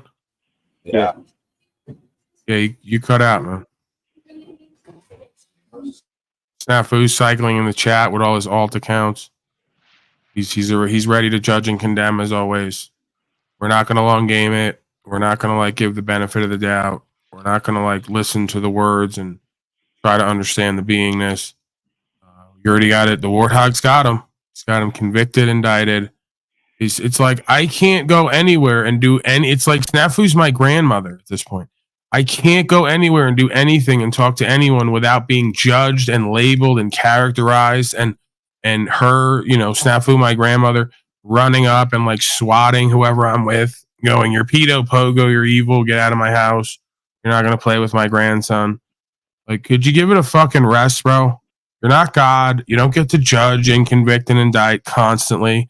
You want to use your judgment or discernment to make a point and create conversation and content, then do it. If you can't get that done here, then just stay the fuck away from me, man. I really don't need it. Doesn't fucking help me. Thank you for trying to save me and everyone else here, like Tyreek and all the other geniuses. I'm sorry. I'm egotistical and narcissistic, or at least I trust my discernment and intuition a little bit more than yours and Tarek. Maybe that's my hubris. We'll find out. Okay? I don't need it. I didn't ask for it. It's a fucking impediment. And yet you guys keep doing it. He's a pedo pogo, young Paulie. Stay away from that man. What? Said Zach Grandma Snaps? Stay away from that Rainwater? young No, man. this ain't no rainwater, bro. Come on now. We're gonna do this. Give me the peace sign, man. Oh, we got. Oh, he's giving me another kind of sign. I finally feel like I'm with my people now. You hear me? Man, okay, Snafu's really gonna go off on me because this guy Rainwater, from what I understand, is connected to Whack 100, Charleston White, a whole bunch of other folks. I'm really gonna get it now, and it's happening because I put the intention out a year and a half ago. Over here for us, Paul. This my African American friend. Oh man, you're really gonna get me in trouble now. I'm gonna get you in trouble. You're bringing us deep. You're bringing us deep into the fold, bro. No, we're here to talk to y'all. This is one of my constituents. Now we don't have to. Now we don't have to sacrifice anybody, do we? Like mama, grandmama. No. All right. And he's not a Mason. He's not on the square or nothing. He's in the entertainment world. He's a big promoter and big. I'm aware of who he is. Aware of who he is. I keep a general awareness and ear to the ground to, certain things. Just at least be aware somewhat for what I do here. Go ahead, gentlemen. Well, I told him, he called me while I was talking due to the monologue. He called me and I told him where I was at. So he pulled up. He trying to see what we talking about. And I just told him, I said, hey man, we're kind of having a black-white conversation and we're kind of bridging the gap. Yeah, I'm like Charles White. I'm on y'all side. I just called the police on 4 black kids riding in my neighborhood. Here we go. Listen, only black people cause harm in my life. I got shot by a black person. I got robbed by a black person. My first piece of pussy burnt me by a black woman, and I got sent to jail by a black person. So yeah, at the end of the day, I hate them. I ain't gonna lie to you. Fuck them. I hate them. Listen, my neighborhood is not a nigga in sight. Thoughts, gentlemen? What you got for me, Paul? That's why I feel like I'm speechless, right? I'm at home, man. I feel like I'm at home. Y'all welcome. I've been looking for y'all all year. See? Right. Tell him what my boy that came attacking me the whole time. Like he came where he wanted y'all. Nah, fuck them. Fuck So Player and them. So Player and them buy this stinky weed. And then I smoking Reggie. So Player smoking Reggie. Nah, he's smoking the bullshit that comes across the border from the Mexicans. Fuck him. Hell no, I got that good shit. I got that good shit. You know what I'm saying? I'm smoking that good shit. I left that Mexican. So what's going on, Rainwater, man? Tell these folks about the industry. You like you got to fuck Diddy. Well, how does Snafu Snaps get in the industry but stay out of trouble? Yeah, I've been to a Diddy party. Okay. But you'll be surprised though. What happened to Diddy party? About what? Listen, you'll be surprised. At a Diddy party, the only people that got the drugs are white people. It's completely opposite what y'all think. I could see that. Like that's the only people got the drugs are white people. So I'm guessing that the black folks show up with the dick and the white folks show up with the drugs. That's how that comes together. But it's more freaky white boys than anything. And the girls, like it's just a high class party where everybody can be themselves. Okay. So it's radical freedom. Like love is love, like Jack Talcott says. You nothing off limits. You have women walking around saying, "Woo, whoa, loud and shit and all kind of shit. It's crazy, but White women even. Yeah, white women. Well, yeah, of course. Hey, Rainwater, did you fucking go? Here he with your goes. satanic Snafu pogo snaps. friend? He's Is that why you're raining water out of your penis, probably? From STDs from your pogo, privately owned, government operated, infiltrated media relations we're witnessing right now? You fucking pogo fuck. Bragging about your elitism connection. You correct. You correct. That's exactly where I come from. You correct. he's not denying it. And I know you Snafu, you were right, man. My channel has become a pogo hornet's nest. Yeah, you You correct. weren't wrong. You are a pogo hornet nest, and they're wanting to fuck you in the ass like the goat here now. Wait, you're saying, hold on, you're saying So Player and Rainwater want to fuck me in the well, I'm honored, gentlemen. I mean, I didn't know anyone cared. I've never been the star of the show. Don't lie. You want to fuck him in the ass, Rainwater, and do some satanic, pogo, ritualistic. You want to Epstein O'Shea. We know what you want to do. No, that seemed like it hurt. It seemed like it hurt. I don't want no part of it. I don't want a part of it. It seemed like it hurt. No, I want a part of it. But what Tell I us about can, your pogos that you fucked to get in the business. yeah, everybody All don't the fuck. dicks you sucked. Yeah, everybody don't fuck. But it's listen. I'm not gonna lie to we you. know you. Listen, know it's you. more Caucasian guys that's gay in the industry. That's facts. You got to select few of black guys because then it makes it outrageous. Oh, it's entertaining. Whoa, but it's more gay Caucasians. Except when you're the black guy sucking their dick and getting it up the ass. Yeah, my butt ain't that. My butt ain't that big. It still hurt. It still hurt when I take a shit sometimes. So I can't do it. I can't do it. All right, well, why don't you put a pogo, get a pogo on the phone, since homeboy did phone, you got the phone, call a pogo up, get their asses on the counter right now. Let's see you do something. No, let's see you do something good then. Get the biggest pogo you fucking know in your phone Rolodex. Get his bitch ass up there on the panel so we can really see media relations at play right now. Listen. I know what the fuck this is. What's going on here? I tried to warn him, Paul, about Laguna's questioning. I told him what the fuck's happening. It's a pogo hornet nest here. You weren't wrong. Pogo hornet nest. I told you last night, Paul. This is what I'm gonna do, Paul. Do you like cupcakes? I like cupcakes. Do your pogos like cupcakes? Are you a pedo pogo? All right, Snafu, take a breath, man. Paul, listen, Paul. I'm gonna give up the biggest pogo of them all. Get your phone ready. 214-944-0009. Kyle Charleston White right now. All right, well, there you go. I put the intention out there, man. What was it, about a year or two ago? I said somehow, some way, I got the intuition that I and Charleston White will have a conversation at some point. Call him right now. Call him on the air? Yeah, call him 214-944-0009. All right, well, we could do that right now. Let's call him. Do you folks want to do that right now? Snafu Snaps and others? Well, of course. This is what I told him to do. I wanted to put him to the test and show you guys the media relations. Well, of course they're going to get the big boy to come up. And this is your chance, Paul. Pogo Hornet. I helped you with your Pogo Hornet nest. And it's not Mike Jones's number? No. What was that again? That's 99004. No, he's being real with you. Oh, okay. Because these pogos want this media relation. That's why he threw it out so fast. Yeah, we need it. We know what time it is, how you guys are working. But we all right, so what's the number now? What's the number? 214-944-0009. 214-944. Say again. 0009.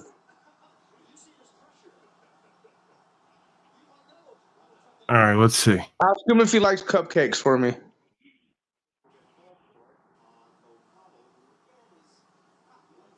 Message for 2149. Voicemail. Try it again.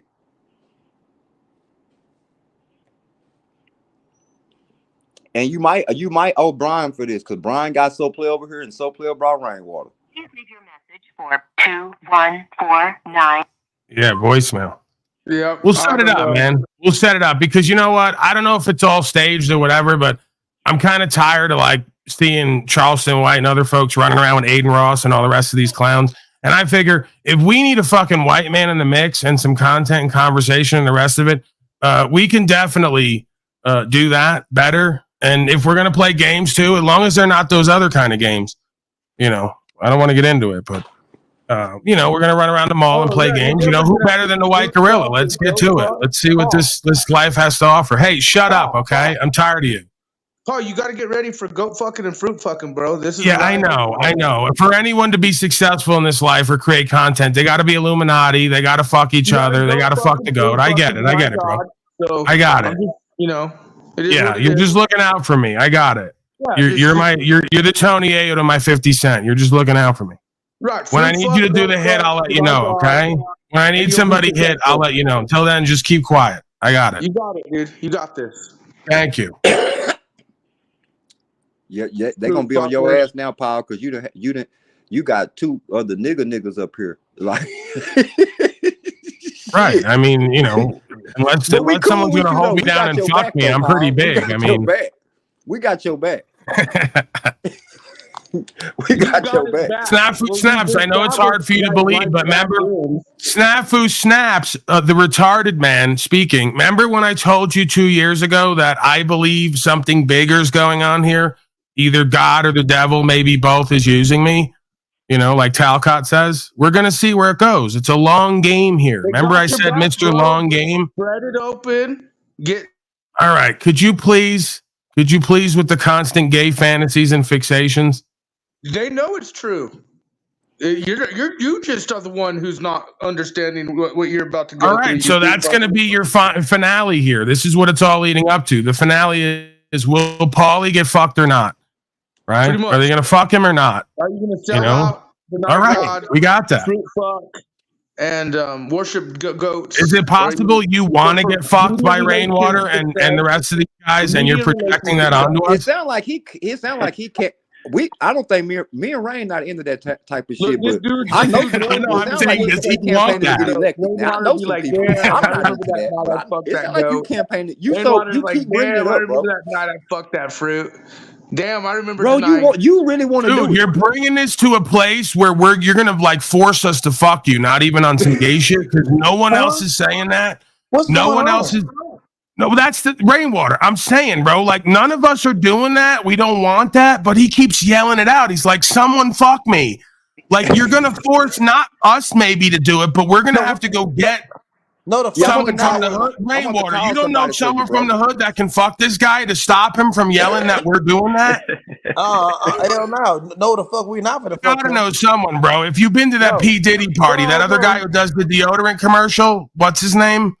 The cruise guy, you got to know. He's got to know someone. If he's not in, someone's got to know someone that can fuck this kid and stop him from yelling it and projecting it onto the rest of us. I got a big old fat stud that can. You ever got fucked by a bro, stud? You been at Diddy party. You be fucking working fruit. You be fucking. Terry Crews. I think he had some technical difficulties there. He cut out. He laughed because he knows I was about to fuck. All right, and we're setting it up. You're gonna get fucked. You've been yelling it for so long and projecting it onto me and everyone else who's way more successful than you. And by that I mean just maybe has a gift card or like $5 in their account.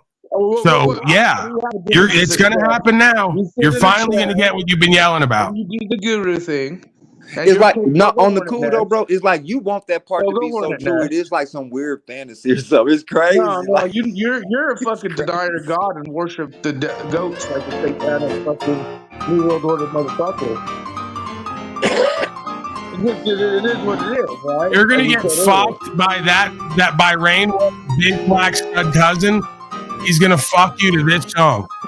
This ragtime hit. No, I got somebody for him, Paul. I got this dude named Tony Wilrich. He's the gay. I'm Crip. sure you got a bunch of gay fuckable. No, you can look him up. Go type. You got somebody. Hey, Paul, type this into your YouTube right now. Type in Tony Wilrich. Type in Tony Wilrich, the gay. Crip. We got him for you. We got him. All right. They want to rape me like a goat and do satanic. Bro, you asking for it. You're on it. Bro, you can't hold a conversation without talking about fruit. I can't hold one. Okay. I mean, you haven't. I We guess didn't I talk can. about Guess I that. can't That part of the conversation. conversation never comes up until you bring it. Go fucker. Even how you just said that. Mm-hmm. Yeah, you see I how think you you said kind of want that? to go Yeah. fuck Tony Wilrich, the gay crip. You see how you said that, bro? You Come got on, some shit Timmy, going on get over in there. here. We need you. You want Tony Wilrich, the gay crip, in your creases. Yes, in your we're gonna dark get it. recesses. No, I'd rather And take this is Shorty him out. right here. I got him pulled up right here. I don't know why they're showing some woman next to him and some other guy. Oh, he's trolling because you know when he still has a penis, he can still get in some coochie too. But like he prefers men. Oh, this is him in the middle. That I don't think that's the man on the left. I think It's him that's in the what middle. was that? Krishanda and someone else. Blue. That's Blueface. Yeah, there you go.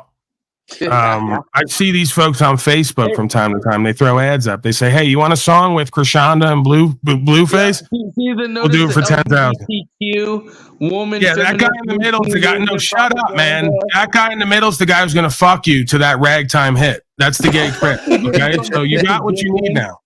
Stick it, you fucking yelling this shit. Pedo ass dick in. Yeah, bro. You're getting what you want now. You're getting everything you came for. Go pedo ass dick fucking Illuminati confirmed. for them so they could worship Satan and goats and their dick will be fucking handled. Are they gonna still let me into Illuminati and let me be on the tour bus if I bring Snafu Snaps? Like, if he does this, am I still gonna be allowed?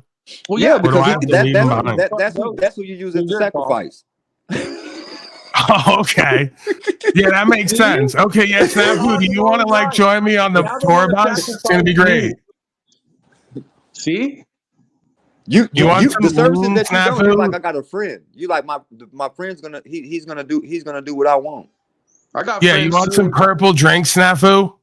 I'll You get want you an some pink outfit like cocaine? Diddy. Hey, Playboy, you wanna go shopping and drink some lean?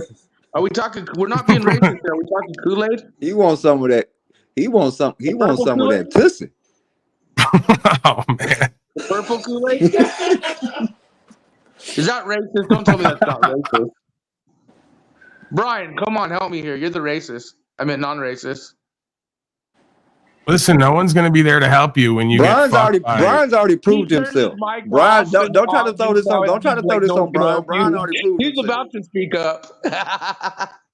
No, Brian had already proved himself. He good. He good. Okay. Brian ain't came over here and said he ain't said none of the homophobic things like you. Well, it's true. You fuck fruits and goats, and not you, but you boys, and maybe you. You know, Maybe you claim you're all this above. Don't you rap We too? also know you I denied think you really Jesus and impressed God, with which I'm Brian surprised. because Brian finna come take your rap career. I think you really Brian impressed with O'Shea, you realize what's happening here, right? That like I set an intention, you somehow came into my life and literally somehow through a mysterious, godly, devilish way brought in the rainwater guy who was working with Charleston White. You know, it's funny. Brian is jealous. And we're right gonna now, send Brian. We're gonna send. too. I'm gonna Brian send is very rainwater. jealous Brian. that you daddy Brian right now shit. for you getting all that attention, not him. Yeah, we gonna. I'm gonna go get Brian shit and send it to rainwater. And Yeah, but I gotta get because I know the energy thing. we can do. I've We always probably can do noticed stuff it. with it. I gotta work on Brian that. play your later. role. I'm gonna make some new shit. Yeah, I mean, listen, everybody can eat, man, at the end of the day. That's the reality of the shit, is if everybody stays out of their pride and ego, everybody just does what they do, you know, we bring it together at times, or we do what we do on our own, right? But everybody can eat. And I think we're better off together than we are apart, right? Unless people are going to compete and play all the games, in which case then game on. You know, I'm down with the competition too. I'm down with competing. I'm down with collaborating, right? You like it, I love it. We can get it any which way. Only way we're gonna let you in, bro. Paul got to be your manager. Oh, there you go. Yeah, that's cool. I know I gotta bring the energy though. I wouldn't even want you to send him the stuff I currently have. Because I agree with you, man. I noticed that I don't. Something's got to change. I need a different. I know energy. it. You want me to tell you what it is? Because you said you want some feedback. You want to know what it is? I know what it is. If you get fucked by that gay crip, Tony Wilrich, that'll fucking boost your street credit like crazy, bro. You know how much street credit you can get getting fucked by a gay crip? That'll send you like to the next stratosphere with marketing promotions. Am I off anywhere on this, Nat Turner? Just tell me if I'm, because you said I'm going to be his manager. If I'm off anywhere on this, just get me right. Yeah. Now, with the other, we're gonna take care of Brian, so I'm gonna give him the good feedback. Brian, what it is with you? See, what you want to do with the rap is like you truly want to do it, but you haven't been accepted by maybe your family, friends, peers. So it's coming off on the stage. So I'm saying, forget the naysayers, fuck everyone who tells you not. If you want to do this, when you touch that mic and you get that stage, we remember this song. You just gotta lose yourself, bro. You can't worry about people. You gotta just go be you. Don't worry about they're going. Oh, he's trying to be the black guy and trying to rap, or he's go be you.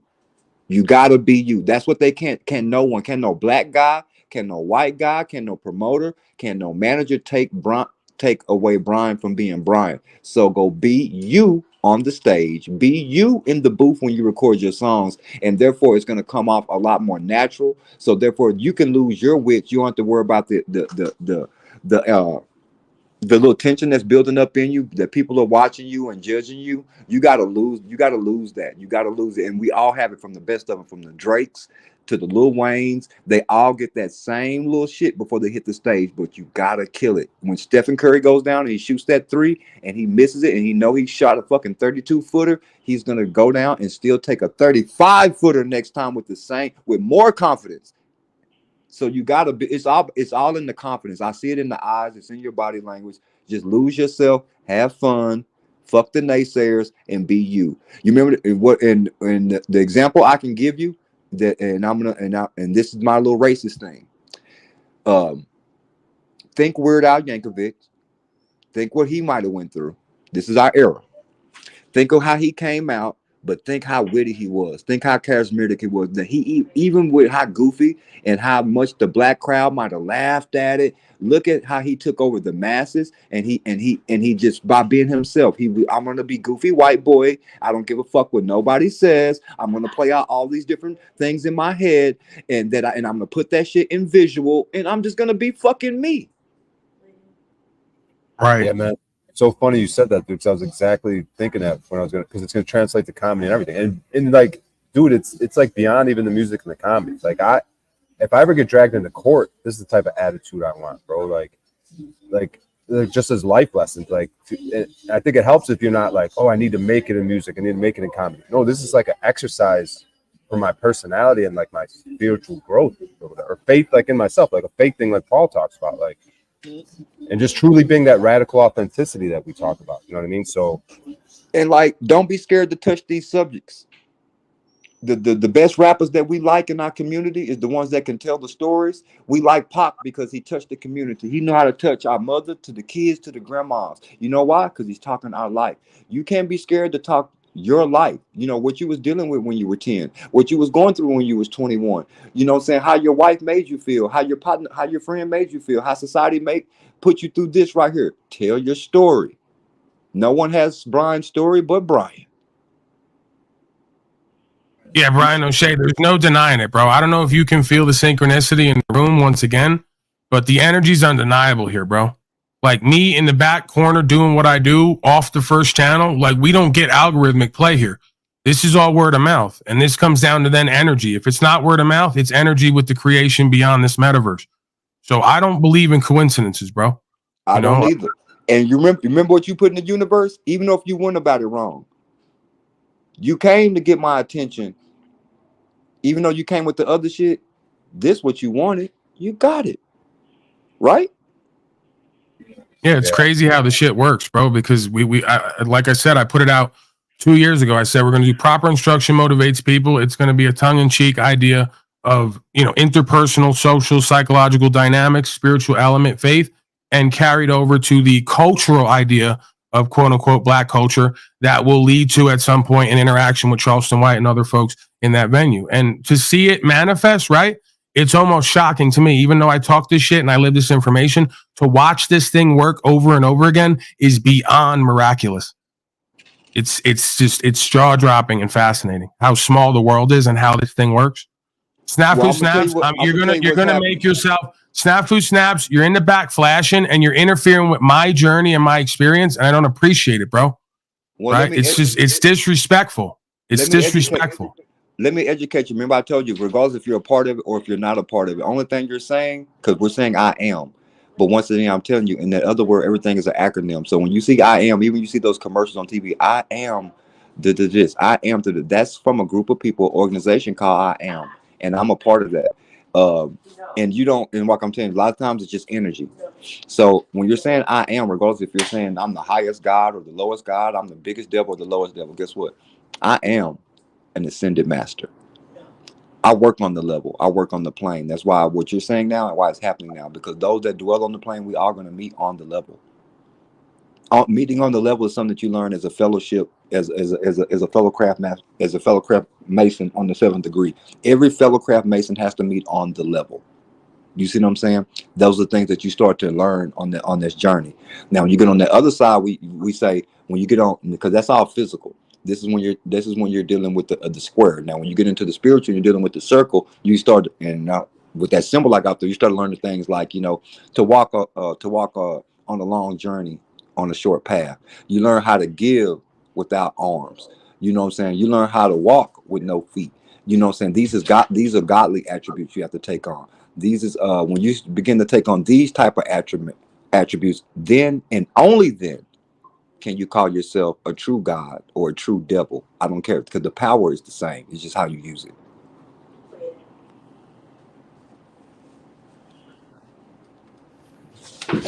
So I think this is supposed to happen like this. Paul, what you're saying, like I said, it has nothing to do if you can wear the badge or if you're part of the organization or not. Those who dwell on the level dwell on the level. It's not about the if you have the insignia to show it. Is, as they say in the Masonic world, is whether is it in your heart. If it's in your heart, it's in your heart. It's the difference between you could be the best lawyer and not be a lawyer. Just because you don't have a degree doesn't mean you don't understand law, practice it, and can uphold it. Most definitely. So it's about the understanding and how it's applied and the results, and then the judgment of that from God, right? Me and you preach the same message, and it's funny. I'm learning because what made me slow down, because me and you preach the same message, and what God is showing me, or the Most High, or whatever name they want to put on it, is that like, there's a white version of you. You see what I'm saying? So like, how bad can it be? So we're basically Luke Skywalker and Darth Vader. There you go. We're gonna. There you go. and we both was taught by Yoda. You see what I'm saying? We're both were taught by Yoda. The green one. You know what I'm saying? The amber one, who has the pure light. You see what I'm saying? Not the red light, not the green light, not the yellow light. You know what I'm saying? The pure ambient light. The illustrious green. You know what I'm saying? So like, yeah. We and that's what we're all striving to when we think about this humble abode of the Most High God. We're searching for that green light, that balance of solar system, or that's nature, right? We're going back to our true nature. The corruption of that, of course, is the green money that everybody's chasing. There it is. Look at the trees, the grass that creates the oxygen. Come on, man, it's the green. It's like everything is symbolism. Yeah, I'm a 70s baby, so hell yeah, I go back to Star Trek, Star Wars, Back to the Future. You know what I'm saying? I can even go, Day Off with Ferris Bueller. This is like classic shit to me. You know what I'm saying? What was Sean Penn's first movie? Fast Times at Ridgemont High. We all grew up on this shit, right?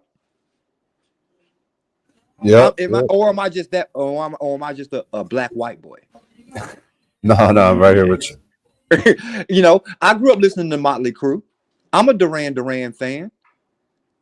I fucked with Judas Priest. What do we? I fucked with Kiss. What do we? It's an inversion mirror, man. That's all that we're being shown more and more throughout this walk. Twisted Sister is one of my favorite groups ever. We're not gonna take it. Oh no, we ain't gonna take it. That's Snafu's favorite song. No, I'm just saying. So just like it might be the inner black kid in you, yes, the inner white boy and there's black people too. You hear me? Right. Like shit. Yeah, it's all a reflection of self, man. This whole simulation is holographic. You know, I'm one of them black dudes. I'm not opposed, you know what I'm saying, of certain things, you know what I'm saying? You know, I might get around my black friends and be like, yeah, man, fuck that white boy shit, because I understand what needs to be said in the moment of culture. But me, the true person, can actually, you know, maybe fuck with it. You know, I call my wife a white girl. Straight up. Everything she watches, I be like, girl, everything you watch, white people. You don't even watch black people shit. You just a white girl at heart. This is like inside black nigger joke shit. You hear me? I'm like, you just a white girl at heart. You correct me when I use slang. I'm like, who the fuck is you? Betty? Like, get the fuck on. You know? But this is like little jokes that we have amongst our black community that I don't think our white brothers know that we even joke like this. Because they're being judged on because we know they got their little nigga jokes in the back, but we're gonna judge them if they do it. But like, we over here doing the same shit. So I don't get mad about shit like that. You know, if Billy and Matthew over, like, you know what I'm saying, if they over there in front of the TV and rapping Lil Wayne and he say nigga and they say nigga, I don't give a fuck.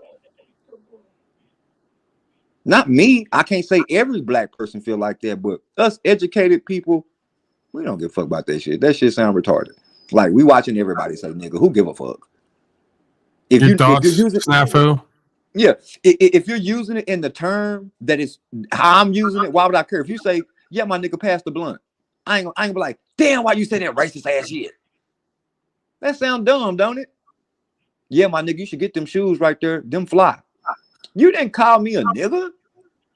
So like, come on, we have to use the term, but you do have those black radicals like, did you hear him say nigga? I can't do nothing about those people. You see what I'm saying? I'm just as fucked up as you is. So let me ask you this, because I just looked it up before. Is Charleston White still in contact with Rainwater, or did they kind of go their own separate ways? They're their own separate ways, but they're cordial. Okay. They're cordial. They went their own separate way, but they're cordial. You know. You know Charleston has something to say. If he picked up that phone, he probably. The fuck these goddamn crackers? Fuck you, man.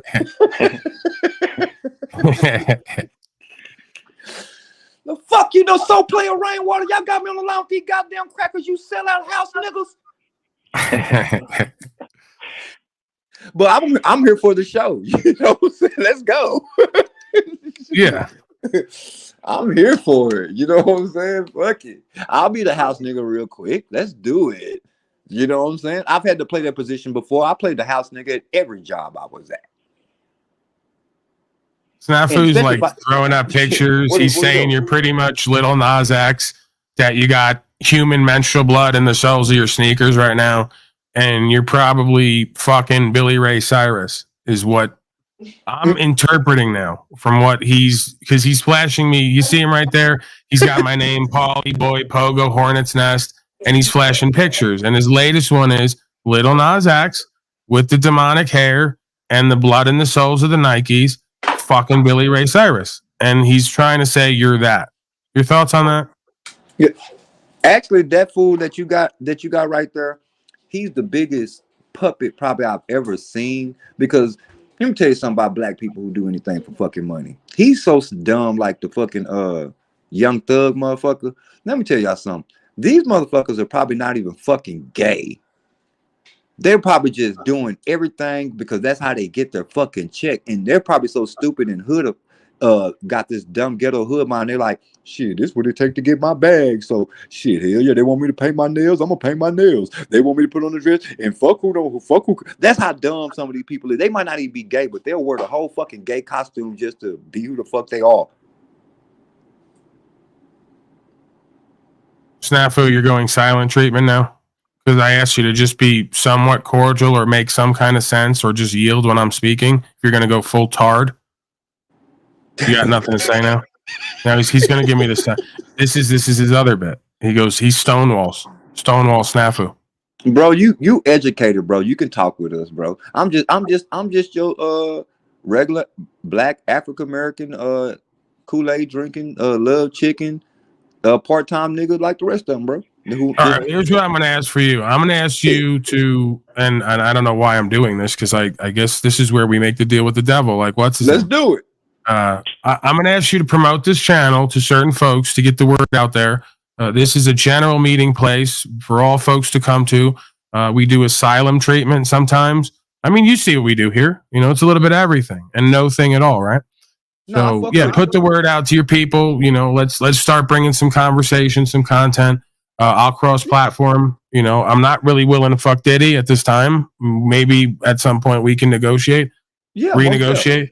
But I am willing to cross-platform and have good conversation and turn up a little bit. Pimp and Mac, why not? No, we can turn up, and I'll be sure to make sure that my panel and my chat is on board. You know what I'm saying? Where it's not going to be all the trolling, where we can have the conversation that needs to be had. And when it get tense, we'll just have to let it get tense for the moment. But for the most part, we're going to control the arena and the environment because we're trying to get something out of it. So hell yeah, I'm with it. All right, cool. Sounds good. All right, where are we going with this? Because we're already on 5 hours almost. Yeah. The usual broadcast about 3. We've been going later, recently. But we want to do some final words and get the hell out of here or what? Let me go first. Hey, man, I came up here on some fuck shit, but, I do believe in, I shouldn't even know, I had to hype myself up for the fuck shit because that's not my nature. And I'm not even surprised that it turned out like this. You know what I'm saying? And I'm going to say it again. I hate that it started off like that, Brian. Maybe I misinterpreted it.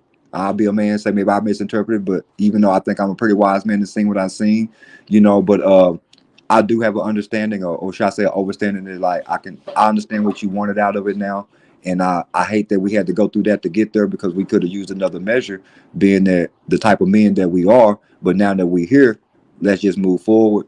And anytime you need some feedback, you know what I'm saying, and then now we can be funny and have fun with this shit. Yeah, you can call your black friend, So Player.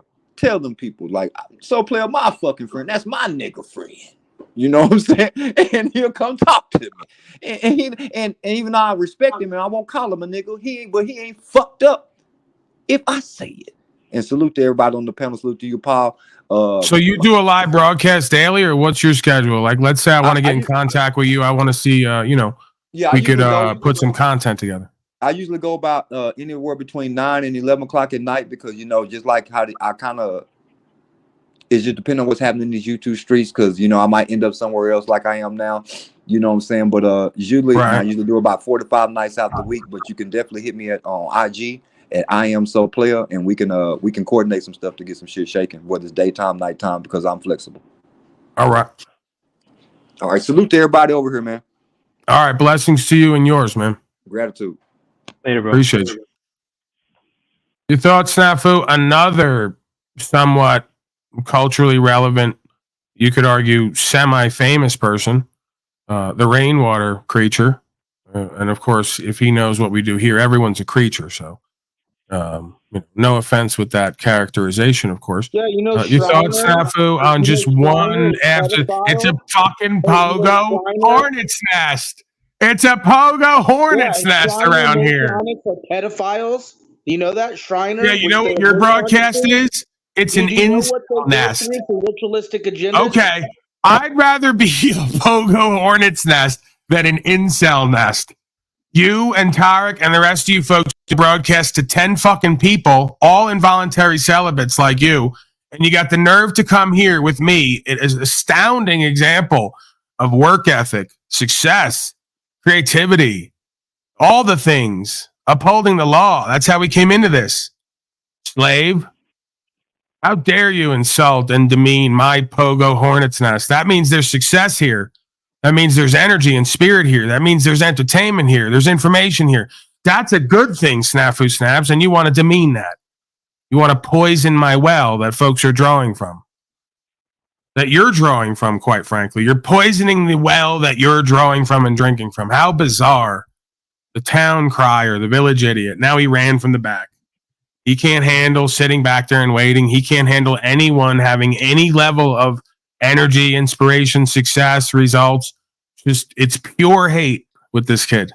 And he's claiming it's out of care and love. It's nothing but jealousy and envy. Your thoughts, Brian, O'Shea, Timmy? This is another astounding example of synchronicity for the audience and how God, the creation, the universe works. And, you know, to give Snafu potentially some credit, maybe the devil. Maybe we're all being used by the demiurge and the devil. And we all think we're godly and moral and righteous, and we're all being tricked and deceived. Thoughts on any of that, Tim, Brian? Once again, since my arrest, there's been a million unexpected things happening. So, I mean, while I see how it could happen, you know, I wasn't specifically anticipating that gentleman coming on here today. And I don't know. He was great motivator, and you know, along with yourself. And I'm just feeling good and looking forward to the comedy tonight, and future music, and future things in my life. And I'm just glad that we were able to have this stream today, and that you know, thanks to you and everything you do, that this was here for this to happen. And you know, and you're the major part. Like you and him did your thing today, and I think the audience and everyone got a lot out of it. You know, so I just want to say thank you for that. Yeah, I mean, listen, everybody played a part in it somehow, some way. So, you know, we can get into the worldly chain of title, but again, somehow, some way behind the scenes, under the banner of Unslavia, which has been forced to become a lifestyle of faith, right? Again, kind of testament to how God works. You know, under that banner of faith and Unslavia, you know, you went out, put out the energy, had some controversy, and then funneled it back to reconciliation, right? So all things come back to source, whether it's this broadcast as a source or what works through this broadcast, which of course is higher than just a mere God of all media, right? It's a God of creation.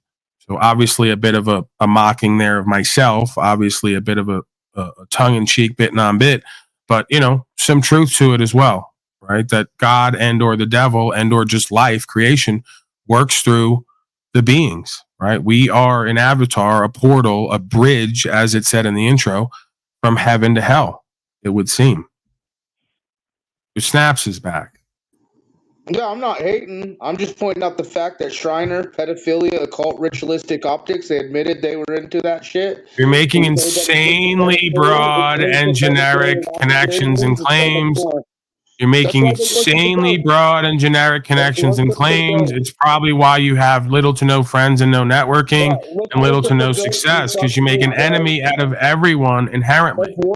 Everyone has to be turned into an enemy. Out of everyone, just the scum. You're making an enemy out of everyone. I got a story. A story about spinning. Yeah. Have you ever sat in a room, tried to destroy everything that Polyboy does? Because you're spinning.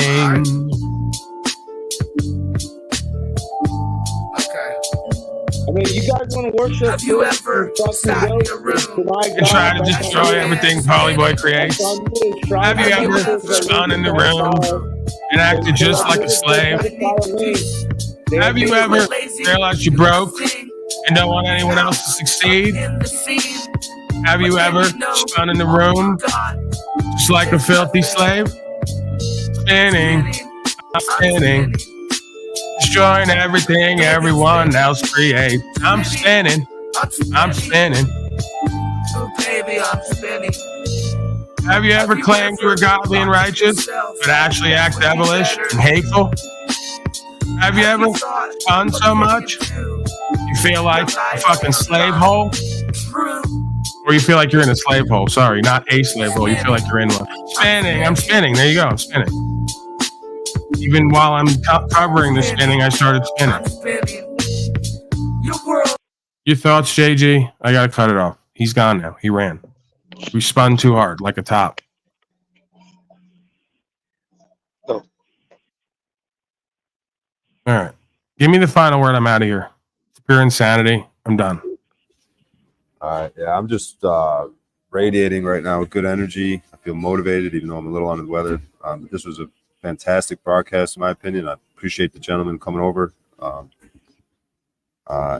man. Yeah, Snafu Snaps is radiating with energy too, because he's about to get fucked by a gay crip. So all is well. You know, I think we all feel good about that. Or like fuck, like you know, like administratively speaking, or what kind of fuck that you're talking about here? Like, mic check, 1 2 testing. Hello. Yeah, you were cutting out for a second. We can hear you now, though. The world is spinning around, just like that big old merry-go-round in the park. Good stuff, boys. Your mind spinning, I'm spinning. Oh Lord, I'm spinning. Yeah, on that note, I'm going to get out of here, guys. Salute. Do you know where you are right now? Yeah, take care, y'all. Thank you, Brian. Great stuff as usual. I don't know how you did it, but somehow you did. Good thing God protects babies and fools. So true. We're all in the same boat here. I appreciate you, brother. Yeah, I appreciate you too. All right, I'll see you guys later. Bye. All right. OTW thoughts? Is my mic working? Yeah. I was just wondering if my mic's working. Yeah, you're good to go. You hear me? All right. Okay. Well, my thoughts. Yeah, we're doing final words, man. Right when you decided to end it. Fuck, does that ever suck? Yeah, we're 5 hours in, bro. See you guys Monday, OTW. 5 hours, right? Okay. Well, much love, everybody. Make sure to like, share, and subscribe at Proper Instruction Motivates People. Yeah, and especially share, man. You know, so get this out there, fuck, so people can come on over and we can meet like, you know, a massive bunch of new people, right? So is he cutting out for everyone else? Like, Listen, right OTW, now. you seem really excited. If you want me to get the gay crypt to fuck you too, I could have it done. All right. You don't have to get this excited and start promoting and marketing. All right. Gay crypts are available for everyone. If you're into that, you don't have to beg.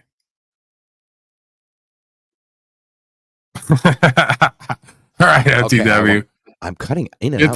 Get out of here. I appreciate you. I gotta go. I'm drifting. Snappy Snaps is drifting, spinning, and I'm drifting. I don't even know what I'm doing. You know, after the 3 hour mark, you just start to get out there. Start to lose yourself. Lose yourself in the music, the moment. You own it. All right. I'll be back tomorrow, folks, as always. Somewhere between 12 and 3 MDT, 7 days a week, over 500 days straight. We don't stop here. I don't miss. It's a royal way. It's me. Let's get back to me, brothers and sisters. I don't miss. And of course, my miscreants don't miss either. They're here pulling my coattails day after day, riding the wave with me. And, you know, I wouldn't have it any other way. Again, I'm like the G unit of metaversal broadcasting. I'm the 50 Cent white gorilla, head of the G unit, and I have my Tony Ayo's, Lloyd Bankses, Young Bucks, and even a couple of those game creatures. They like want to collaborate with you, then they hate on you, then they fuck Diddy for 2 years, go shopping with him, and then they go, "Hey, I'm gangster, I'm mad. I deserve to be famous too and successful in my own right. Really, I'm not G unit." You know the thing. You know how it goes. All right, I'm out of here, people. Mazel from out west. Mazel from Hollywood, okay? Mazel. We had Hollywood come through the doors again tonight. Hollywood showed up again to give everyone a mazel, right? Rainwater, Mr. Show Playa, and apparently we got Charleston White's number, so we'll see where this goes. It's going to be a hell of a 2025. Wait, 2024? Where are we at? What year are we in? I don't know what year it is. All right, it's 2024. We're going into 2025. 2024 is my year, as they say. 2025 is our year. Brian O'Shea, Rainwater, and all the rest of our new African-American friends. It's beautiful. Magic. I'm out of here. Seriously. Bye.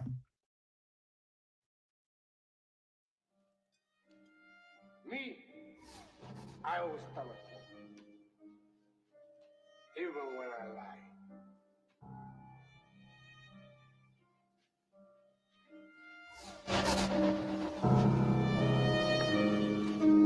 So say good night to the black guy. Go on. The last time you're gonna see a black guy like this again. The Great Reset's happening. So when you get all your pretty and nice shit taken away and your bullshit job that leads to nowhere, and you're forced back on the land and have to be self-sustainable and co-creative and work with what is, this talk about your feelings and your ego is going to go right out the window, because the God and the elements and nature are going to present what needs to happen next. 9 out of 10 times. That's the difference between me and you. I got it in me, not on me, just like you do. I'm trying to work it out, bring the subconscious to the conscious and figure out who and what I am. Am I good or evil? Am I real and true? Am I a narcissistic, egotistical deceiver? That's the difference. I'm actually authentically trying to work it out while you lie to everyone and project your negative aspects of self onto me, and I don't appreciate it. And the universe don't appreciate it either. And the students of life in this audience don't appreciate it either. This isn't about love and money. This isn't about chasing bags or anything else in and of the world. This is about the philosophy, right? The love of knowledge, the love of wisdom, the love of understanding of self and applying it to actualize and realize and get better results for yourself and everyone else. I thought that's what we were doing here. So let's get the game back in its proper perspective. The motherfucker doing this shit shouldn't have to talk about it because you folks want to lie on it. It's embarrassing to me. I didn't come on here with the intention or the understanding that this is supposed to be for business or a hobby. That's why I show up the way I do 500 days straight. That's why I have a care in my heart with passion. That's why I do what's true and what's right and see through you motherfuckers and get amazing results for me. We can't allow the generalized experience of life and everything it has to offer, good, bad, and indifferent, to hold us back or keep us paralyzed or keep us fearful or self-doubting or unloving and uncaring of ourselves. How do I know? Because I look into me. That's all this is. I can see further than the rest. I can interpret beyond what's told and shown, and I can amalgamate and communicate the cause and effect and the root of the state of consciousness and awareness. That is a astounding testimony to the work that I've done on myself in this world and in this life and the practices I've walked with other people. The question and answer, the fellowship, the co-creational endeavors, and the conversation that leads to understanding. But again, we can't appeal to false emotions and false authority. That is the cornerstone of cognitive dissonance. You can't say that I'm respectable, righteous, honorable, presentable, and then I have balls, and then turn around and hate me or catch feelings over me, be in that and live in that when you don't like it, or when it doesn't turn out as favorably for you as you would have hoped or expected, right? That's the theme of a true common bond that goes long term versus the shallow, materialistic, worldly connections that come and go. It is what it is. Some people are down forever. Some people are down for the ride until they got to get off, right? And some people ain't down at all. So through the life experiences, firsthand experiences, through the tests and challenges, you learn more and more who and what is meant for you, and who or what is probably not going to be able to sustain the ride. And that's okay. God of all media.